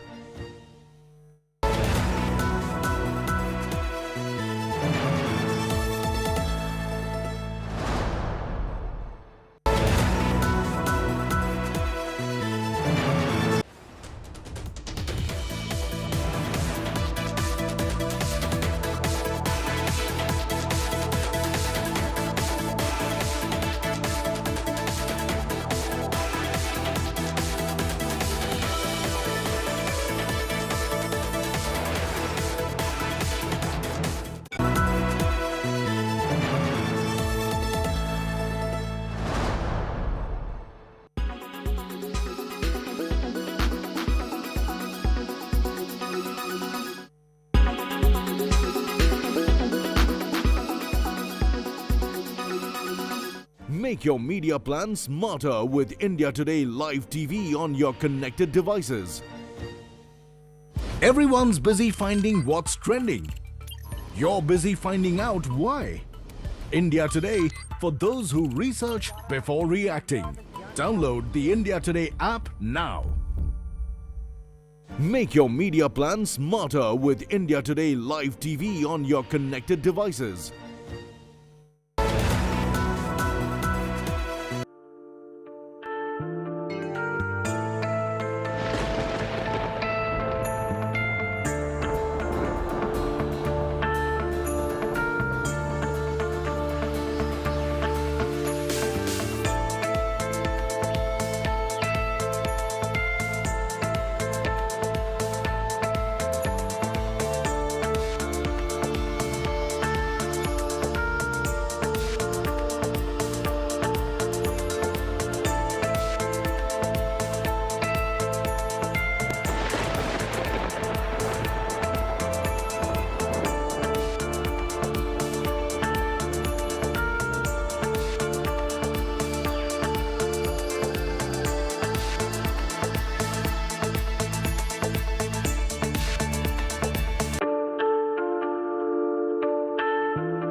watching India Today.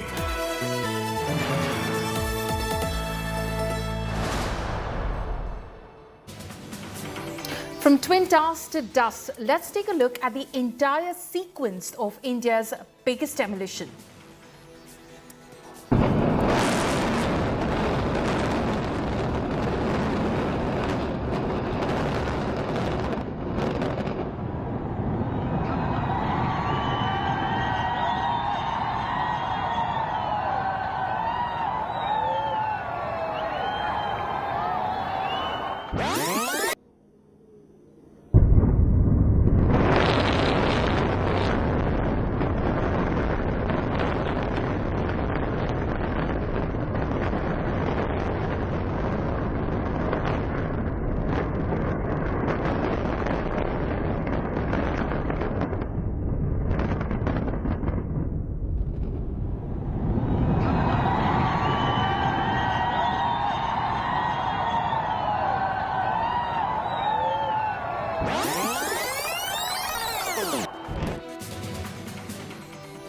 Good evening and a warm welcome to India Today. I'm Paulami Saha. Here are the headlines we're tracking at the top of this hour.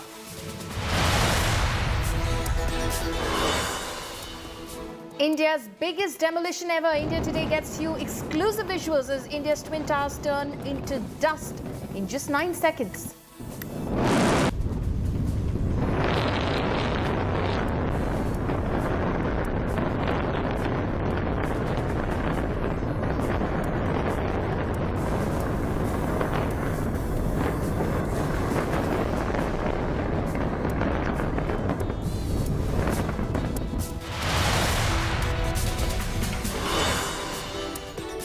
Dust and debris surround the site after demolition. Noida authorities brace for the aftermath. Anti-smog guns and water sprinklers deployed.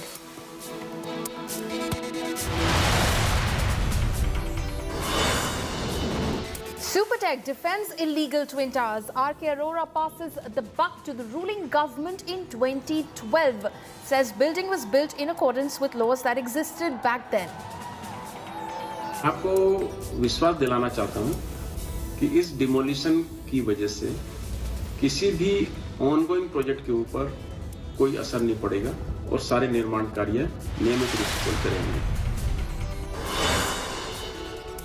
Sonali Phogat's murder mystery gets murkier. Goa Chief Minister backs CBI probe into murder after family alleges conspiracy and demands a thorough probe.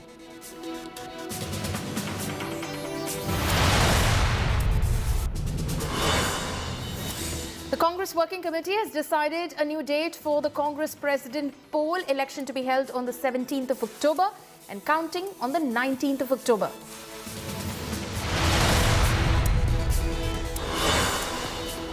And India will take on arch rivals Pakistan to start their campaign in Asia Cup 2022. Both teams are part of Group A along with Hong Kong.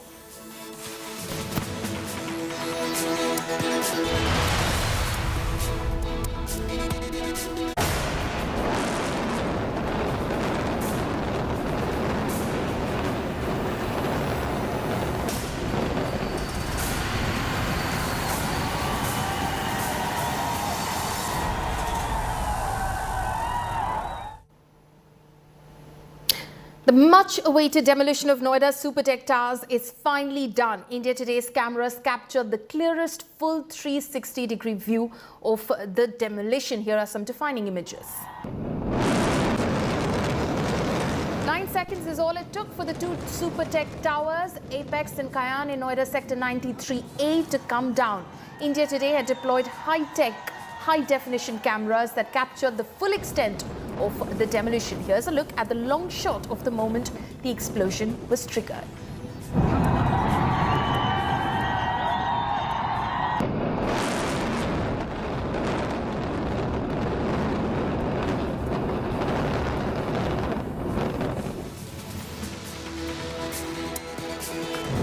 Blink and you miss it. 9 seconds to bring down 32 floors. So India Today, in fact, slows down the stunning demolition. Here's a frame-by-frame look at the demolition. The towers brought down like a pack of cards.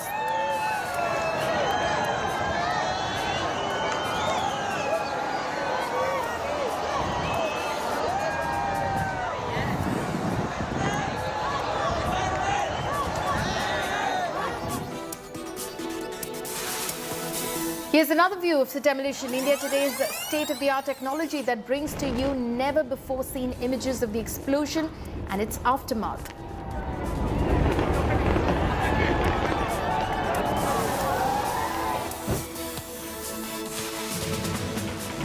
What was left after 9 seconds was a huge plume of smoke and dust. For the first few minutes, there was just dust everywhere, and as it settled, the empty space where two Supertech towers once stood. The demolition, which reduced the two towers to ashes, has caused a sudden spike in air pollution, with the level of particulate matter in the air going up.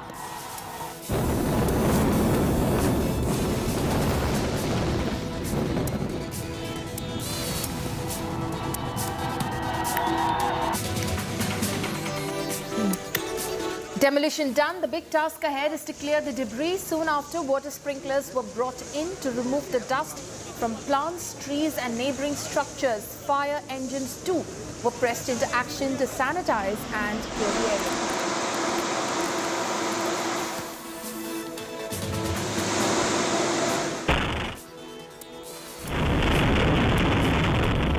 While India Today cameras captured the demolition in its clearest view, an ATS Green Village resident had placed a camera in his balcony to record the explosion. And this is what the balcony camera recorded. Floors of the Twin Towers collapsing one by one. This is the closest view of the demolition.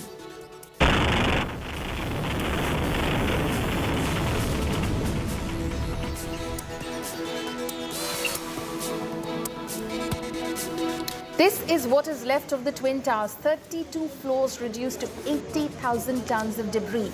Clearing this will be a big task, and it will take 3 months to clear this mess. The demolition comes at a cost of 20 crore rupees.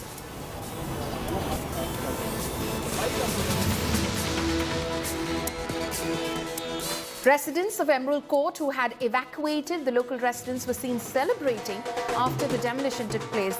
In Parshvanath Prestige Society, people were seen dancing and beating drums while expressing their happiness over the demolition of the illegal towers.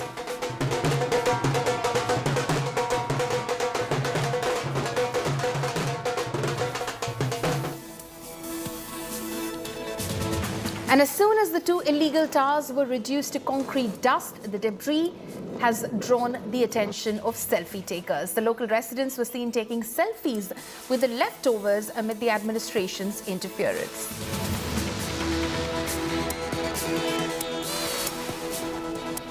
The contrast between the two towers when they stood taller than Delhi's Qutub Minar and the massive pile of rubble is all too stark. While the two towers were around 100 meters tall, the heap of debris stands just dwarfs when compared.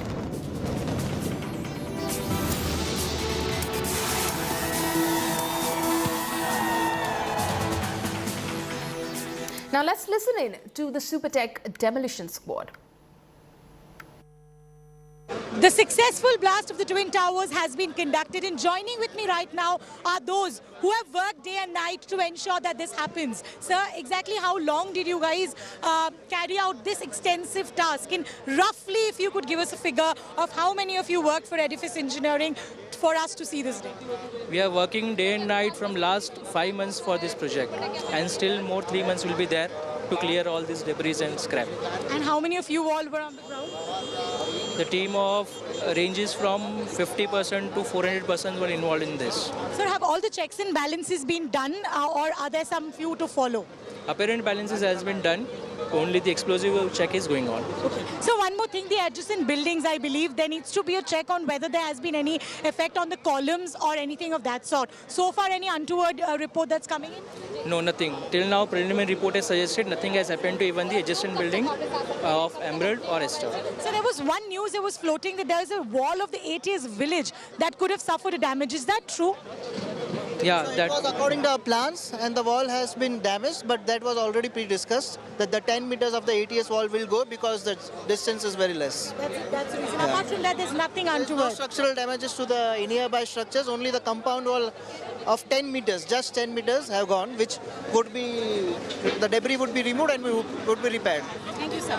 So that was the team of those who worked to ensure this day is seen. They say that the damage of the ATS wall that's happened, that wasn't planned. Anything else hasn't happened. They say it was a successful blast. With video journalist Pradeep Gupta, this is Shah Chatterjee for India Today.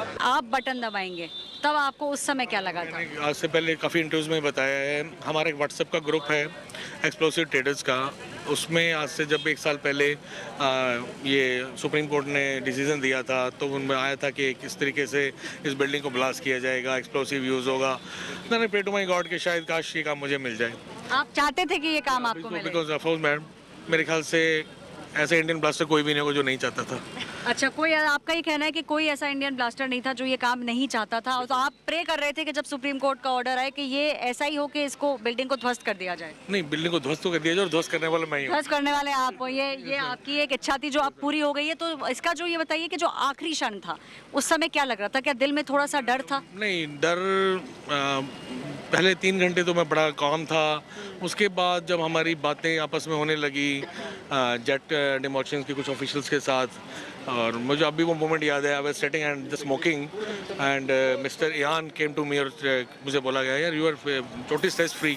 मैं या I M, but बोला आई am not. वो घबराए हुए थे, आप नहीं या थे? उसका ये कहना बिकॉज द डिज़ाइंस उनके थे, प्लानिंग्स उनकी थी, और जो उसने कहा कि I am not, that moment I got to सेस मैं यार कुछ गड़बड़ ना हो जाए। तो उसके बाद लेकिन ठीक है, सेस तो मुझे भी था, मैं अपने आप को बड़ा अच्छा दिखा रहा था सुबह से लेके शाम को। जब उन्होंने कहा तब आपके दिल में, तब आपको पहली बार थोड़ा सा लगा? लेकिन मैं शो कर रहा था I am stress free.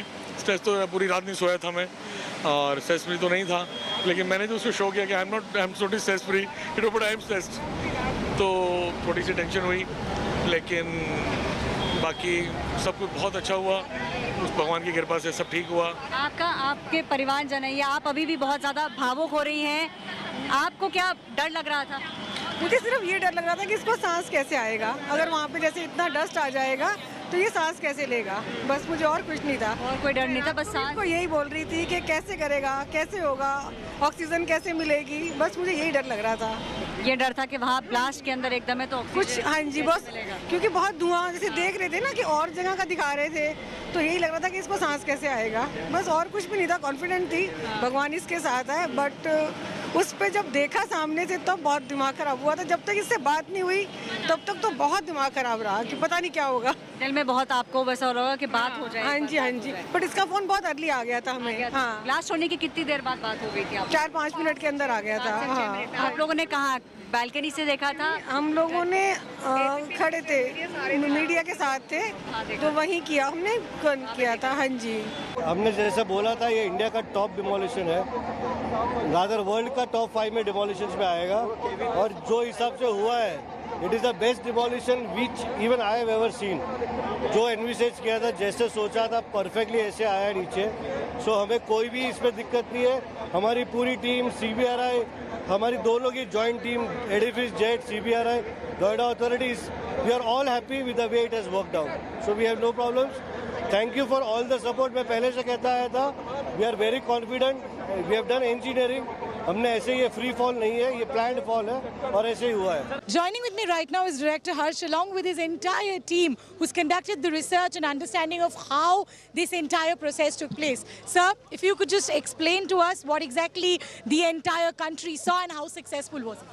See, the foremost thing that the entire country sees, the faith and belief in their scientists and the goodwill of all the residents who are actually close to us. And it's the event which is actually lasting for 9 seconds. There is a huge amount of work, calculation, planning, and then at the end of the day, perfect execution of the job. You know. So we can say that you guys closely worked with edifice engineering. Yeah, absolutely. CBRI team, Dr. Kanunga is there, our Simpa team is there. We all work together, and everybody was having a lot of pressure situation was there. Right. And you guys were also keeping a close watch. Of course, it was like that. Yeah. You know very well since when we are tackling this problem and how huge was this problem.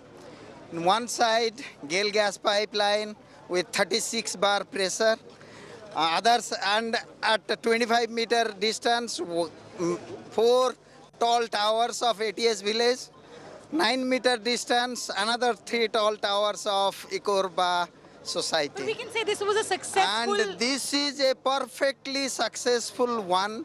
What we planned, what we predicted, we executed exactly that. So this is a message to the whole country that they should believe in science and engineering and technology. They should believe their own people. They should have faith, and they have kept faith. They kept faith on CBRI, and CBRI has proved as per their expectation. Thank you. This is the team of the scientists from CBRI, extremely ecstatic. They say that the country should place hope on the scientists, and this they call, this is an engineering wonder. With video journalist Pradeep Gupta, this is Shreya Chatterjee for India Today. The Supertech Twin Towers in Noida have been brought down in a massive explosion in mere 9 seconds. The total of 915 residential flats and 21 shops were razed to the ground when 3,700 kilograms of explosive material imploded Kayan and Apex Supertech's Twin Towers in Noida Sector 93A. 32 floors of Supertech Twin Towers are now just 80,000 tons of rubble. After a 9-year-long legal battle, the towers were finally demolished at 2:30 p.m. on Sunday with a thunderous blast, leaving a cloud of dust in the air and on ground. Now, when the demolition is done, the next challenge for Noida authorities is to clean the mountain of debris generated due to the demolition. The area had been evacuated hours ahead of the blast, and measures put in place to ensure that the adjoining structures are not affected by the implosion. हमने जैसे बोला था ये India का top demolition है, rather world का top 5 में demolition में आएगा, और जो हिसाब से हुआ है it is the best demolition which even I have ever seen. जो एनविसेज किया था, जैसे सोचा था, परफेक्टली ऐसे आया नीचे. सो हमें कोई भी इसमें दिक्कत नहीं है. हमारी पूरी टीम CBRI, हमारी दोनों की joint team Edifice Jet CBRI Noida authorities, we are all happy with the way it has worked out. So we have no problems. Thank you for all the support. मैं पहले से कहता आया था, we are very confident, we have done engineering. हमने ऐसे, ये free fall नहीं है, ये प्लान्ड फॉल है, और ऐसे ही हुआ है. लार्जली जो पूरी एक्सरसाइज है एज पर प्लान्स थी, और उसका एग्जीक्यूशन बिल्कुल एज पर प्लान हुआ है. बाकी अभी एक्सपर्ट टीम्स जो है वो मौके पे हैं, वो असेसमेंट कर रहे हैं. हम लोग भी अब उधर ही जा रहे हैं. उनका असेसमेंट के बाद जो है आपको फिर अपडेट देंगे. देखिए, ब्लास्ट लार्जली सक्सेसफुल है. बाकी एडिफिस इंजीनियरिंग और जेट डिमोलिशन CBRI की टीम इस वक्त मौके पे है, तो कोई लेफ्ट ओवर एक्सप्लोजिव्स ना हो, इसको चेक कर रहे हैं. जो डिमोलिशन वेस्ट था वो सारा लार्जली साइट के अंदर ही है. थोड़ा सा मलबा रोड पे और ATS की वॉल की तरफ गया है. बाकी जो लार्जर डिटेल्स हैं साइट पे चेक हो रहे हैं. डस्ट क्लाउड जैसा हम सभी लोगों ने देखा, इमीडिएटली डिसिपिएट हो गया था. हमारी सारी machinery, smog guns, sweeping machines, water tanker site पे ऑपरेशनल हो गई हैं. With in half an hour जो अंदर का जोन है, जो बैरिकेड किया गया था, जैसे ही अंदर से क्लियरेंस आएगी, अंदर की साइट में भी क्लिनजिंग का काम शुरू हो जाएगा. तो लार्जली ऑल इज ओके. बाकी जो डिटेल्स हैं they will be clear more after 1 hour, 1 घंटे बाद. देखिए, हमारे को एडमिनिस्ट्रेशन ने रिक्वेस्ट किया था टीम स्टैंड बाय करने के लिए, तो जो उनकी रिक्वायरमेंट के हिसाब से हमने टीम्स यहाँ लगा रखी हैं. रेस्ट जितनी भी डिटेल है वो प्रशासन देख रहा है, उसको तो आपको वहाँ से मिल जाएगी. NDRF का जितना काम था वो पूरा है. हमारी अभी तक कोई रिक्वायरमेंट नहीं. आपको मैंने एडवांस में भी बताया था कि शीशे टूटने की उम्मीद है, और ATS की बाउंड्री जो हमने ATS विलेज के चेयरमैन साहब और जब मीटिंग हुई थी तब हमने कहा था कि इतनी बाउंड्री टूट सकती है, अनुमानित है, नहीं भी टूट सकती है, टूट भी सकती है, लेकिन अनुमानित है, और वो ADFIS आपको वापस बना के देंगे जैसी है वैसे. भी नहीं, क्रैक गेजेस जो लगे थे उसके वाइब्रेशन मेजरमेंट जो थे वो एज इट इज़ है. CBRI अपनी रिपोर्ट हफ्ते में देगी. हमारी टीम जो स्ट्रक्चरल वाली है वो 7 दिन में रिपोर्ट देगी. लेकिन आँख से देखने से पता चलता है कि कहीं पर भी कोई भी नुकसान नहीं. ब्लास्ट हो चुका है, बिल्डिंग पीछे धराशायी हो चुकी है, और पोल्यूशन भी जितनी उम्मीद थी उससे काफ़ी कम हुआ है. और जो डस्ट क्लाउड क्रिएट हुआ था वो यहाँ से ATS की बिल्डिंग जो ATS विलेज है उसके ऊपर से होता हुआ एक्सप्रेस वे की सीध में आगे चला गया है। तो कुल मिलाकर के जितनी उम्मीद थी कि जितना ज़्यादा पोल्यूशन होगा उससे काफ़ी कम हुआ है, और जो पोल्यूशन हुआ है उसको समाप्त करने की कार्रवाई चल रही है और हमारे सभी 15 फायर टेंडर स्प्रिंकलिंग कर रहे हैं। That's the building that's gone down in just about a few seconds, barely 9 seconds that it's taken for it to come down, and that's the dust that's not settled as yet. It was a huge sound, vibrations that I could feel on my feet.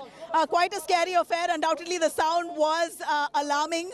A huge alarm bell that went out even before the demolition took place. And now we see the building has come down. In just a few seconds, it's gone down to dust. It's happened successfully. Thankfully, nothing to panic at this point.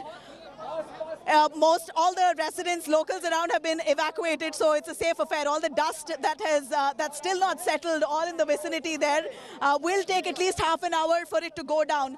So we know that this is at least another half an hour for the dust to settle, for it to completely come down. But this has left me flabbergasted. It was a shocker to see a building of that size and that magnitude to come down in barely a few seconds. It went off, in fact, almost simultaneously. Between the Cayenne and the Apex Tower, there was barely 1 to 2 second difference, but the way it went off and the way it's come down has really left us aghast.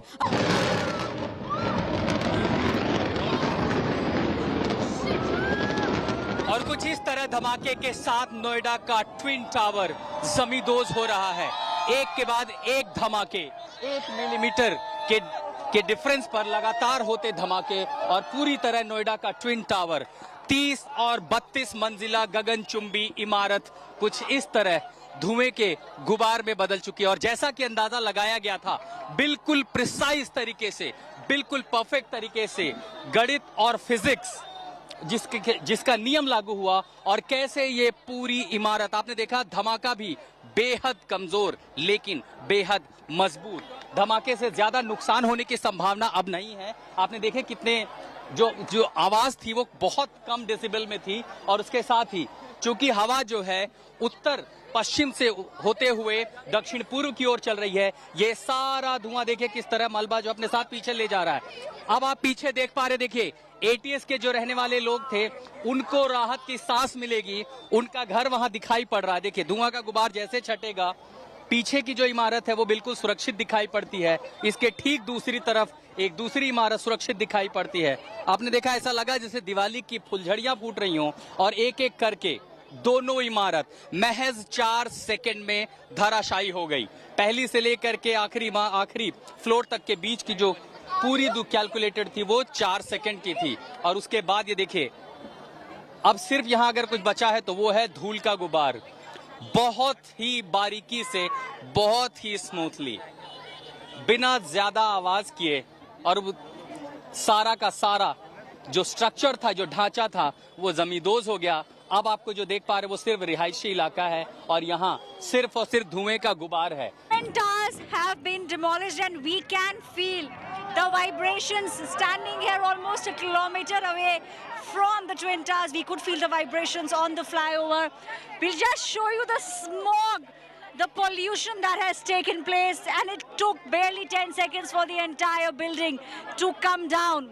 And with this, the structure which was illegal, the structure which personified what greed can do, what corruption can do, have been wiped out from the face, from the landscape of Noida. This is Aishwarya Paliwal reporting for India Today with camera person Alok Das. The Supertech Towers of Noida have been finally demolished. After a long battle, the illegal Supertech Twin Towers of Noida were demolished at 2:30 p.m. on Sunday. On your screens, you can see that with a booming blast in around 9 seconds, the tallest towers were in fact turned into rubble. 29 and 32-storied Cayenne and Apex Towers were a part of the Emerald Court project of Supertech Limited and were found to be in violation of multiple regulations regarding construction. With the demolition of the Twin Towers, hopes of hundreds of buyers who dreamt of a home in the collapsing towers were also destroyed. With dust and debris around the area, all around the area, in fact, Noida authorities are now bracing for the pollution aftermath. Cleaning process is currently underway, and gas and electricity supply will be restored in the area, while people will be allowed to enter the neighboring societies by about 7 p.m. this evening. इतनी ज़्यादा close vicinity में सारे residential societies थी, ATS भी थी और हम लोग का तो दूसरे टावर्स थे ही. सो एक डर तो था कि डिमोलिश होगा भी या नहीं, बिकॉज रिस्क बहुत ज़्यादा था वहाँ पे. But luckily thankful to Supreme Court, उन्होंने हम लोग के फेवर में अपना ऑर्डर पास किया एंड वी आर ग्लैड कि आज फाइनली ये डिमोलिश हो रहा है. लगता है कि ब्रीदिंग प्रॉब्लम्स होगी, बहुत ज़्यादा डस्ट आएगा. मोस्टली जो एस्थमेटिक पेशेंट हैं या जिनको क्रॉनिक ब्रोंकाइटिस है, उनको प्रॉब्लम हो सकती है. इसलिए हमने बचाव के लिए काफ़ी कवर किया है, बट डस्ट की प्रॉब्लम तो हो सकती है. हमारे लिए तो ये बहुत अच्छा है कि ऐसे करप्शन रोका जाता है. हाँ, करप्शन रुकेगा ना, नहीं तो आगे पता नहीं ऐसे कितने करप्शन होंगे, तो लोग डरेंगे अब. The Supertech Twin Towers come crashing down in just 9 seconds with a spectacular explosion. The explosion left behind a cloud of smoke and 55,000 tons of debris. While the residents are expected to return to their houses post 6:30 p.m. this evening, the debris would take an estimated 3 months to be completely cleared and disposed of. Noida Authority has made all necessary arrangements to clear the dust from the area. It has deployed sanitation workers, mechanical sweeping machines, water sprinklers, in fact, at the site. Experts say that the demolition is likely to increase particulate matter, PM10, in and around the site, which can lead to allergic reactions in the healthy and aggravation of symptoms in those who have respiratory disorders or diseases. The health advisory has also been issued for the residents to tackle the situation post the demolition. People have been advised to wear masks, use air purifiers and keep doors and windows shut. Special care should be taken in fact, of kids, elderly and people suffering from asthma and other respiratory ailments. A demolition like this, or rather an explosion happening in open air, is much safer than, say, underground mines, because everything which is coming out of that gets dissipated by in the ambient air, so decreasing the harmful effects of the same. The only risk which has been reported is that occasionally underground channels like drains or something may become the trap for these gases and sometimes even get transmitted further on. Slipping into a short break now. On the other side, we have my colleague Nikhil Nas live with us from Dubai on the much anticipated clash between the arch rivals. For that special sports edition on the other side of the break, stay tuned.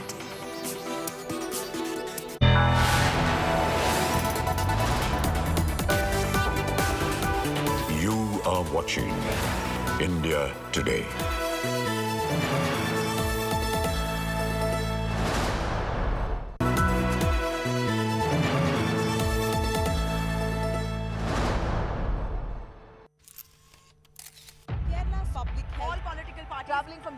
Armed with facts, she takes the news by its horns. Do you think the future of these students are not hampered? Fierce, bold and direct, setting the tone for the biggest stories from every corner and every angle. Expect nothing but the unfiltered truth. News first, niceties later. Watch me, Nabila Jamal, on India Today.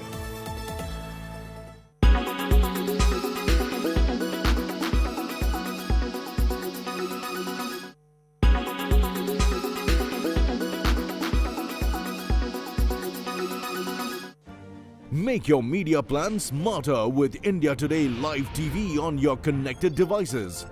Amplify your brand with 100 million smart internet viewers. To advertise, mail us at sales@aajtak.com.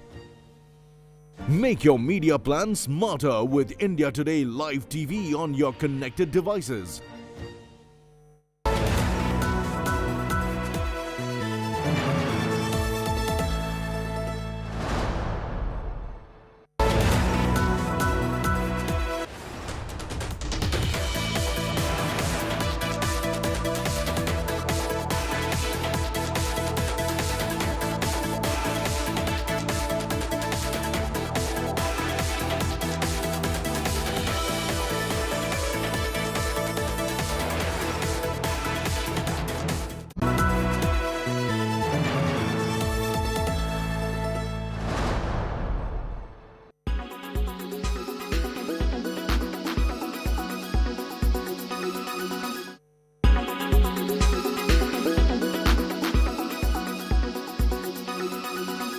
Make your media plan smarter with India Today Live TV on your connected devices. Kerala's public health. All political parties traveling from different parts. Armed with facts, Looking at political black. she takes the news by its horns. Do you think the future of these students are not hampered? Fierce, bold, and direct, setting the tone for the biggest stories from every corner and every angle. Expect nothing but the unfiltered truth. News first, niceties later. Watch me, Nabila Jamal, on India Today.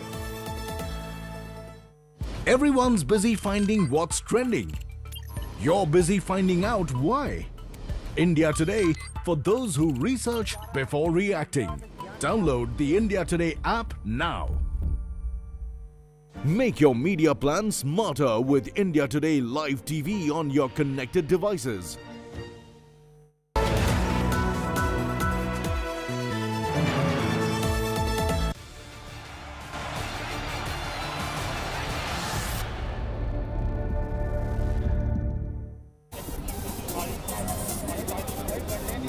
Hello and welcome to this special program coming to you live from the Dubai International Stadium. That's the venue of the India versus Pakistan encounter, the first game that both India and Pakistan will play in this edition of the Asia Cup. There's plenty of history between the two teams. India, of course, the kings of Asia because they've won this tournament the most number of times. But the relevance of this encounter comes from the fact that it was this very venue, the stadium that you see right behind me, which saw the last India-Pakistan encounter which Pakistan won. So payback is going to be on the minds of the Indian cricketer. So we're building up to this big encounter. Be with us for the next 1 hour or so. Joining me will be special guest in Sunny Gavaskar and Pragyan Ojha as we build up to this. Let me tell you, I don't know if you can see it very well, but the queues are running for kilometers. That's the amount of fans that have turned up here to witness this historical encounter, and we're bringing you all the latest updates. But first, let's take a look at how these two teams stack up. If you look at the current form, Pakistan may have had the edge, but overall, India's record at the Asia Cup is good. We heard from the two captains in Rohit Sharma, Babar Azam. Let's find out how they are getting ready for this encounter. Two Asian giants and one epic rivalry. It's India versus Pakistan. Past records will matter little as the world gears up for the big-ticket Asia Cup clash. Pakistan handed India a 10-wicket mauling the last time two teams met in the T20 World Cup last year. But Rohit didn't want to read too much into it. The mood in the camp is obviously buzzing. It's a fresh tournament, a new start, and that is something that we always talk about. When you start fresh, you need to start fresh, not to think about what has really happened in the past. Even Pakistan skipper Babar Azam agreed with Rohit that this will be a fresh start. देखें वो match गुजर गया, अब नया match आ रहा है और नई कंडीशंस है और नए मैचेस हैं और बिल्कुल कॉन्फिडेंस होता है और ये नहीं कि हम बड़ी-बड़ी बातें करें, जरूरी नहीं है बड़ी बातों से कुछ होता है। मेरे ख्याल से जितना आप ग्राउंड में अपने आप को दिखाएंगे उतना ज़्यादा अच्छा है। Both India and Pakistan will miss their pace spearheads Jasprit Bumrah and Shaheen Shah Afridi, both out due to injuries, which may take some sting out of the pace attacks of the two teams. और बिल्कुल दोनों team में से शाहीन पाकिस्तान के team से नहीं है, हमारे टीम से बुमराह नहीं है, तो ऑब्वियसली वो क्वालिटी जो दोनों लेके आते हैं अपने टीमों के लिए वो ऑब्वियसली मिस होगा दोनों टीम के लिए. While India's top order hogs majority of the limelight with Rohit Sharma, KL Rahul and Virat Kohli's names there, the middle order looks more stable and experienced compared to Pakistan's. A lot of focus will be on Virat, who returns to action after a lengthy 1-month break. India would desperately want their former captain to come back into form, and Rohit has every reason to believe that. जहाँ तक उनका विराट का सवाल है कि वो किस तरीके से बैटिंग कर रहे हैं, किस फॉर्म में लग रहे हैं, आई थिंक सामने से जो मैंने देखा मुझे बहुत अच्छा लगा. अच्छे टच में दिख रहे हैं, काफी मेहनत कर रहे हैं अपने बैटिंग को लेकर. Team India looks settled with its lineup, although there will be a few crucial calls to make. Rishabh Pant or Dinesh Karthik will be one such call, but the left-hander looks a more likelier option. Another interesting call would be to play 3 spinners or go in with 3 pacers and Hardik Pandya. 3 spinners is what India may prefer, and if that happens, it could be a toss-up between Ashwin and Bishnoi. And in that case, the senior pro could get the nod. Asia Cup has been a happy hunting ground for India, who have won the tournament 7 times in different formats. Pakistan, on the other hand, have succeeded in lifting that title only twice. In T20 internationals, India have had more success against Pakistan, having won 6 of the 9 games between the two teams. Of course, there is a camaraderie between the players of the two teams, and fans around the world have already had glimpses of it, with some of the visuals going viral on internet. But on the field, the fierce rivalry will once again be back. There has been no hyperbole from either side ahead of this crucial encounter, with both teams sounding quietly confident. However, this could just be the quiet before the big storm that is India-Pakistan encounter. And once the player crossed the boundary line, you could expect a high-intensity encounter. The tickets for this match have been sold out days in advance, and the Indian camp will have payback on their mind, having lost to the same opposition at the same venue just a few months ago. This is Nikhil Naz in Dubai for India Today. All right, you heard from both the captains. Right behind me, you could see a Pakistani supporter with a massive Pakistani flag. But let that not fool you, because I think as far as the stadium attendance is concerned, it's going to be a very, very close contest, almost a 50-50 between Pakistani and Indian fans, as you would expect in the UAE, because there's a lot of expats that stay here. So it's going to be a full house. Let me tell you, behind me is the stadium there, and the queues are running for kilometers because tickets are being sold at a premium. I've heard that tickets that were costing about 60 dirhams are going for 600 dirhams in black. That's how the supply and demand, there is a big gap between the two here at this crucial encounter that is India versus Pakistan. Okay, time for me to introduce the two guests that join me live on the program. There's the legendary Sunil Gavaskar as well as former India cricketer in Pragyan Ojha join us live. Sunny bhai, first let me tell you, I've been here 2 days and I've met plenty of fans both from India and Pakistan. All of them are missing you. You couldn't be here. They're so used to seeing me do the shows with you. Whenever they see me, they ask, I hope Sunny bhai is there. And I said, no, he's decided to skip the heat of Dubai and be in cooler confines in London. But even though you're miles away, are you feeling the excitement that comes with an India-Pakistan encounter?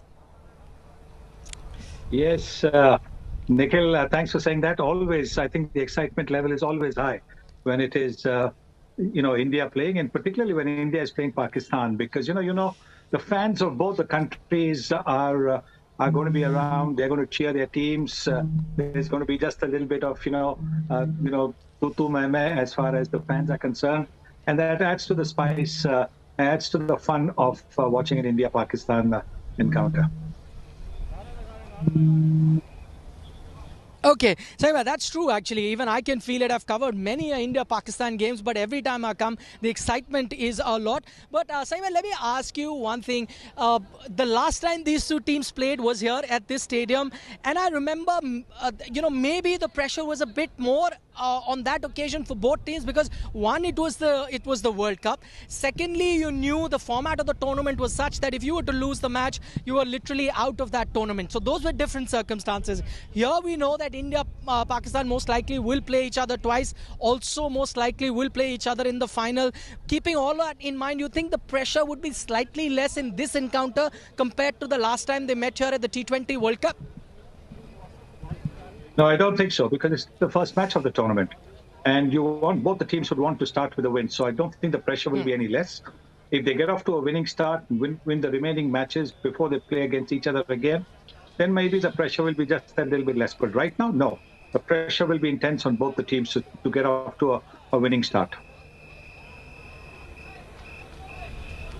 Pragyan Ojha also with us. Pragyan, we're missing you in UAE as well, since you know a lot of places around. So, I'm a newbie here, so I wish you were here with me and could have taken us to some fine restaurants. But maybe next time. For the moment, we're all hoping to feast on some India-Pakistan cricket. That's, of course, on the menu this evening. How do you see the two teams stacking up? The one thing, Pragyan, that I've noticed this time, there's a lot of camaraderie, a lot of bonhomie between the two teams. Players mating each other. Does that come with the fact that they now don't play a lot of bilateral series, and once in a while, so there may be a bit of camaraderie developing between the two teams? How do you see that build up, which has been much softer compared to previous times? No, see, I tell you now, because of the social media, we're getting to see, a lot of our cricketers are interacting with each other. But if you go back, I've seen, even Sunny sir would agree, that they always shared a bond with the opponents, especially with the Pakistani boys or whoever they play. Now it is more highlighted because it's on social media. Everything that you do, you can just get it on your fingertips in seconds. So I'm very sure they always had that, friendship, or maybe, they used to greet each other or meet each other or maybe have a meal together. That always used to happen. But saying that, when they enter the field, when they cross that line, I think the intensity goes up, and so does, it happens to all the spectators, because everybody, even I was just talking to a friend, so he's like, no, today I am going to watch India-Pakistan because this is the match we all wait for. So that is the hype it always has created. And saying that, I truly believe that you should have a good bonding when you're off the field, but when you're entering the field and you're playing for your country, the total momentum, or maybe the intensity, or the focus should always be on winning the tournament. In fact, Pragyan, what you're saying was echoed by the two captains as well. They said, yes, there's a lot of camaraderie here, but once you cross the line, you can expect a lot of intensity from both teams. Babar Azam said that. Rohit Sharma said the same thing. Plenty was spoken about the last encounter. We'll have, more analysis from Sunny Gavaskar, Pragyan Oja a little later in the show. But for the moment, I've spent some time in the last 2 days looking ahead to this game with the legendary off-spinner Harbhajan Singh, and I put him to a T20 test, a rapid-fire test, to build up to this game. Asked him to pick his favorite, which is the better bowling attack. This is Harbhajan Singh unplugged. Building up to the first game between India and Pakistan in this Asia Cup. I say first because there'll be a few more, hopefully. Harbhajan Singh with me, a veteran of many Asia Cup games between India and Pakistan. Harbhajan, I'm playing a rapid fire with you. Quick fire questions, okay? One word answers is what I'm looking for. So what's generating more heat, India versus Pakistan or the Dubai summer at the moment? Dubai summer. Okay. One word to describe India-Pakistan? Great game. Who has the better top three? I'm talking about batting between India and Pakistan. Of course, India. The better bowling attack overall? At this stage, slightly Pakistan ahead. Will this be the tournament where Virat Kohli strikes form? Yes, I think so. And I believe so, yeah. In the 11, Pant or DK, who makes it to your 11? I think Rishabh Pant. Okay. If India play 3 spinner, Bishnoi or Ashwin, who's your third spinner? Ashwin. Afridi, Shaheen Afridi or Jasprit Bumrah, who will be missed more by their teams? Shaheen Afridi. There's a bit of a debate about who's going to open for the Indian team. We know Rohit will. Will it be Rohit and KL, Rohit and Virat, or Rohit and Sky, as they've been trying? Rohit and KL. Number 3 Virat, 4 Surya Kumar Yadav. Okay. One Pakistani player you think India should be wary of? Rizwan. X factor he has. Who could be India's surprise factor this tournament? Surprise factor. Not a very well established name, but a surprise factor. Surprise factor. I mean, I can't name one. Sky? Yeah, Surya Kumar Yadav could be the one. He's not as big name as Virat Kohli or Rohit Sharma, but yes, I think in terms of work-wise, he's probably as far as anyone. Final question, the toughest one. Pick a winner tonight. India.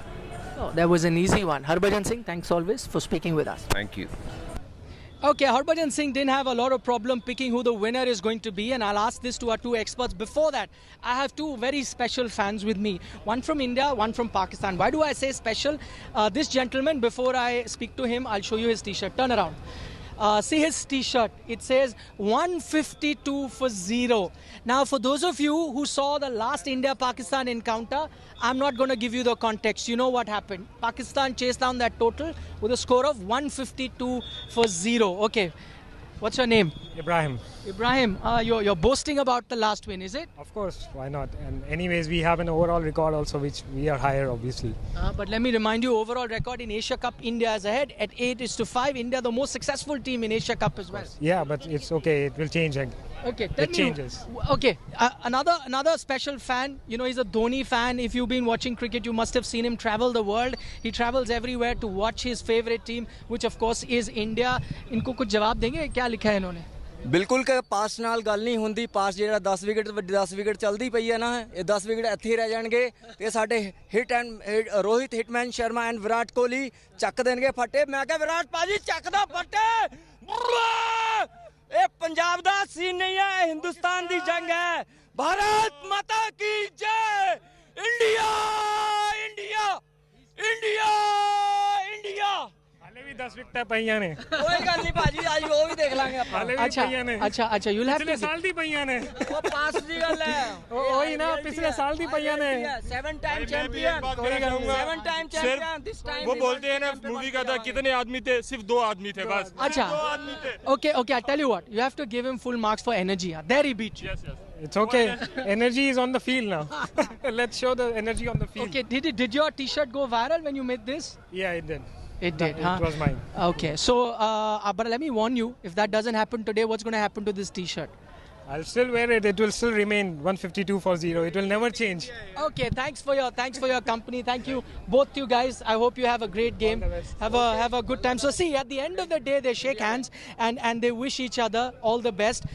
This T-shirt, as you know, Ibrahim was pointing out, went viral. He wrote 152 for 0, trying to rub it into the Indian team. But as I reminded him, India has a better record overall. Sunny Gavaskar, Pragyan Ojha, still with us. Sunny, let me ask you. You know, plenty has been spoken about that last encounter between India and Pakistan, as the Pakistani fan here was pointing out, that they won without losing a wicket. Do you think that's going to have any bearing, or you know, these professional players, they're so used to playing so much competitive cricket that they know when to turn off the switch, when to turn it off, how to forget those defeats and move forward? Yes, but before that, let me just get back to the camaraderie aspect that you and Pragyan discussed about.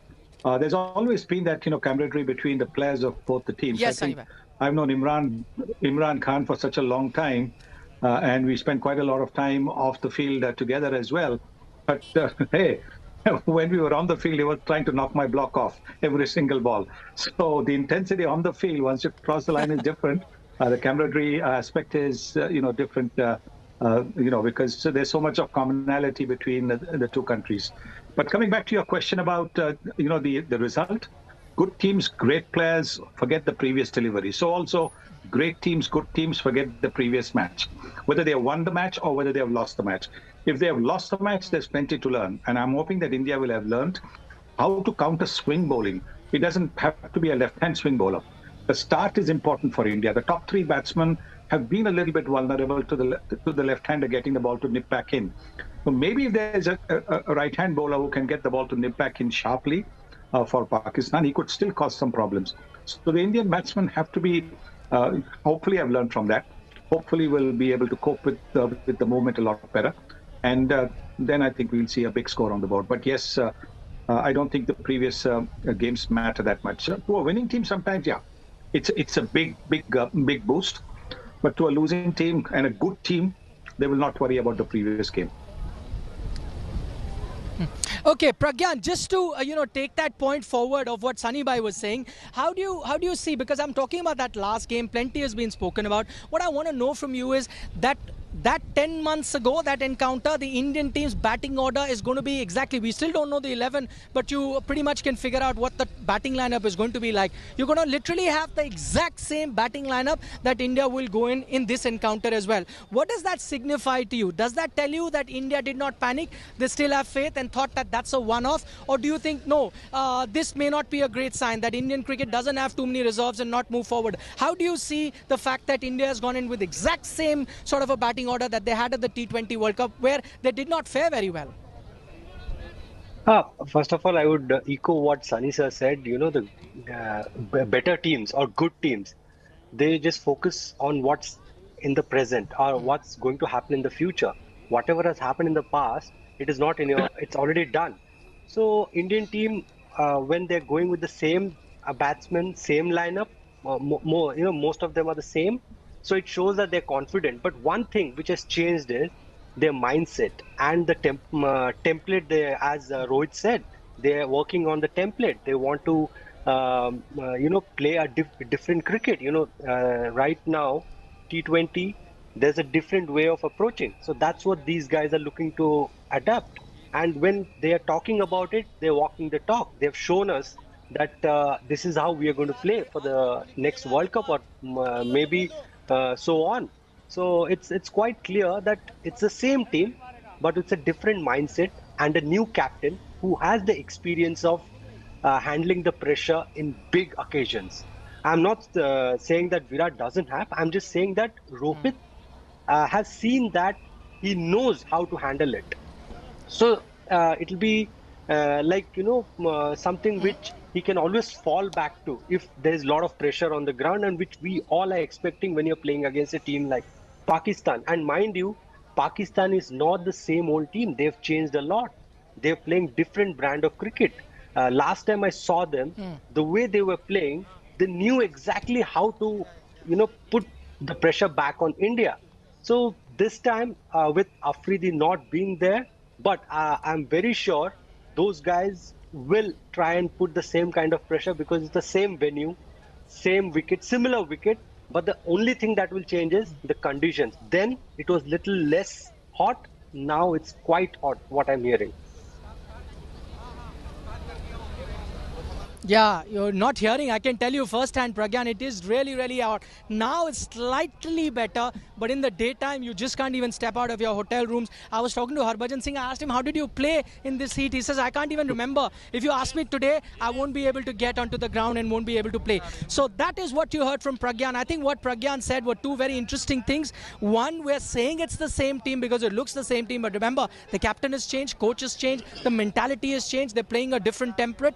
Even for Pakistan, he said it's a different kind of a Pakistan team. They've been chasing very, very well. Okay, we heard from the experts. Let's go across to Nitin Srivastav, my colleague. He's with a lot of young fans. You think the atmosphere is building up here in Dubai, outside the stadium? Well, tell you what, even in India and in Pakistan, the emotions would be running high. Let's go to Nitin. Nitin, tell us what you see around. I believe you've got a few young cricketers with you. How are they gearing up for this game?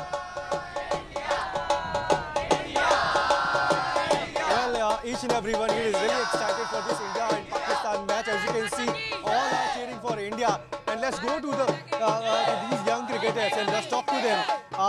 This is a very important match. India playing Pakistan, opener of Asia Cup. How do you look at it? Sir, this is the very first match of India, and that too against Pakistan. So I hope that India plays well, gets a good finish to get a good start in the event. With a good finish, we'll get a good momentum. So I hope India wins the match with a good run rate, good margin, and hope all the players play well. All eyes are on Virat Kohli, especially Virat Kohli, because he was on break for 1 month. He didn't touch his bat in 10 years for 1 month. How exactly you are eyeing him? What are the expectations? Sir, I hope that Virat Kohli plays very well today. He hasn't touched his bat for the past 1 month, and we all hear it that if a player takes a break, then he returns with a thunderstorm. So I hope that he plays to his level, wins, make India win the match. Right. Last time, the same ground, Pakistan, everybody remember what happened at that time in October last time. But do you feel that this is the time when India actually avenged that? Yes, actually, yes. India lost Pakistan in the T20 World Cup, but I think that this is the right time. This is Asia Cup, and it's the very best moment to avenge that match. Absolutely. आपको क्या लगता है कि ये कितना बड़ा मुकाबला है, और खास तौर से विराट कोहली के लिए और पूरी टीम के लिए अगर हम बात करें, क्योंकि बहुत लंबे टाइम से टीम के अंदर में काफी सारे फेरबदल हुए हैं T20 वर्ल्ड कप के बाद से, कप्तान बदला, कोच बदला, लेकिन इस बार क्या जो है मैच का रिजल्ट बदलेगा? यस सर, क्योंकि बहुत टाइम बाद अपना कम बैक हो रहा है इंडिया का, तो इंडिया के लिए बहुत इम्पोर्टेंट इवेंट है और इम्पोर्टेंट मैच भी है अपने आप को वर्थ इट प्रूव करने के लिए. Exactly. So as you can see that each and everyone is very confident for Virat Kohli. They feel that this time Virat Kohli is gonna score good runs and Indian team is gonna win this match.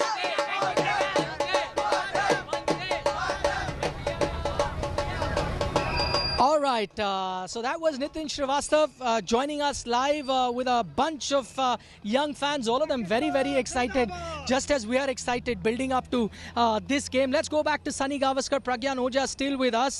Sunny bhai, just looking at the two teams, I know the last time around, one very crucial factor that we saw at the T20 World Cup was the toss. It was literally down to win the toss, win the game, because most team decided to chase, and because of too much of due, the team that was bowling second didn't quite have a chance. I'm happy to report for you, I've been here the 3 days and I covered the 2 practice sessions that India did at night in the evening. Then I saw the Sri Lanka-Afghanistan game yesterday. No dew at all. Does that then make it an even contest, and toss is not going to be very crucial, Sunny bhai, then? It certainly does. It's a huge difference because it means that the bowlers will not be handicapped. It's not just the spinners, but also the new ball bowlers who struggle when the ball is wet because of the dew factor. But if that is not the case, then I think it is going to be even Stevens. The toss probably should not make much of a difference because it's an evening game. If it's a morning game, then sometimes there's a little bit of moisture under the surface that can help the seam bowlers. But since it's a 6 p.m. start in UAE, I don't think that the toss should make much of a difference. That must come as a welcome relief for all teams. At the end of the day, no team really wants the toss to decide a game. They would want a one-on-one contest and then hope that the better team wins. Pragyan, one crucial factor for Pakistan, I know that India are missing Jasprit Bumrah, but maybe because India have such good reserves that you really don't miss one particular bowler, especially in fast bowling, and the Indian camp is very, very confident with the rest of the fast bowlers that they have. But can we say the same for Pakistan? Do you think that Shaheen missing out in this particular tournament, it will be a bigger blow to Pakistan than Bumrah missing out for India? I would say Pakistan has a decent bowling attack. If you look at Hassan Ali's record, he has a decent record against us. So he has that experience and he can bowl. But I feel personally Bumrah will be missed more because with the experience and the role that he plays. It is very, very important. I have not seen anybody do that because Bhuvi was doing it. Recently started before he was when he got injured. Then we didn't have anybody. But now Bhuvi is coming. But with Bhuvi, we always need Bumrah because he gives that cushion to the captain to deliver at every stage of the game when they're bowling. I think India will miss Bumrah. And if you look at Pakistan, I think they're a decent bowling attack. The bowling attack has been always good, especially with the fast bowlers and the spin combination.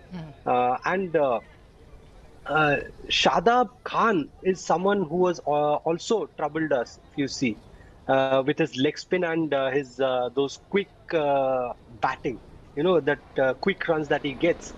So these two guys, I feel, will be key against us. Apart from the main players.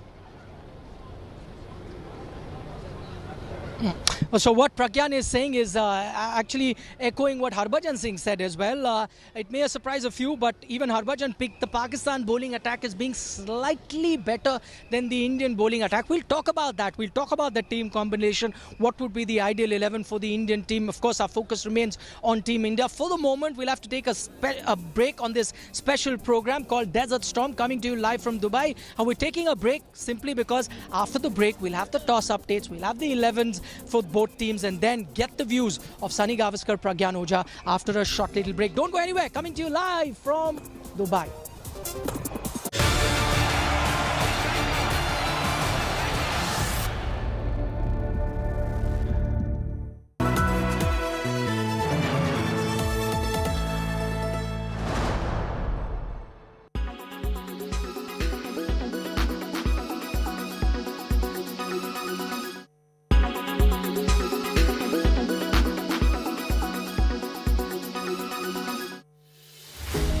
With every sunrise comes new beginnings, new opportunities and new stories.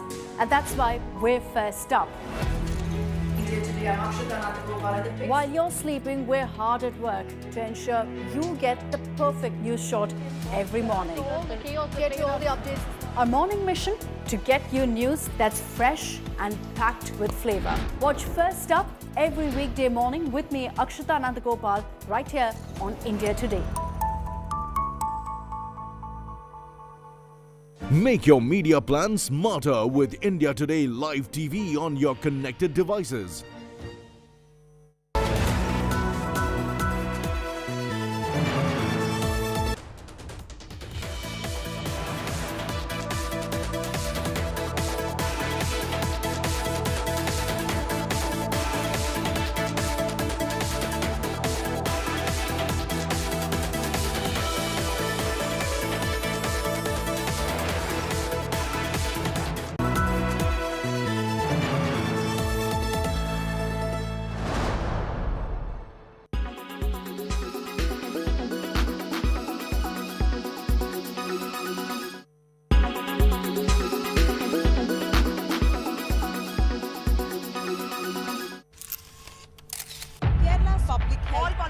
Traveling from different parts. Armed with facts, she takes the news by its horns. Do you think the future of these students are not hampered? Fierce, bold and direct, setting the tone for the biggest stories. From every corner and every angle. Expect nothing but the unfiltered truth. News first, niceties later. Watch me, Nabila Jamal, on India Today. Everyone's busy finding what's trending. You're busy finding out why. India Today, for those who research before reacting. Download the India Today app now. Make your media plan smarter with India Today Live TV on your connected devices.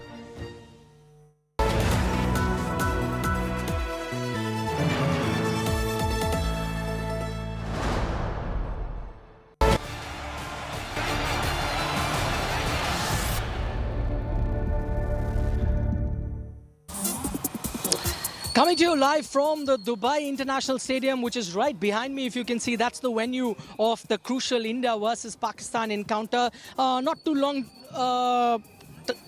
too much time left for the toss to happen. I believe a couple of minutes from now, we'll give you the toss updates, the playing 11s. It'd be interesting to see what is the combination that the Indian team goes with, whether they are going to be playing those three spinners or whether the three fast bowler formula that India has been employing for some time, does that continue? It'll be interesting to see from Pakistan side as well.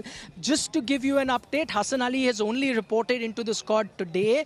Most likely what we're getting to hear, he may not be available for selection for this game because he's just gotten into the team right now as an injury replacement. So he might not be available, but then Pakistan does have some reserves when it comes to their fast bowling. Sunny Gavaskar, Pragyan Ojha still with us before we bring you the toss update. Sunny, bye to you. What we haven't seen in the recent past, in fact, the last time we saw the big three of India, that was KL Rahul, that was Rohit Sharma, and that was Virat Kohli played together. Since that last game, 10 odd months ago versus Pakistan, they've played individually in different T20 games, but not together. So the big three are back for India. How do you see that combination and how does that augur for the Indian team? Are you worried that not all three of them are in great form, or do you think, no, these are the best top three that any team could dream for? Well, that's an awesome top three. Players, all three of them can change the complexion of the game in a jiffy with their batting. So that's an awesome top three. And after that, also, look at the talent available. There's Surya Kumar Yadav at 4, Rishabh Pant 5, Hardik Pandya 6. It's just amazing the kind of lineup that India has. All that they need, obviously, is to survive those first 2-3 overs when this white ball moves a little bit. Once that is done, then you can hope for a big total from the Indian team. But this is a top Indian batting lineup. Okay, what we're getting to hear right now is that India has won the toss. Whether they'd be bowling first or batting, we'll just confirm to you in a short while from now. But most likely, going by what we've seen in the Dubai International Stadium, most team tend to chase, because even though there might not be any dew, batting does tend to get a bit easier in the second half, and then the ball really comes onto the bat. In the first half, because it's still a little hot, you sometimes find the pitch being a bit tacky, so teams don't prefer to bat here first. Mostly they like to chase, but we'll confirm what the Indian team has decided. But the first bit of good news that's coming your way is that India has won the toss. Meanwhile, Pragyan, to you, I'll continue that question of top three that Sunny Bhai was talking about. Now, most people believe that in T20 encounters, the top three tend to decide which way the match is going to go. It's an interesting one. Sunny Bhai pointed out that it possibly is one of the best top threes in the world. KL Rahul, Rohit Sharma, Virat Kohli. But on the other hand, if I take a look at the Pakistan top three, they may not be as experienced or as big names like the KL Rahuls. But on the other hand, they've always been the one that have shown some good form in the recent past. How do you see this battle of top three, and who do you give the edge to? I'll definitely go with experience. If you talk about experience, Rohit and Virat, I think they are the biggest name in world cricket. And whenever you talk about crunch games, whenever you talk about handling the pressure, I think I would bet my life when Rohit and Virat are batting, or maybe KL Rahul. I think I echo the same what Right, Sunny said. Pragyan, sorry to cut you short there. I'll come back to you because we now have the team and we have the decision. So India has won the toss and they will be bowling first, so no surprise there. As I mentioned earlier, most teams would like to chase here, so that's what India has decided to do. If you remember the last encounter, it was Pakistan that was chasing, and most people thought that the match was decided by toss. So if toss is going to play any sort of role, even a minute sort of role, India hold the edge on that front. So Rohit Sharma has won the toss and the Indian team will be chasing. I also have the Indian playing 11. Let me run you through the playing 11. You'll have Rohit Sharma, KL Rahul as your openers. Virat Kohli batting at 3. Surya Kumar Yadav most likely batting on 4. Don't take this as a batting order, but I'm just telling you the names of players that are playing. The interesting bit, there's Dinesh Karthik that's into the team. No place for Rishabh Pant. So Dinesh Karthik pips Rishabh Pant. It was always going to be a contest between these two wicket keepers. Who is going to get the nod? Now we have the answer. It's Dinesh Karthik that's made it into the 11 and no place for Rishabh Pant. Then you've got a Hardik Pandya, which you expected, the all-rounder. Yuzi Chahal will be your number 1 spinner. Then you've got Ravi Jadeja, the second spinner and the all-rounder. Your fast bowler. So India have gone in with 3 fast bowlers, not 3 spinners. That was another piece of debate that was going on, whether India goes in with 3 spinners. They've not taken that chance. So no place for Ravi Bishnoi or Ravichandran Ashwin. So your 11 is then Ravindra Jadeja as the second all-rounder, as I mentioned. There's Bhuvaneshwar Kumar, Avesh Khan and Ashdeep Singh. So as far as the fast bowling is concerned, you didn't have too many options. If you're going to play 3, these 3 were available because, as you know, Deepak Chahar, even though he's a standby, has not been included in the 15 that was part of the Asia Cup team. So he was not available for selection. So the 3 fast bowlers that you had, you filled in those slots directly. 2 spinners, as was expected. Yuzi Chahal, number 1. Ravindra Jadeja alongside him. And then you've got the other all-rounder in Hardik Pandya. The interesting bit, as I said, is there is Dinesh Karthik playing and not Rishabh Pant. Let me now get the thoughts of Sunny Gavaskar, Pragyan Ojha. Sunny bhai, to you first. The big talking point will definitely be Dinesh Karthik playing ahead of Rishabh Pant. It was going to be a close call. How do you see this? Well, I actually expected both of them to be playing because with Hardik Pandya now available to bowl his 4 overs, you've actually gone into this contest with six options for bowling. You've got 3 seam bowlers, you've got 2 spinners, and you've got Hardik Pandya. So I thought that maybe one spinner might not be picked, and the leggy might not be picked, and you would have both Dinesh Karthik as well as Rishabh Pant playing. But the selection committee, the tour selection committee, has obviously decided to go in with only 1 wicketkeeper. So in a way, they're covering for the possibility of one bowler having a day off. And one bowler, when he's not bowling well, then you want somebody, as a Stepney, and they've got that with the 6th option. So that's the way to look at it. But I'm surprised that Rishabh Pant is not playing. Okay, that's interesting now. Sunny Bhai's thoughts. I mean, he went the other way. As Sunny Bhai is saying that 5 bowlers, he thought with Hardik Pandya being there would have been enough. Pragyan, I'll get your thoughts also in the Indian team. Let me quickly tell our viewers what the Pakistan team is looking like at the moment. You've got Babar Azam and Mohammad Rizwan, the openers. And then you've got Fakhar Zama at number 3. You will have Iftikhar Ahmed at number 4. You've got Khushdil Shah at number 5. Asif Ali at number 6. And then you've got Mohammad Nawaz at 7. Shadab Khan, the vice captain, is at number 8. Naseem Shah, the young fast bowler, at number 9. And then you got Haris Rauf at 10 and Shahnawaz Dahani at number 11. So this was the team that was expected from Pakistan's point of view to play, and that is what they are playing. Hassan Ali, as I had informed you a little while earlier, that even though he had joined the squad today, he may not have been available for selection because just arrived today, fresh off the boat. So he wasn't available for the selection. Okay, Pragyan, I'm going to come to you. I already have informed our Indian playing 11 to our viewers a short while ago. You will have it up on your screens. I'm not going to repeat the names of those 11 players. But meanwhile, Pragyan, you're just going to tell me about what Sunny Bhai said. He said that he most likely would have seen both Rishabh Pant and wanted to see both Rishabh and Dinesh Karthik there, in India going with just 5 bowlers. Your thoughts? I think what I can read is I think Dinesh Karthik, the batsman, was given that edge over Rishabh Pant, because if you see Rishabh Pant in T20, he was not looking as though he was settled. So maybe Dinesh Karthik gave that little bit of cushion. That's the reason they have gone ahead with him. If Rishabh is not injured or he doesn't have any niggles, that's what I'm assuming. Because Dinesh Karthik, as he's been performing with the bat. That is the reason he has been given that edge. Other than that, if you talk about wicketkeeper, for me it will be Rishabh Pant, because he's much safer, what I would say. Interesting thoughts. Pragyan, let me tell you, you said that unless he's injured or something, I'm going to tell all our viewers that we've been tracking the Indian practice. Rishabh Pant is not injured. In fact, if you told me to tell you the 11 yesterday, I could have told you the 11, just that I did not risk it. I'll tell you why.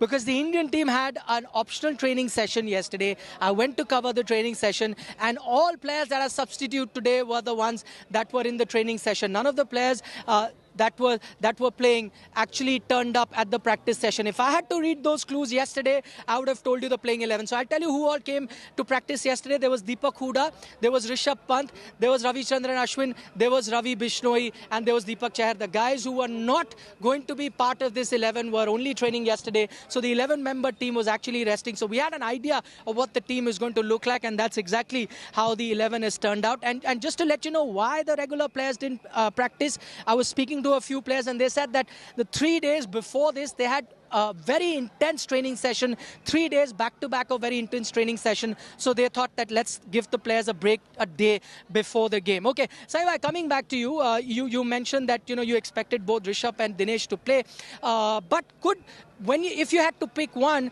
you reckon Dinesh has got the edge because Rishabh's bat's not been firing in the recent past in the T20 format? I'm just going to add my 2 bits, Saribai. I was at the practice the 2 days, and if there was one guy who was really knocking the ball out of the ground, in fact, most were clearing the boundary, the likes of Virat Kohli, the likes of KL Rahul, Rohit Sharma, but if there was one guy who was not only clearing the boundary, actually taking it to the pitch of the second ground, only one man, that was Dinesh Karthik. His weren't sixes, they were tenors, they were niners, and we were all in the media talking about how sweetly he was hitting the ball. Do you think the batting and he being the better batsman, that's given him the edge? Because as Pragyan points out, in wicket keeping, you might have just gone with Rishabh Pant. Yes, that would be the main consideration. What he can do coming in at number 7, coming in, or number 6, coming in and changing the complexion of the game with his unorthodox batting, innovative batting that Dinesh Karthik has. And let me also please add that even in the wicket keeping, if you just look at pure wicket keeping, I think Dinesh is a better wicket keeper than Rishabh Pant. Maybe Rishabh Pant's form in the T20s has not been encouraging. And therefore, that's the reason why they thought that maybe in a crucial game, in a must-win game, it's a must-win game because it's the first game of the tournament, that they wanted to go in with a little bit of experience. So one can understand this. But Rishabh Pant is going to be an integral part of the Indian team for years to come. Saiba, a word on the toss as well, because India would be chasing here. We mentioned how there is no dew, so maybe the toss factor will not be as crucial as we saw at the T20 World Cup. But still, chasing here under lights where the ball really comes onto the bat gives India a slight advantage even before the first ball has been bowled. Yes, but don't forget that ball coming onto the bat also means that the quicker bowlers will get the ball to bounce just a little bit more. And so that is also going to be a factor. It can definitely be a big plus for batsmen in form to be able to play on the up, on the rise, as they say. But for the quicker bowlers also, they'll be able to get the ball to bounce a little awkwardly, particularly when it's hard. The first 3-4 overs, when the seam of the white ball is quite hard, that is the time when the bowlers actually enjoy bowling. Okay, Pragyan, word on the spinners too. Now, India have gone in with 3 fast bowlers, 2 spinners. When we were debating, there was also a school of thought that maybe India has picked more spinners in their 15-member squad because they might be playing 3 spinners here. Conditions might suit. In that regard, then if you're going to play 2 spinners only, are you then surprised with the overall selection? You might as well had a fast bowler in your 15 because at the moment the 3 available are playing just in case someone gets injured or something like that. Yes, we can always debate on that, but saying that, both the spinners, if you see, they pick themselves. You cannot miss Ravindra Jadeja, the way he's been contributing with the bat, bowl, and the way he fields. He can change the game in all the 3 departments. And then Yuzi Chahal, the way he has won you games, he has picked most number of wickets for you. So I think these 2 are automatic selection. And when you talk about the 3rd spinner, if the wicket was little slow or maybe later half, if we see, if the wicket tends to favor the spinners, we will see 1 more spinner. But right now, I think because of Hardik Pandya, the cushion that this man gives, we are able to use, our spinners and fast bowlers better. Because last time, if you see, Hardik wasn't bowling. So that was a concern. But now we have a proper all-rounder who can give you those 3 or maybe 4 overs and also bat. Whenever now T20 is different. You cannot give a set pattern. So if you want Hardik to go up, he can go up. If you want Ravindra Jadeja, he can go up. That is how they have been building. So, and I won't be surprised, they will only go with this top 3. They may change. Number 3 can be somebody else, or maybe depending on the situation. That's the innovation that Rohit Sharma has been talking. If you closely see what he has done for Mumbai Indians, that's what he has been planning. When he has seen success, so he will try and use his own formula. That is the reason why he's got Dinesh Karthik in. He knows Dinesh Karthik can handle the pressure, especially in those crunch overs, or maybe he can use him top of the order also, because he's done that for Indian team. So that is the reason why he's looking at players who can change roles. Saying that, to your question, these 2 spinners, they have picked themselves. So the 3rd spinner only when the wicket favors. Okay, very interesting thoughts there by Pragyan Oja, where he talks about that's the kind of team that Rohit Sharma is building, where anyone can bat anywhere. And to Rohit's credit, when he was asked this question in the press conference, he said, you know what, our experiments are going to continue. If you think that our experiments stopped some time back with the start of the Asia Cup, no, we're going to keep doing it. We want players to be okay to bat in any position, depending on the opposition, depending on the condition. That takes me nicely into the next question, Zanibhai, that I was going to ask you, because as Pragyan pointed out, we don't know. It could be Sky at number 3. So the biggest debate right now, who's going to open? Sky's been opening with Rohit Sharma the past few times. KL Rahul has come back. He was not in the scheme of things. He was out injured. He's come back. He's a natural opener. We've seen in practice that it's Rohit and Virat that have been opening while practicing. We don't know who the 3 out of these 3, who are the 2 that are going to open. Your thoughts? Who are the ones that you'd want to go with? The set openers for India? It's got to be Rohit Sharma and KL Rahul, because they are the 2 openers. The regular openers, I'd like to stick to them. Both of them have got outstanding records in T20 cricket, as also Virat Kohli and Suryakumar Yadav at 3 and 4. So yes, that's a very, very good lineup. But no, I wouldn't want to tinker too much with the opening batting, because that's a crucial element. That's when the ball is moving around just a little bit. So you want guys who know what opening the batting is about to do that. And both have a very good scoring rate as well. Both have a very good strike rate. So it's not that, there's somebody who's plodding around and puts pressure on the other batsman. Pragyan, your openers? For me, definitely it will be KL and Rohit. Maybe if at all I want to change, I want to see Virat, because we have seen that Virat do what is done, and if he opens, especially in T20 cricket, if you see the season that he got maximum run, he came as an opener. He was batting up the order and he was trying to face maximum deliveries. So maybe that would be a thought, because if Virat starts getting those runs, and things will open out. So maybe in this three, I think they'll rotate, but we won't see someone like Sky or someone coming in. That will be too big a surprise. Okay, that Pragyan says is not going to happen. That was only happening because your top three weren't playing together, so you saw Sky open. But tell you what, if someone had to ask me, Suryakumar Yadav, one of the best middle order batsmen, I'd never want anyone to tinker with his position. He should bat in the middle order, because there are very, very few batsmen in international cricket who could play with that strike rate of 150 plus, even when batting in the middle order. And Sky is that one batsman that can really do it. But we were talking about Virat Kohli. I tell you what, in the few days that I'm here, all eyes have been on Virat Kohli. Not only just his interviews and the revelations that he came with, the candid interview where he spoke about, his mental state and how, he needed some time off the game. Other than that, the fans have been queuing up just to get a glimpse of Virat Kohli. And one thing that has been common, in the ground, you would want the Pakistani fans would want Pakistan to win, and Indian fans want India to win. But if there's one thing that they both agree on, both the set of fans want Virat Kohli to score a lot of runs. That's the kind of fan following that he has. So how crucial will Virat Kohli's form be in this Asia Cup? Let's have a look.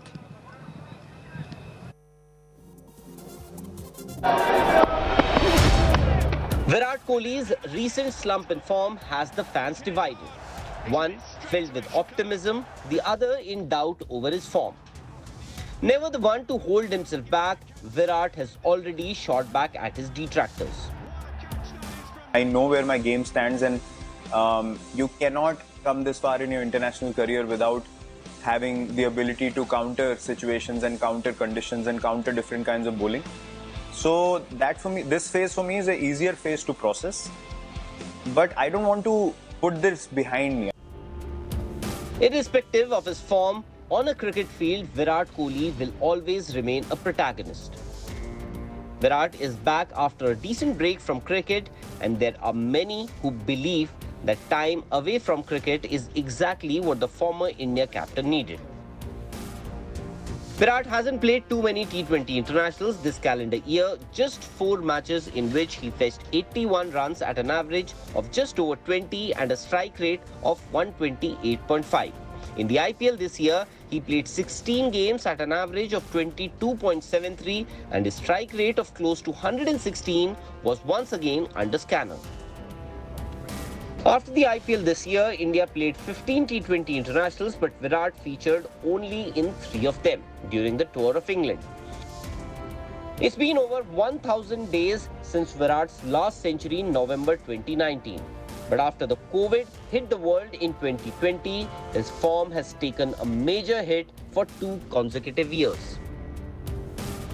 Despite having a bad run at the office for 2 years straight, Virat averages 50.12 and has a strike rate of 137.66 in the shortest format of the game, an indication of how dominant he was during his heydays. For a player of Virat's caliber, the lean patch that Virat has undergone is far too long. Runs may still not be a problem, but the manner in which those runs have come and the manner in which he has been dismissed are a bigger concern. The last time India played Pakistan, Virat was the highest scorer for India and played like a lone warrior. Big occasions usually demand big players. In cricket, there's nothing bigger than an India-Pakistan match. And this generation of cricket hasn't seen anything bigger than Virat Kohli. Looking for the placement. Sports Bureau, India Today. Right, so all eyes on Virat Kohli after a month-long break. We heard from Virat as well. What was his thought process? Why is it that he decided to take this long, extended break from international cricket? Saiba, I'd like to come to you. The one thing that stood out in the interaction that Virat Kohli did with the broadcaster just a couple of days ago, where he goes on to say that for the very first time, he was forcing that intensity on the field. He was not feeling that intensity that he's always felt as soon as he's crossed the boundary line and gone onto the field. He was trying to force that intensity. It wasn't coming naturally, and that's why he thought that it's best that he should step back, take a break, and come back refreshed. When he decided to take a break, there was a school of thought that, listen, you're out of form, you must keep playing. Sitting at home, taking a break might not help. Go and play against West Indies, go and play against Zimbabwe, get some runs, and when you get runs, the confidence definitely will come back. But now that we know his side of the story, does it help you also understand that why or what would be the reasons why he chose to take this month-long break? And do you think at the end of the day it turned out to be the right call then? Well, we'll just have to wait, isn't it? We'll see what this tournament does and whether it has helped or not. Whether he should have been playing against opposition against whom he has scored runs in the past, where he missed out, but and now he's come back. Clearly, I think we just have to wait and see how this break has helped or not helped. So we just have to wait and see. Saima, does it ever happen? I'm just getting to know, a mindset of a player, because in the same interview, he points out that the first time in 10 years, he did not pick up bat for 1 month. Usually, even when he's taken some break, he's always holding the bat, either practicing or, shadow practicing or whatever. This time, he just put the bat away. Does it happen sometime? Does too much of cricket really, add on? Do you need to sometime detox as well as an international player that's playing continuous cricket? Well, I don't know. I really don't know, because I didn't go through any of that. But the one time that I didn't pick up a bat, once I put it up after the end of the season, and I didn't pick it up till the start of the new season, was the time I knew that that's it for me. I should be quitting the game. So that at the end of that season, I finished with international cricket. That was, for me, obviously we are talking about different generations and, different sort of scrutiny of the people. Yes. We played where the scrutiny of the people was 80, 90,000 people at the ground. Now you got, 200, 300, 500 million who are watching you on television, who have this public media. So that scrutiny adds a different kind of pressure. I really can't speak about that because I don't know about that pressure. But all I'm hoping as an Indian is that he comes back to form. He scores a lot of runs, because when he scores runs, he just lifts the whole team up. And I'm hoping that he does that not just this tournament, but in the years to come. Fair point, Sunny Bhai. As Sunny Bhai points out, we're talking about different times when he played and when Virat Kohli is playing. And also, I must add to it, we're also talking about different individuals. Sunny Gavaskar may have had his own ways, to tackle when he's going through a poor run. Of course, Virat Kohli is trying to find his own way how to come out of that situation. And that is what happens from individual to individual. Pragan, to you, and I'm sticking with Virat Kohli for the moment. And I'm telling you how I felt personally as an admirer of his batting. I always thought that Virat Kohli was Superman. He was 5 steps ahead of what we were thinking. He always had a solution in mind. But the first time, now that I'm listening to this vulnerable side of Virat Kohli, where he says that he's human, or he's implying that he's human, he did reach a dead end. For the first time, I'm beginning to feel, though he may not be that Superman that I always thought, maybe he's in a situation where he doesn't know the answers to. He's trying various things, hoping to find answers. How do you see the revelations that Virat has made now? I think it's absolutely fine. It's not like mathematics that every time you add 2 + 2, it is going to be 4, no matter where you are, what you do. So it's a sport. You can have a brilliant net session, you can have a brilliant mindset and go into the game, and first ball, the bowler bowls a delivery and you get out. You have no answer to it.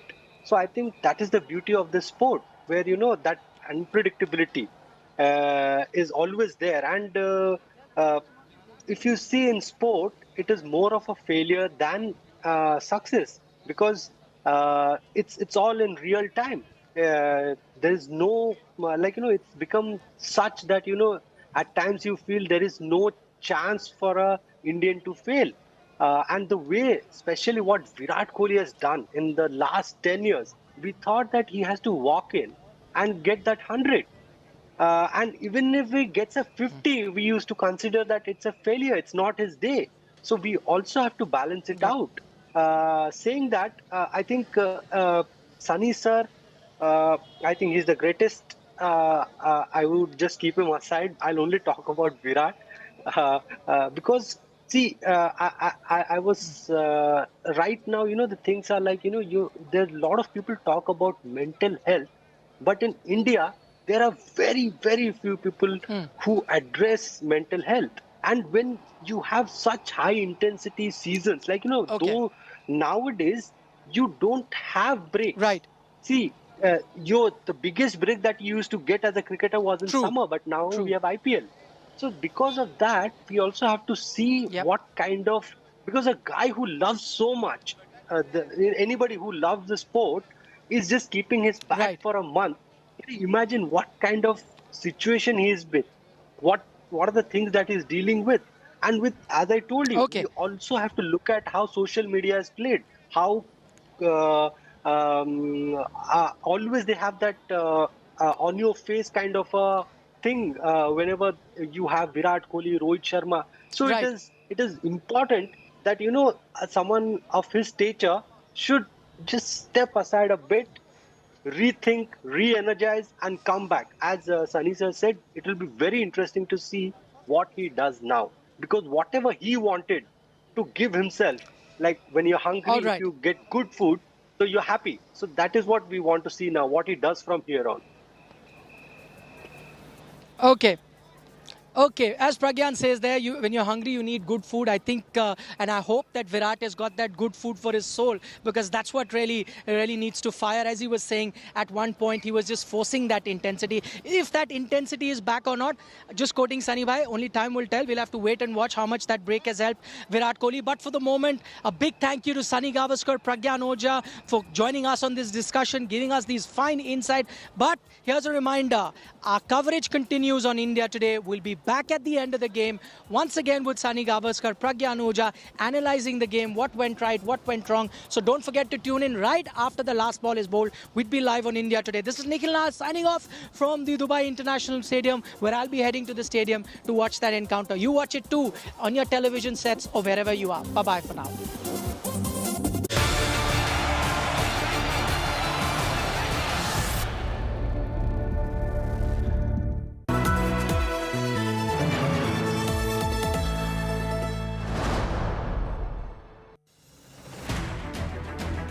I don't read the news. I read between the lines to tell you the true version of events, the true story of our times. To document grief, the toughest assignment for any journalist to be. From those who matter. Women politicians going to stick up for each other. Of those who should matter. I document the truth. I don't distort the truth. I don't glamorize the truth. I don't gloss over the truth. The ghosts of India's contentious medieval history have come knocking again. I hustle for the truth. On the ground, in the newsroom, in the studio. I don't try to grab eyeballs. I inform you to make you see the point. To the Point with Preeti Chaudhary. At these times, only on India Today.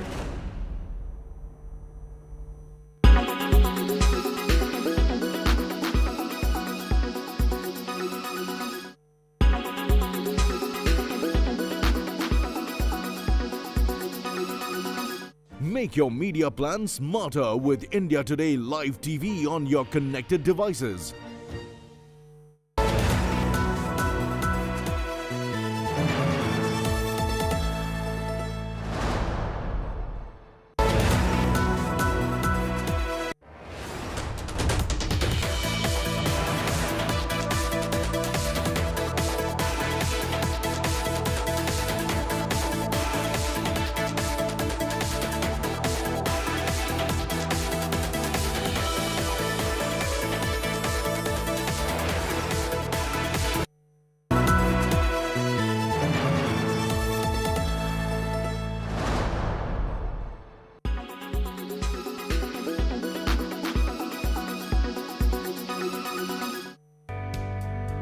The Ministry of Social Justice and Empowerment has signed a memorandum of understanding with the National Health Authority for providing a comprehensive medical package to transgender persons under the Ayushman Bharat PMJAY at the Dr. Ambedkar International Centre. This joint initiative is indeed the first of its kind in India and will not only give a new direction to our society but will also provide transgender persons rightful and a respectable place in our country.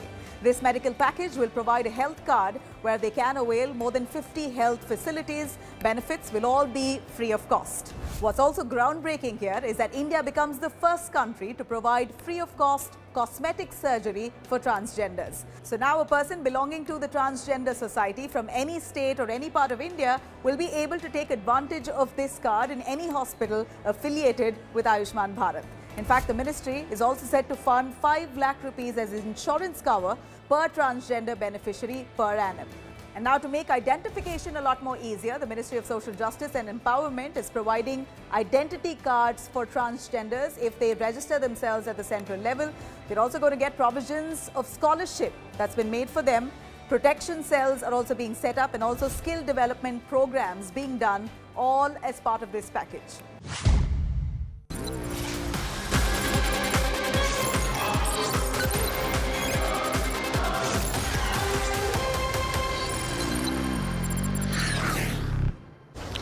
Hello and welcome to this special broadcast of Battle Cry on board INS Vikrant, India's second aircraft carrier and the first to be made indigenously. Over the course of the next half an hour, we will take you on a journey of this mammoth warship and explain to you the importance of having 2 aircraft carriers for India to enhance its security capabilities, particularly its maritime power in wake of the growing Chinese forays in the Indian Ocean region.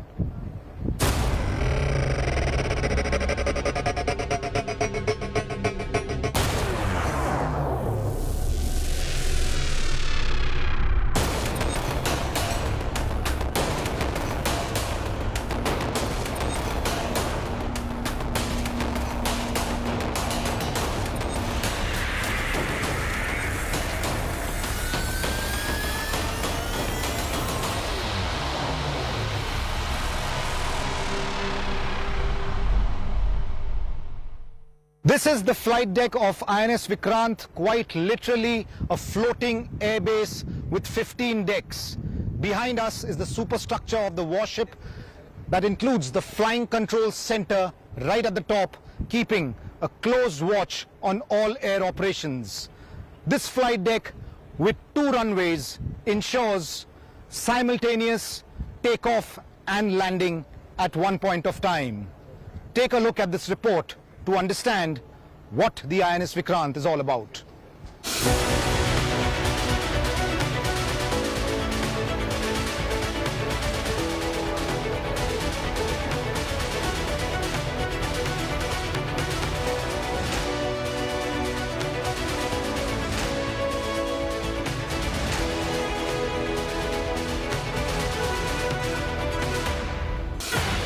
India's largest warship.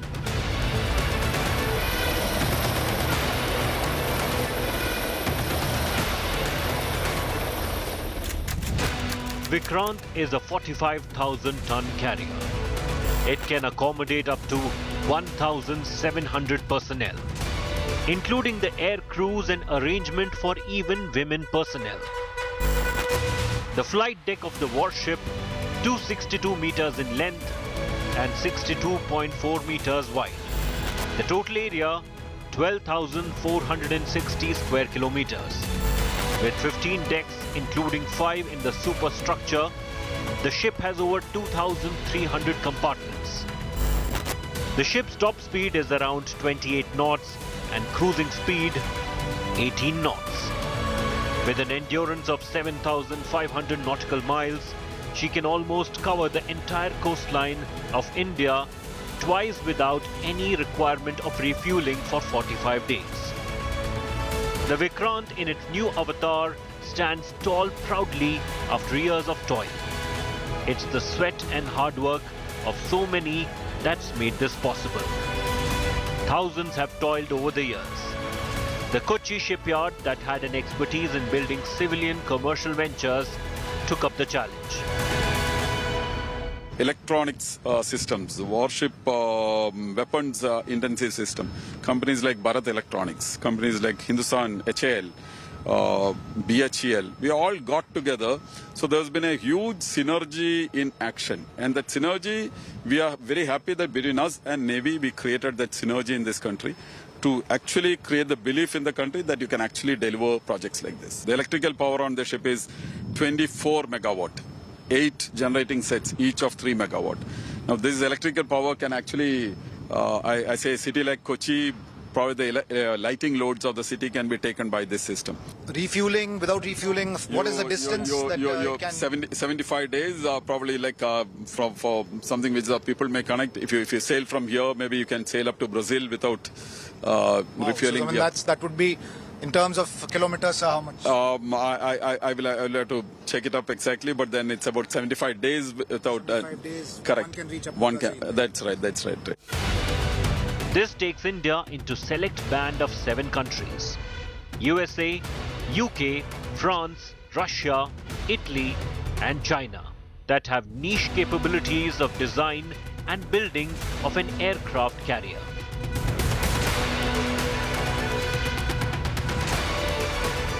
So in terms of maritime capabilities, operations, a second aircraft carrier, how does it change things? How does that status quo change for the Indian Navy with Vikrant coming in? Our planners, since our independence, envisaged a Navy built around 4 carriers. Whilst it was approved in principle, due various reasons, it never took off. So considering our geography, our importance of sea lanes of communication for our economy, with our economy on a growth tangent which is unmatched in the past, it is imperative that we have not just the second but the third carrier also. So what does a carrier bring? It brings a potential to undertake operations in any type of scenario, from peace to combat scenario. All kind of missions, operations can be undertaken by a carrier. Indian Navy's previous aircraft carriers were acquired from UK and Russia. India's first aircraft carrier acquired from the UK in 1961 that was decommissioned later was also called Vikrant. A new Vikrant is expected to live up to its name, that means victorious and gallant. As per naval tradition, ships never die. And in keeping with this tradition, the indigenous aircraft carrier is back in a new avatar with the same name, Vikrant. Jayam Samaha Yudhis Pradaha. We defeat those who dare to fight with us. This motto of INS Vikrant is going to be the center stage of what Vikrant means to the Indian Navy. This is a clear message that Vikrant will not only embolden the firepower of India's maritime security agencies, but will also make sure that the adversary is always 2 steps behind. The Indian Navy will have 2 aircraft carriers soon working simultaneously. A big relief, since till now the Navy had only 1. But the Navy says a third one is a must. However, military planners are not sure whether having 3 aircraft carriers is feasible. But keeping in mind the growing expansion of the Chinese Navy, will the Indian Navy soon get a 3rd carrier? Take a look at this report.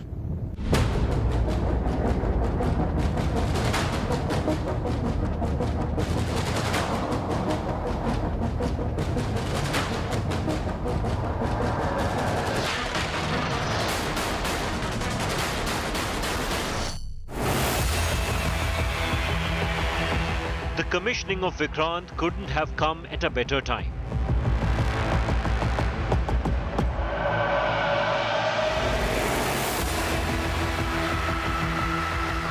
growing presence of Chinese Navy in the Indian Ocean, enhancing maritime operational capabilities, is the need of the hour.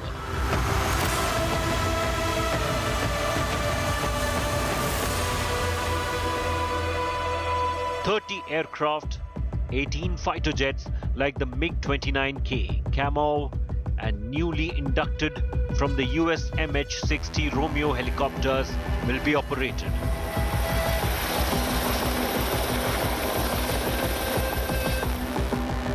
This will enable sea control far off from the country, both in war and peacetime. The new MH-60 Romeos are lethal in anti-submarine warfare. It will take a while before the fighters start operations. Vikrant will be combat ready by the end of the year, fully equipped with Barak missiles and fighter jets, taking off within 2 to 3 seconds of one landing.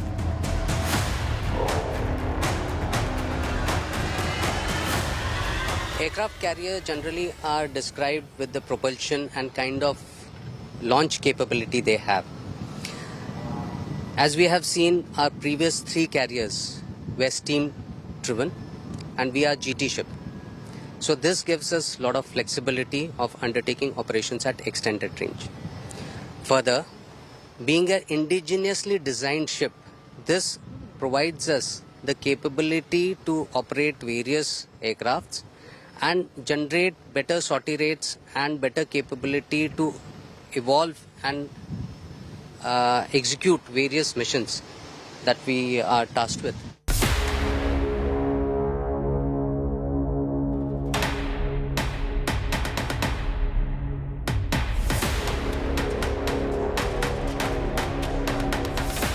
India till now currently has INS Vikramaditya as the only operational aircraft carrier, while INS Vikrant should be ready for operations within a year.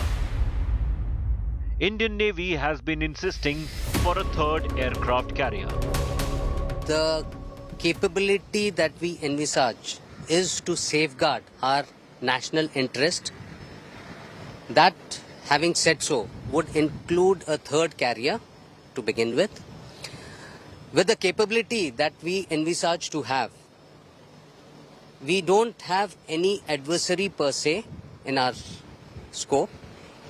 With this capability, we would be able to take on any challenge, anytime and anywhere. With 3 you mean? So with 3 aircraft carriers? That's right. So the concept is to build capability, and if you are capable, no other adversary would think of having any misadventure.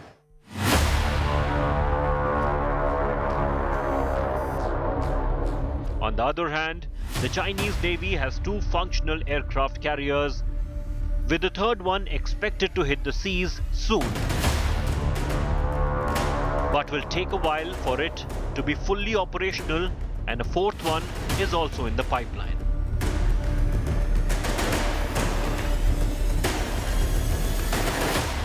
Air operations are most crucial for an aircraft carrier, adding a punch to warfare capabilities.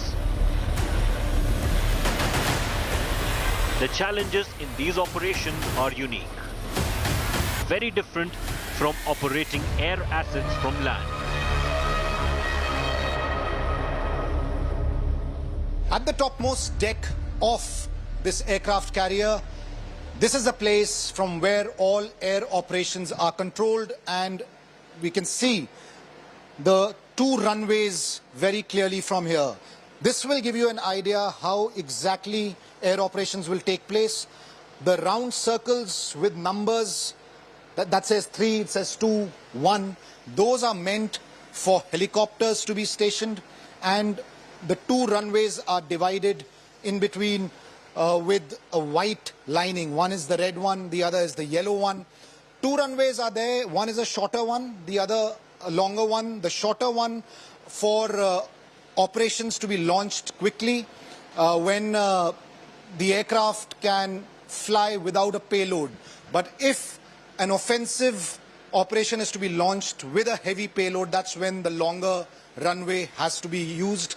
It's still going to take at least 4 months for air operations to start on INS Vikrant, even though it's going to be commissioned, but it will take some time because the aircraft carrier has to set sail for air operations to be carried out in totality. This compartment is known as flight control position, or in short FLICO. This compartment is responsible for all the flying related activities which are happening either on flight deck or in air.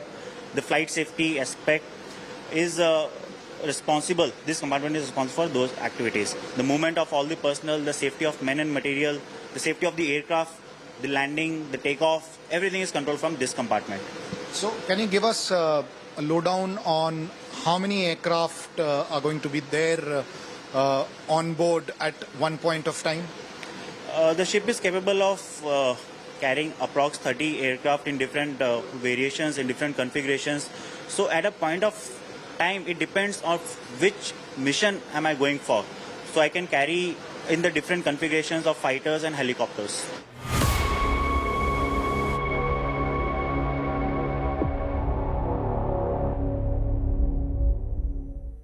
With 1,600 to 1,700 personnel on board, this will be a mini city. They say the electricity generated just for Vikrant is almost equal to cater to the entire Kochi town. How life is going to be inside, we'll show you in this report.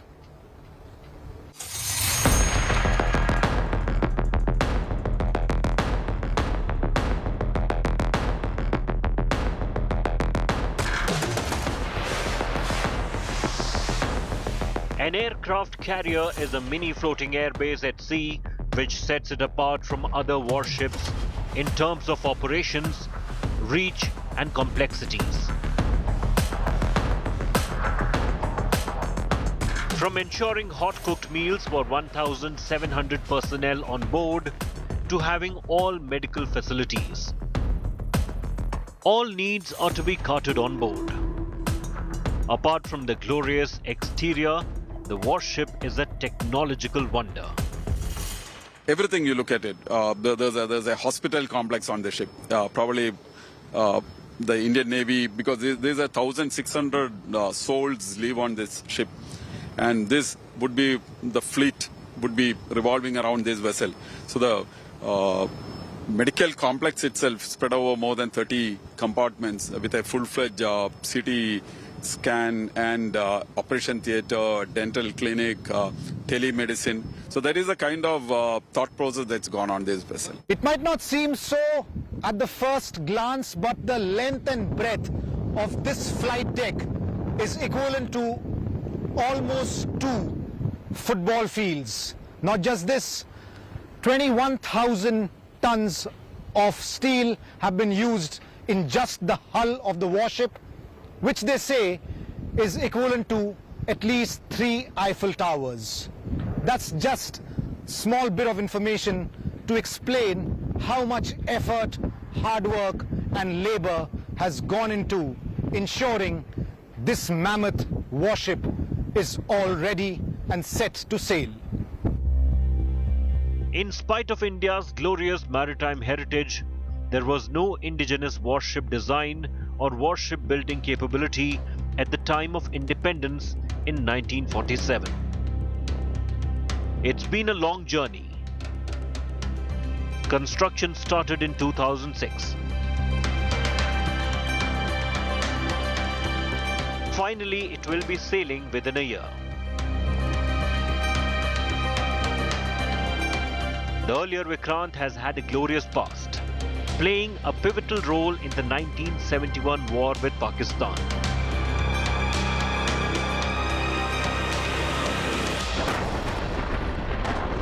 Being the first indigenous aircraft carrier, it means a lot. This heralds that India and Indian Navy is able to design, construct and operate this kind of a complex warship. It itself gives a boost to our indigenous capability of warship building.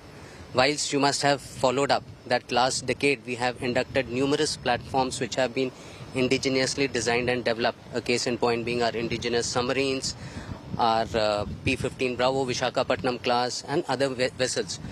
So this is coming of age, I would say, that we have started from a nascent stage and today we are able to construct an aircraft carrier. At the bottom of the warship is the engine room, the place that gets the gigantic warship moving. The speed at which she travels is controlled from this place at the bottom of the 15 decks. The gas turbines is what gives Vikrant the extra power.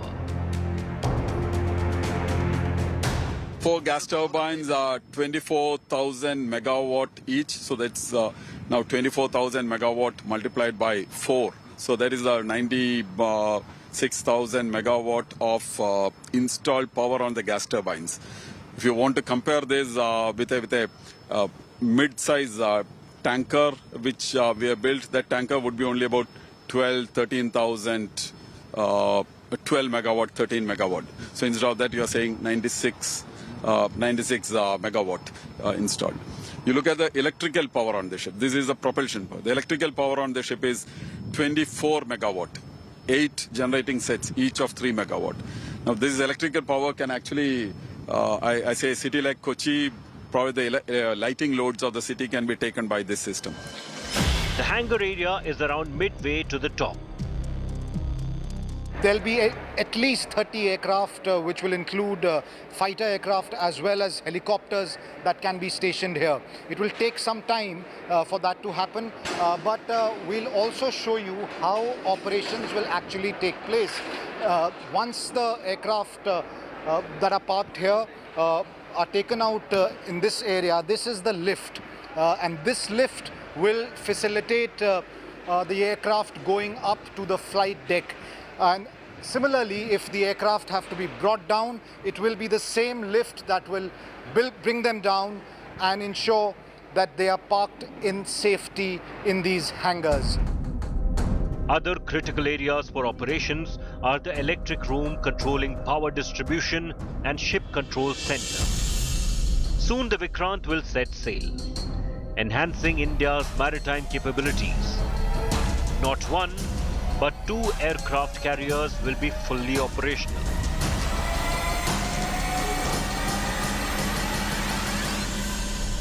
This ski jump is the last point where the aircraft touches before flying. And this will make sure that Indian Navy fighter jets on board INS Vikrant soar high. And when they do so, they will make sure that they keep a very close watch on every activity taking place in the high seas. That's all we have from this journey of INS Vikrant ahead of its commissioning. Here's wishing happy sailing to the entire crew of INS Vikrant as it sets sail in a few days from now. For more news and updates, keep watching India Today.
Pour les entrepôts de préparation de commandes, donc typiquement un de nos clients est Cdiscount. Si vous passez une commande chez Cdiscount, avant c'est des gens qui dans un entrepôt essayaient de retrouver le téléphone et la coque de téléphone que vous aviez commandé qui pouvaient faire jusqu'à 15 km par jour dans des entrepôts immenses.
जो भी हुंदा है वो हम कर दें या फिर हम हवा विच एवं ही उड़ते फिरते हैं यहाँ से वहाँ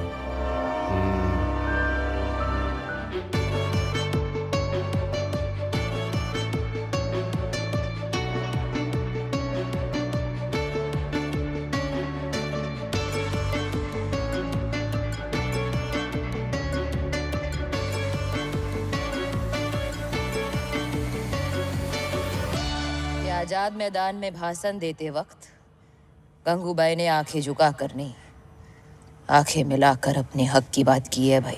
I can see dead people. बचपन से भूतों के बीच पला बड़ा हूं मैं। कश्मीर के मसले का एक ही हल, जिहाद। अरे जब शक्ति, संपत्ति, सद्बुद्धि ये तीनों ही औरतें हैं, तो इन मर्दों को किस बात का गुरूर?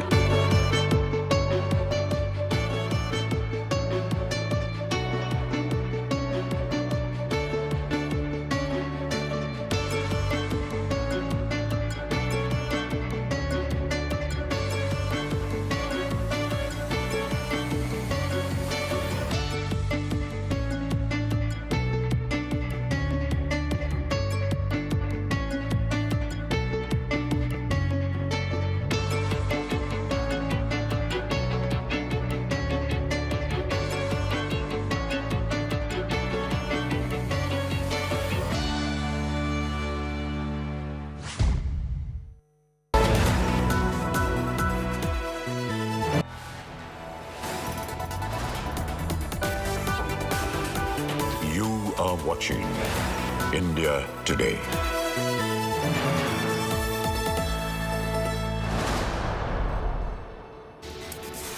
From Twin Towers to dust, let's take a look at the entire sequence of India's biggest demolition.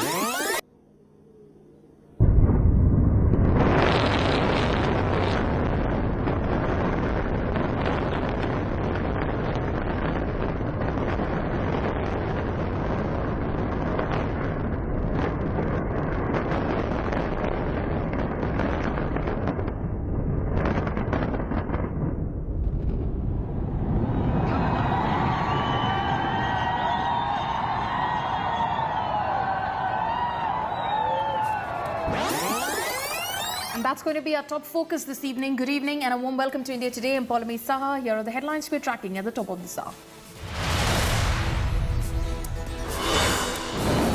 India's biggest demolition ever. India Today gets you exclusive visuals as Noida's Twin Towers turn into dust in just 9 seconds.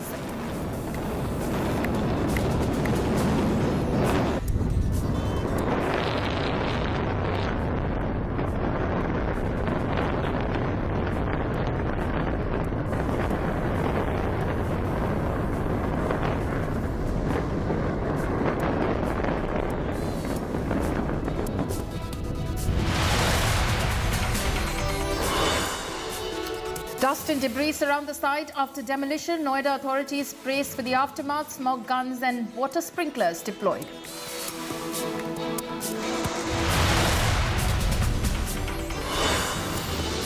Supertech defends illegal Twin Towers. R.K. Arora passes the buck to the ruling government in 2012. Says building was built in accordance with laws that existed back then. आपको विश्वास दिलाना चाहता हूं कि इस demolition की वजह से किसी भी ऑनगोइंग प्रोजेक्ट के ऊपर कोई असर नहीं पड़ेगा और सारे निर्माण कार्य नियमित रूप से चलते रहेंगे। Sonali Phogat's murder mystery gets murkier. Goa Chief Minister backs CBI probe into murder after family alleges conspiracy and demands thorough probe.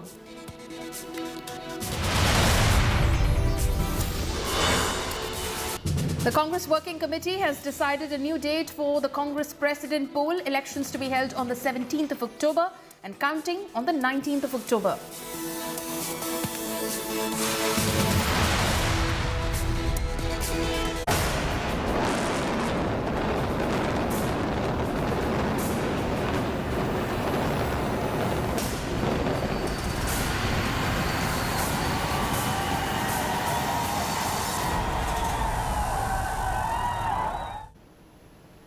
The much-awaited demolition of Noida's Supertech towers is finally done. India Today's cameras captured the clearest full 360-degree view of the demolition. Here are some of the defining images from this afternoon. India Today was on the ground for the biggest demolition ever. This is the live moment when the Twin Towers came crashing down in all of 9 seconds only.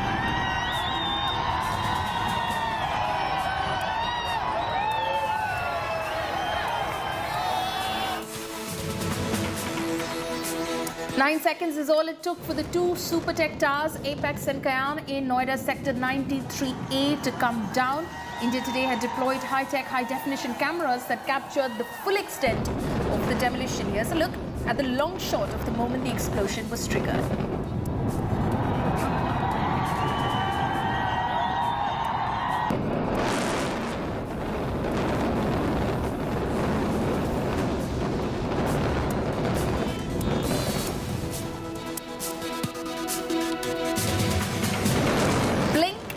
It 9 seconds to bring down 32 floors. So India Today has slowed down the stunning demolition. Here's a frame-by-frame look at the demolition.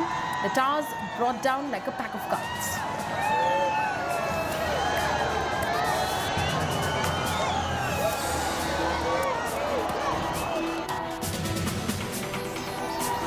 Here's another view of the demolition. India Today's state-of-the-art technology that brings to you never-before-seen images of the explosion and its aftermath.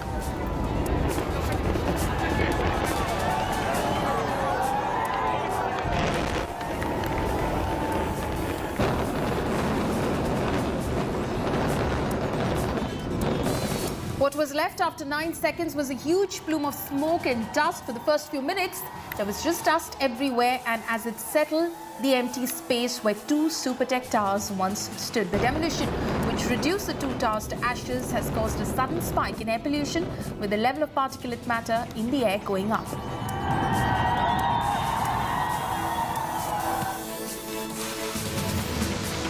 Demolition done. The big task ahead is to clear the debris. Soon after, water sprinklers were brought in to remove the dust from plants, trees and neighbouring structures. Fire brigades too were pressed into action to sanitize and clear the area.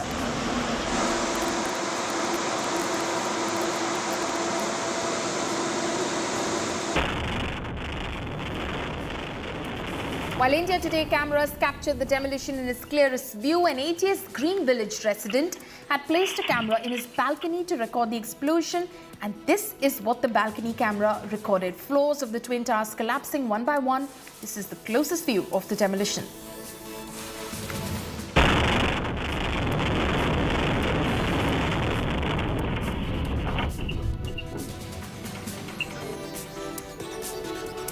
This is what is left of the Twin Towers. 32 floors reduced to 80,000 tons of debris.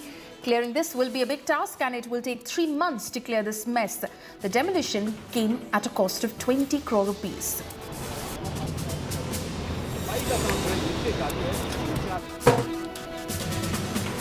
The local residents were seen celebrating after the demolition took place. In Parshvanath Prestige Society, people were seen dancing and beating drums while expressing their happiness over the demolition of the illegal towers.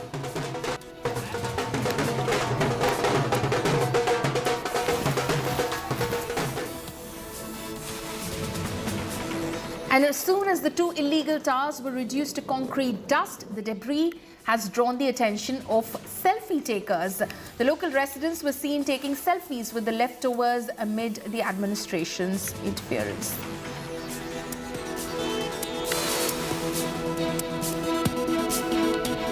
The contrast between the Twin Towers when they stood taller than Delhi's Qutub Minar and the massive pile of rubble is all too stark.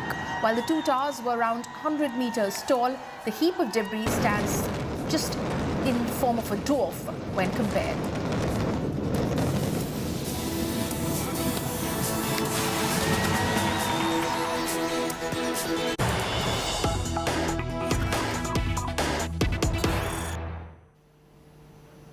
News coming in right now. IGL has resumed gas supply in the areas near the Twin Towers. No major damage of pipeline has been reported from the area post-blast and demolition. Residents can now enter their societies with permission from the authorities on the ground. ATS Village, neighbouring society, asked residents to return by 9:30 p.m. My colleague Aishwarya Paliwal is now joining me live right now. So that is one concern taken care of, Aishwarya. IGL says that there is no damage to the gas pipeline. It has been restored.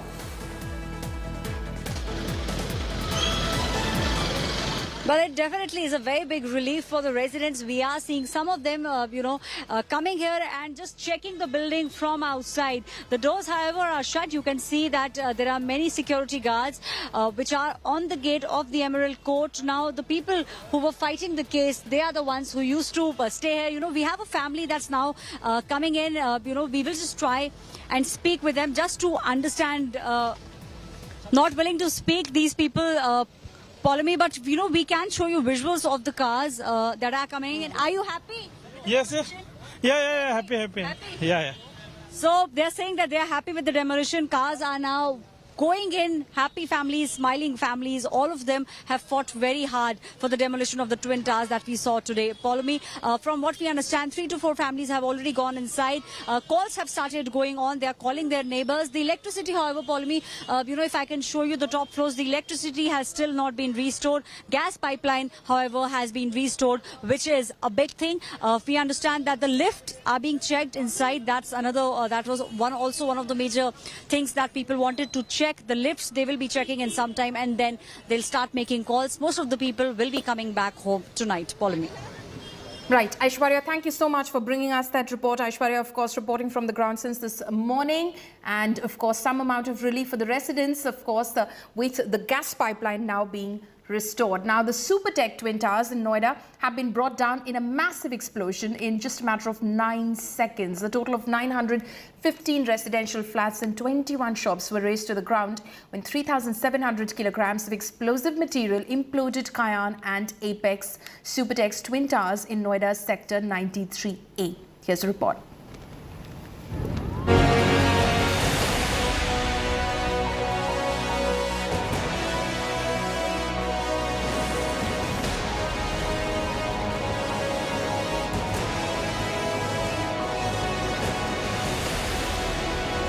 A stunning series of explosions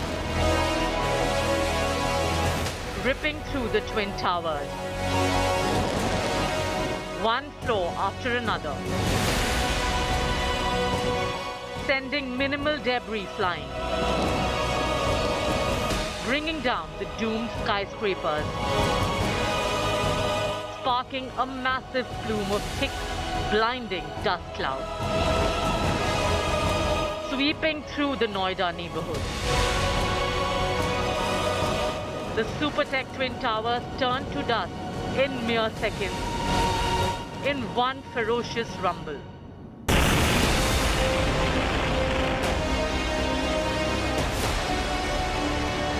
The Twin Towers brought down like a pack of cards. India Today cameras were at all vantage points, capturing the best images of the mother of all demolitions.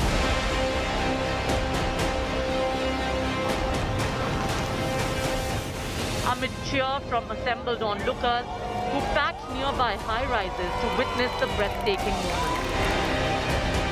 The nearly 100-meter-high structures, taller than Delhi's iconic Qutub Minar, were demolished a little after 2:30 p.m. on Sunday.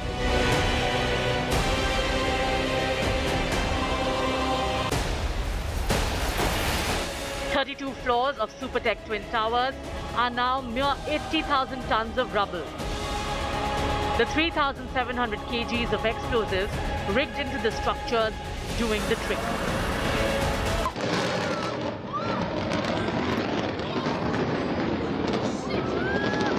और कुछ इस तरह धमाके के साथ नोएडा का twin tower जमींदोज हो रहा है। एक के बाद एक धमाके, 1 मिलीमीटर के डिफरेंस पर लगातार होते धमाके और पूरी तरह नोएडा का ट्विन टावर 30 और 32 मंजिला गगनचुंबी इमारत कुछ इस तरह धुएं के गुबार में बदल चुकी है। और जैसा कि अंदाजा लगाया गया था बिल्कुल प्रिसाइज तरीके से। That's the building that's gone down in just about a few seconds, barely 9 seconds that it's taken for it to come down. And that's the dust that's not settled as yet. It was a huge sound, vibrations that I could feel on my feet. Quite a scary affair. Undoubtedly, the sound was alarming. A huge alarm bell that went out even before the demolition took place. And now we see the building has come down. The mammoth demolition comes at a cost of 20 crore rupees, while Supertech paid 5 crores. The rest will be released by selling the piles of rubble, including steel structures. The colossal pile of debris is the only testimony to the 100-meter-tall towers that once stood at the spot. The pile of debris will take 3 long months to clear. 3 मंजिला इमारत जैसा ये मलबा आपको इस वक्त तस्वीरों में नजर आ रहा होगा। तो ये हालत इस वक्त हो चुकी है। आप देखिए ट्विन टावर जो गगनचुंबी इमारत के तौर पर यहाँ पर खड़ा नजर आ रहा था, वो चंद सेकंड में जमींदोज हो गया है। करीबन 3 महीने का वक्त लगेगा और उसके बाद इस मलबे को हटाया जाएगा।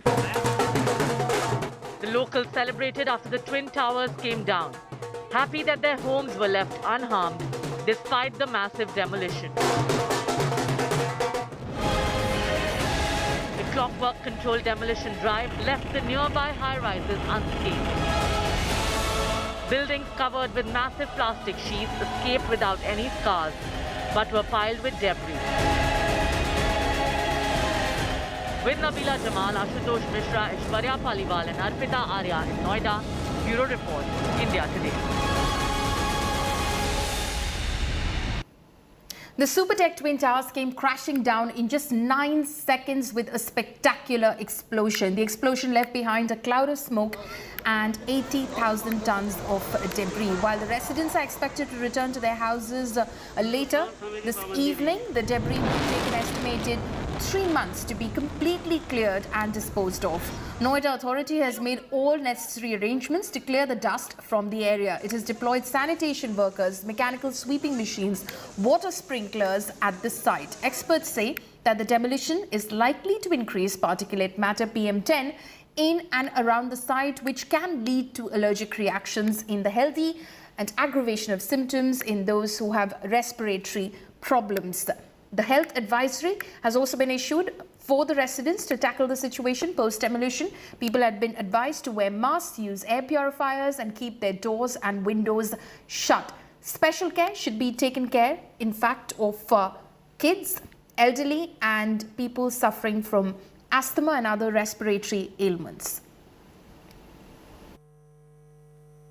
A demolition like this, or rather an explosion happening in open air, is much safer than, say, underground mines, because everything which is coming out of that gets dissipated by in the ambient air, so decreasing the harmful effects of the same.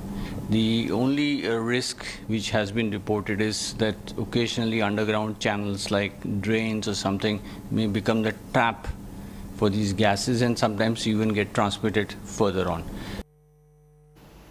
So that is, of course, the advisory which has been issued by the authorities, and doctors saying the same as well. Please be careful now if you're living in the vicinity of the demolition site. Now let's listen in to the Supertech demolition squad and what they had to say after the successful mission. हम लोग ने गॉजेस check कर लिए हैं, जो ट्राइकोमीटर जो tracks के जो पहले से गैप्स थे उन्होंने ऑलरेडी बेसिक जो चेकिंग था वो कर लिया और सेम है, और स्ट्रक्चरली कोई भी बिल्डिंग को टच भी नहीं हुआ एटलीस्ट। तो स्ट्रक्चरली बिल्डिंग वाइज तो किधर भी नहीं, हम लोग बेसमेंट में भी जाके आए हैं, जो स्ट्रेंथनिंग का काम हुआ था वहाँ पे भी कुछ भी डैमेज नहीं हुआ। 90 दिन हमको दिए गए और हमको लगता है 90 दिन में हम ये काम पूरा भी कर सकते हैं। इसमें हमको तकनीकी रीजंस दो ही हो सकते हैं कि हमको RWA दोनों RW के साथ मिलके ये करना है, बिकॉज ये एक ईजी जॉब नहीं है उनके लिए भी। ऑलरेडी वो लोग इतना भुगत चुके हैं और आगे 3 महीना जो है जिसमें आवाज़ होगा, ज़्यादातर आवाज़ का इशू आएगा। सो हमने उनसे ऑलरेडी ये बात पे डिस्कस कर चुके हैं। Worked on a building of this nature and built to a seismic zone 5 design. So that was a major challenge in our design, making sure that you rupture the columns where you need to and get it down. The successful blast of the Twin Towers has been conducted, and joining with me right now are those who have worked day and night to ensure that this happens. Sir, exactly how long did you guys carry out this extensive task? And roughly, if you could give us a figure of how many of you worked for Edifice Engineering for us to see this day. We are working day and night from last 5 months for this project, and still more 3 months will be there to clear all this debris and scrap. And how many of you all were on the ground? The team of ranges from 50% to 400% were involved in this. Sir, have all the checks and balances been done, or are there some few to follow? Apparent balances has been done.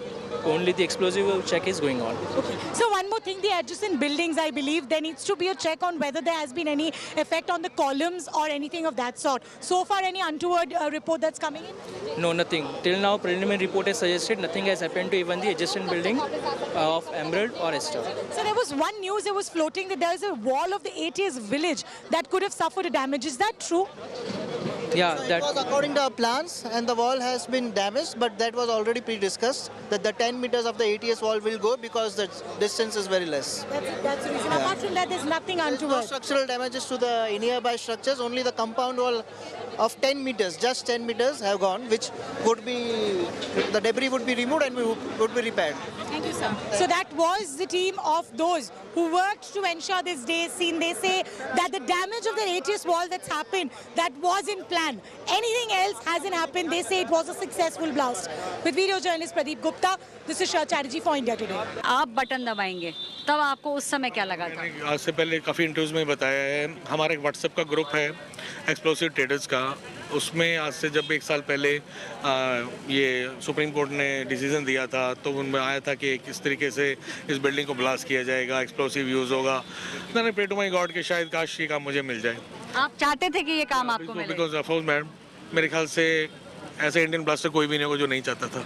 अच्छा, कोई आपका ये कहना है कि कोई ऐसा Indian blaster नहीं था जो ये काम नहीं चाहता था, और तो आप प्रे कर रहे थे कि जब सुप्रीम कोर्ट का ऑर्डर आए कि ये ऐसा ही हो कि इसको बिल्डिंग को ध्वस्त कर दिया जाए? नहीं, बिल्डिंग को ध्वस्त तो कर दिया जाए और ध्वस्त करने वाला मैं ही हूँ। ध्वस्त करने वाले आप हो, ये आपकी एक इच्छा थी जो अब पूरी हो गई है। तो इसका जो ये बताइए कि जो आखिरी क्षण था उस समय क्या लग रहा था? क्या दिल में थोड़ा सा डर था? नहीं, डर पहले 3 घंटे तो मैं बड़ा काम था, उसके बाद जब हमारी बातें आपस में होने लगी जेट डेमोलिशन के कुछ ऑफिशियल्स के साथ, और मुझे अभी वो मोमेंट याद है, I was sitting and just smoking and mister Ian came to me और मुझे बोला गया यार you are totally stress free. मैं या आई एम, बट बोला आई एम नॉट। वो घबराए हुए थे, आप नहीं थे? उसका ये कहना बिकॉज द डिज़ाइंस उनके थे, प्लानिंग्स उनकी थी, और उसने कहा कि I am not, that moment I got to सेस मैं यार कुछ गड़बड़ ना हो जाए। तो उसके बाद लेकिन ठीक है, सेस तो मुझे भी था, मैं अपने आप को बड़ा अच्छा दिखा रहा था सुबह से लेकर शाम को। जब उन्होंने कहा तब आपके दिल में, तब आपको पहली बार थोड़ा सा लगा? लेकिन मैं शो कर रहा था I am stress free. Stress तो पूरी रात नहीं सोया था मैं, और स्ट्रेस फ्री तो नहीं था, लेकिन मैंने जो उसको शो किया कि I am not, I am totally stress free, it but I am stressed, तो थोड़ी सी टेंशन हुई, लेकिन बाकी सब कुछ बहुत अच्छा हुआ, उस भगवान की कृपा से सब ठीक हुआ। आपके परिवारजन है, या आप अभी भी बहुत ज़्यादा भावुक हो रही हैं, आपको क्या डर लग रहा था? मुझे सिर्फ ये डर लग रहा था कि इसको सांस कैसे आएगा, अगर वहाँ पे जैसे इतना डस्ट आ जाएगा तो ये सांस कैसे लेगा, बस मुझे और कुछ नहीं था। और कोई डर नहीं था, बस सांस को यही बोल रही थी कि कैसे करेगा, कैसे होगा, ऑक्सीजन कैसे मिलेगी, बस मुझे यही डर लग रहा था। ये डर था कि वहाँ ब्लास्ट के अंदर एकदम है तो कुछ, हाँ जी, बस क्योंकि बहुत धुआं जैसे देख रहे थे ना कि और जगह का दिखा रहे थे, तो यही लग रहा था कि इसको सांस कैसे आएगा, बस और कुछ भी नहीं था। कॉन्फिडेंट थी भगवान इसके साथ है, बट उस पे जब देखा सामने से तब बहुत दिमाग खराब हुआ था। जब तक इससे बात नहीं हुई तब तक तो बहुत दिमाग खराब रहा कि पता नहीं क्या होगा। दिल में बहुत आपको वैसा हो रहा होगा कि बात हो जाए। हाँ जी, हाँ जी, बट इसका फोन बहुत अर्ली आ गया था हमें। हाँ, ब्लास्ट होने की कितनी देर बाद बात हो गई थी? 4-5 मिनट के अंदर आ गया था। हाँ, आप लोगों ने कहा बालकनी से देखा था? हम लोगों ने खड़े थे, मीडिया के साथ थे, तो वहीं किया हमने किया था। हाँ जी। The illegal Supertech Twin Towers in Noida came crashing down in just 9 seconds with a spectacular explosion, with 29 and 32-story towers turning into rubble. Hopes of hundreds of buyers who spent their hard-earned money with a dream of a home in the collapsing towers were also destroyed. Here's a report.